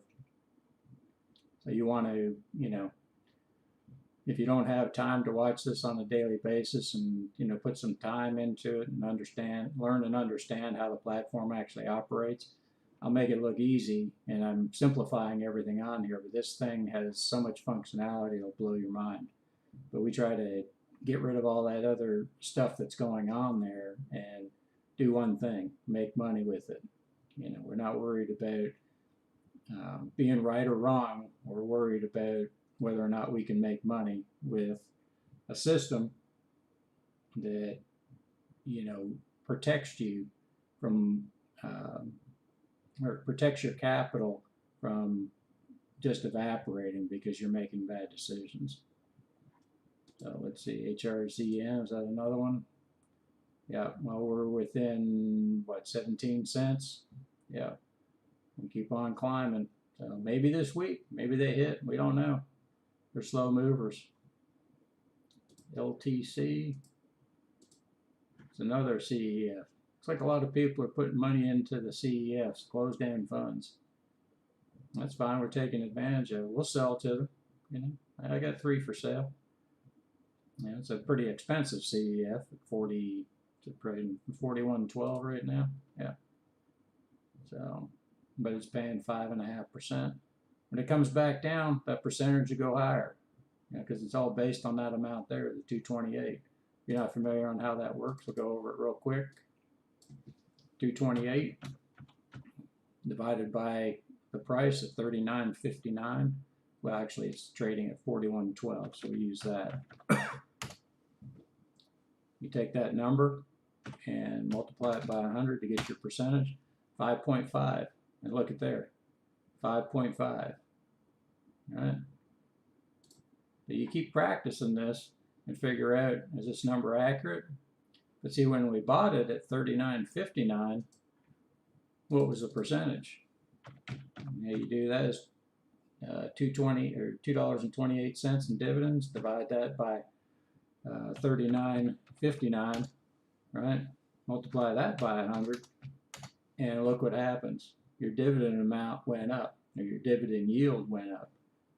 So as the price goes up, as long as your dividend stays the same, your dividend yield will go down, and vice versa.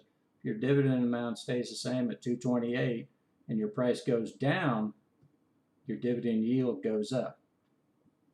So don't let that fool you when you're looking around for dividend yield, because a lot of people, that's all they're targeting is dividend yield, and that can be at your detriment. You know, because it doesn't. I try to concentrate on dividends. You know, you'll see some in here that are lower than $1.20. I don't mind taking a little bit less on a CEF because they pay quicker, but $1.20 is the standard. That's why you won't see, there's a ton of CEFs out there, but a lot of them pay below $1. You know, if you're looking for extra trades, you know, I can adjust the scanner to bring in lower price, but they're really not worth it in my opinion. Even though the dividend yield is higher, you're going to end up with, you know, a lot higher share amounts. Like this one here, you see 277 max shares. I can't buy anymore because I'm maxed out, right? And so unless they start paying more dividends, you know, you're pretty much stuck there. Or the dividend, you know, your max shares change. So keep that in mind when you're looking, you know, you don't want to use the scans that we use. You can always do it yourself.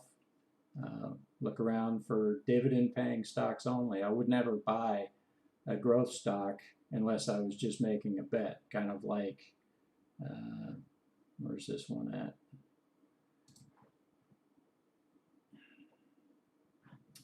It's probably, there it is right there, Ensign. There's a lottery ticket. Oh, we had one that wasn't even on the radar, so it just jumped up. SJW just sold. Oh, you look and see, 258. Right? That was a $69 stock. We had two of them, so it's at. Let's look at the chart. I'm gonna come down, find out where that's, what account it was on. SJW, there it is. You can look at it and see where it sold. Okay. Now we're going to clear all of this. If we have any orders in, we get them out of there. Never leave an open order on a non-working account. Once you're actually out, you want to close anything, and a lot of platforms allow you to do that in the future. So, for example, if you put an order in on Monday, all the scan is good for the week. It's not good for eternity. The only case where you leave an order in is if you have a trailing stop, because you're constantly price improving, meaning you're trailing the price down. You're not looking for a bottom on it. You're just saying, well, I think this thing's got more room to move to the bottom. That's why you put a trailing stop in. Just like that one that I put in earlier, that trailing stop will stay on there until it's actually activated, because the trailing stop turns into a limit order as soon as the price reaches wherever it's at. So if you're trailing something from $1, in this case here, we're looking at SJW at 69.22. If you put a trailing stop in on that, just for example purposes, your trailing stop would end up being 79.22. If it never moves above 69.22 and continues on down, if you get all the way down here to 64, the trailing stop will be $1 higher at 65. All that price has to do, if it decides to turn around and come back up and hit it, then you're in. Then you own it at 65. But it'll always keep a space of $1. But if it closes that dollar difference, that's your trailing stop, and then it ends up turning into a limit order. So it's just another way to price improve without having to watch it. But now limit orders, they're only good for the week. So if you put all your orders in off your scan, at the end of the week, you want to take those off. And so the easiest way is when you're first putting your order in is to put either, you know, the good till cancel date, or the, you know, each platform's a little different on how the terminology, but E-Trade, you can put a specific date when you want that to come off. I know that because I trade E-Trade as well. If you want to use Thinkorswim, which is TD Ameritrade's, that's their high-powered, you know, steep learning curve platform, lots of functionality, but you'll get caught up in all the, you know, bells and whistles of it, and you'll forget about what you're actually there to do, is make money. So concentrate on that. Just know that the scan's good for a week, and it allows you to get in and get out of trades, and it protects our. Um, it's meant to try to um, alleviate a lot of the risk in the market because we're picking things based on a lot of different things in the algorithm that allow us to make better decisions on what to invest in. But you say, well, heck, if it's working 50% of the time on 50, or 100% of the time on 50% of the stocks, then why not just go all in? Well, that's one of the parameters that you don't want to, be flexible on because it's based on your account size. Do not be putting extra money in because you think you're going to be making extra money. It's the fastest way to blow up your account because you're going into, you won't blow it up per se, but what's going to end up happening is you're going to trap yourself in one or two stocks and you're going to miss out on all the occurrences. The occurrences are trades. That's what we're after. We're after trades and we're after dividend payments. This is a dividend payment there. There's a dividend payment there. There's a dividend payment there. Quarterlies pay you for automatically. As soon as you buy it, you're either guaranteed to hit the dividend payment for the year for the amount of shares that you buy, or you're going to hold it till the end of time and you're going to get continued dividend payments until you die.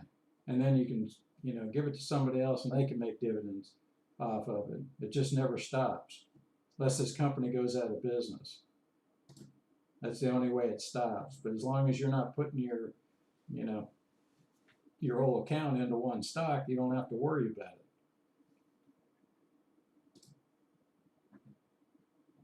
Well, we got 5 minutes left, so we're going to end up on an up note. And you see this size of this account right now, the daily profit and loss is up 447, and it's constantly changing, But so you got BP and APA, both oil stocks. So that's coming up to $295 worth of that. So you got about $190 for all the rest. So is it a true reflection of the market going up, or is it just kind of messing with your head? It's like, oh, I'm up $400. You're not up anything. That's just the overall account is up that. You hadn't realized anything. The only time I realize something is when we have a realized gain. It says it right up here. Realized profit and loss. So just this one account, we're up $44. Just this one account. It's realized. This is unrealized. Anything in this row. Hey, I'm up $54. You ain't up shit. You hadn't realized it yet. It's unrealized.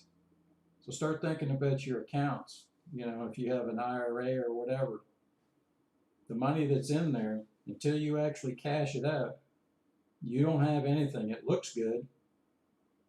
You just don't have any. You don't have a loss. You don't have anything. If this one here, it's down $440. If I decide to sell it, I'm going to take a loss, and then it becomes realized. Otherwise, it sits in there to the end of time, right? Unless I can get that 10-cent move to the upside and get out of this one and regain all that cash that I have in there. Otherwise, this isn't a good example. I'm only making 10 cents, but I still don't take a loss. I leave it in there because it's making the dividend. It's making less than 1%. This is like a small bank account down at Bank of America. You get $2,300 in there, making less than a penny, or less than a percentage per year. It's sad, but that's what happens when the oil market crashes. Is it going to come back? Of course it is. Look who's in office. We're going to start paying through the nose for gas. They want you driving that electric car. So let's see what else we got. This one looks like it's probably pretty close. So $1.59 by 20 should be, that would be more like $30, right? So we're probably a little ways away from that. Yeah, we still got a ways to go.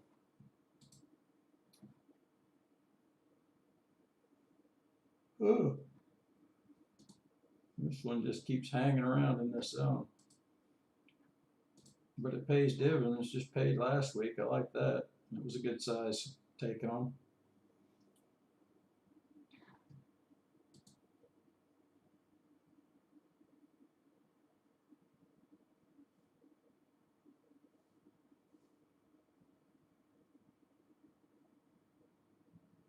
Mm-mm.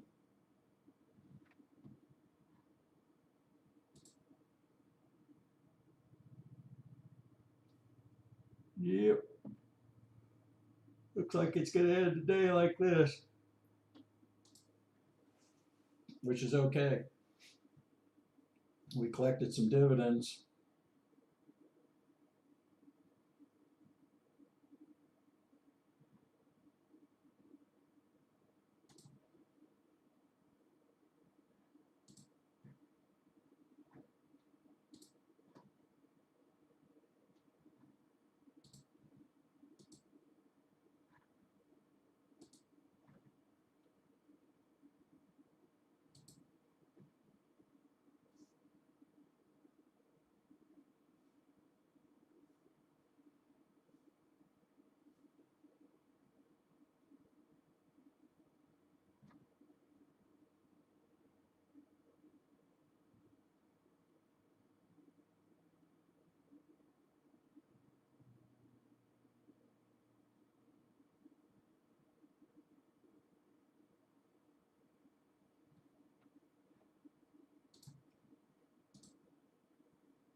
And we're closed. Now look at that run up there. Yeah, that sucker ran all the way up to 45, 10 cents. Is that the high? Yep, 33.35. Just sitting there waiting. 10 cents away. So if you count on your fingers how many, go down through all of these that we've got sitting within 10 cents of hitting our target. Right? Sometimes these can hit in a day. It could take them a month, it could take them a week, it could take them a year. You just don't know when it's going to hit. But unless you've got the number of occurrences out there, meaning you own a bunch of different stocks, you're never going to partake in all the movement and all of the possibilities that you can make with extra occurrences. So the trick is make sure that you monitor the size of your account, right? If you're under 100,000, you do 10% of max shares, no more. That way you're protecting your capital. This account still has $12,000 ready to be deployed, in the situation, in the event that, something comes up, either whether it be an alert or there's limit orders in. You can look at all your pending orders and say, okay, so we got 1, 2, 3, 4, 5, 6, 7, 8, 9, 10, 11, 12, 13, 14, 15, 16, 17, 18, 19, 20, 21, 22. We had 22 orders waiting to go into the market, but the conditions have to be right. Sell orders, we don't care how many are in there. We know if it hits them, we're making money. We also know if they're not being hit and they're just hanging out in limbo, they're going down and maybe they're within 2 cents of striking, we're still making dividends constantly. Some of them are quarterly, some of them are monthly. You might even find 1 or 2 in there that slip by and they're semi-annually. I doubt that I have any annual payers in there, but be aware that they can change the schedule and the amount of the dividends at any time. That's up to the company. It's based on whether or not they're making any money. If they're making more money, you betcha they're going to move that dividend rate up. If they're losing money, they may bring it down. There's several examples. You just look around a little bit. Other than that, not a bad day in the market. Got some stuff done. We're here every morning. Try to start about a half hour beforehand to answer some questions and make sure that everybody's on the same page. This is investing with trading. This is not speculation. We're not looking to guess at where the market's going. I have no idea where the market's going. This is a structured plan with a structured outcome. We know what we're going to make, based on the overall size of the portfolio. So if you're okay, pulling in, 8+% per year on your money, then, take a look at this, see if you like it. And if you like it, we got the scans that come out every Sunday. And then you can, ask as many questions. This is all free. The only thing that I would ask is if you're, new subscriber, subscribe to the channel. Give you 1 month, free scans. That's 4 scans, and you can play with it the way you want. I'd advise you to try to follow, the plan. If you're unsure, watch it. You do it on paper money. You don't have to use real money. Just use paper money. But be realistic with the size of your paper money account. Start with, like 50,000 or something. Don't start with 1 million. Because you're not gonna, yeah, it's paper, so you're gonna use 100% of the max shares, and then you're not gonna know how to make money. All you're doing is playing a video game at that point. But you start small. It's like they say, you got to walk before you can run. Let me tell you, once you start, getting this down, you're going to realize once you hit that 100,000 mark, you're going to be well versed in this before you put any serious money into the market. And then, 8% on 100,000, well, let's just say, 8%, that's 8,000 in the year. That's just in dividends. We're not even talking about the amount we trade, right? So if you can get 1,000 trades and get, another 8%, you're like doubling your money.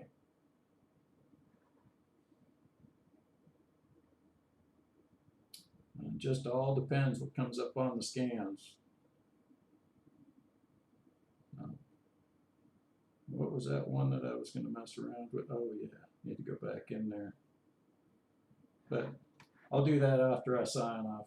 So, all right, enough for today. Long day, good day. Have a good night. See you tomorrow.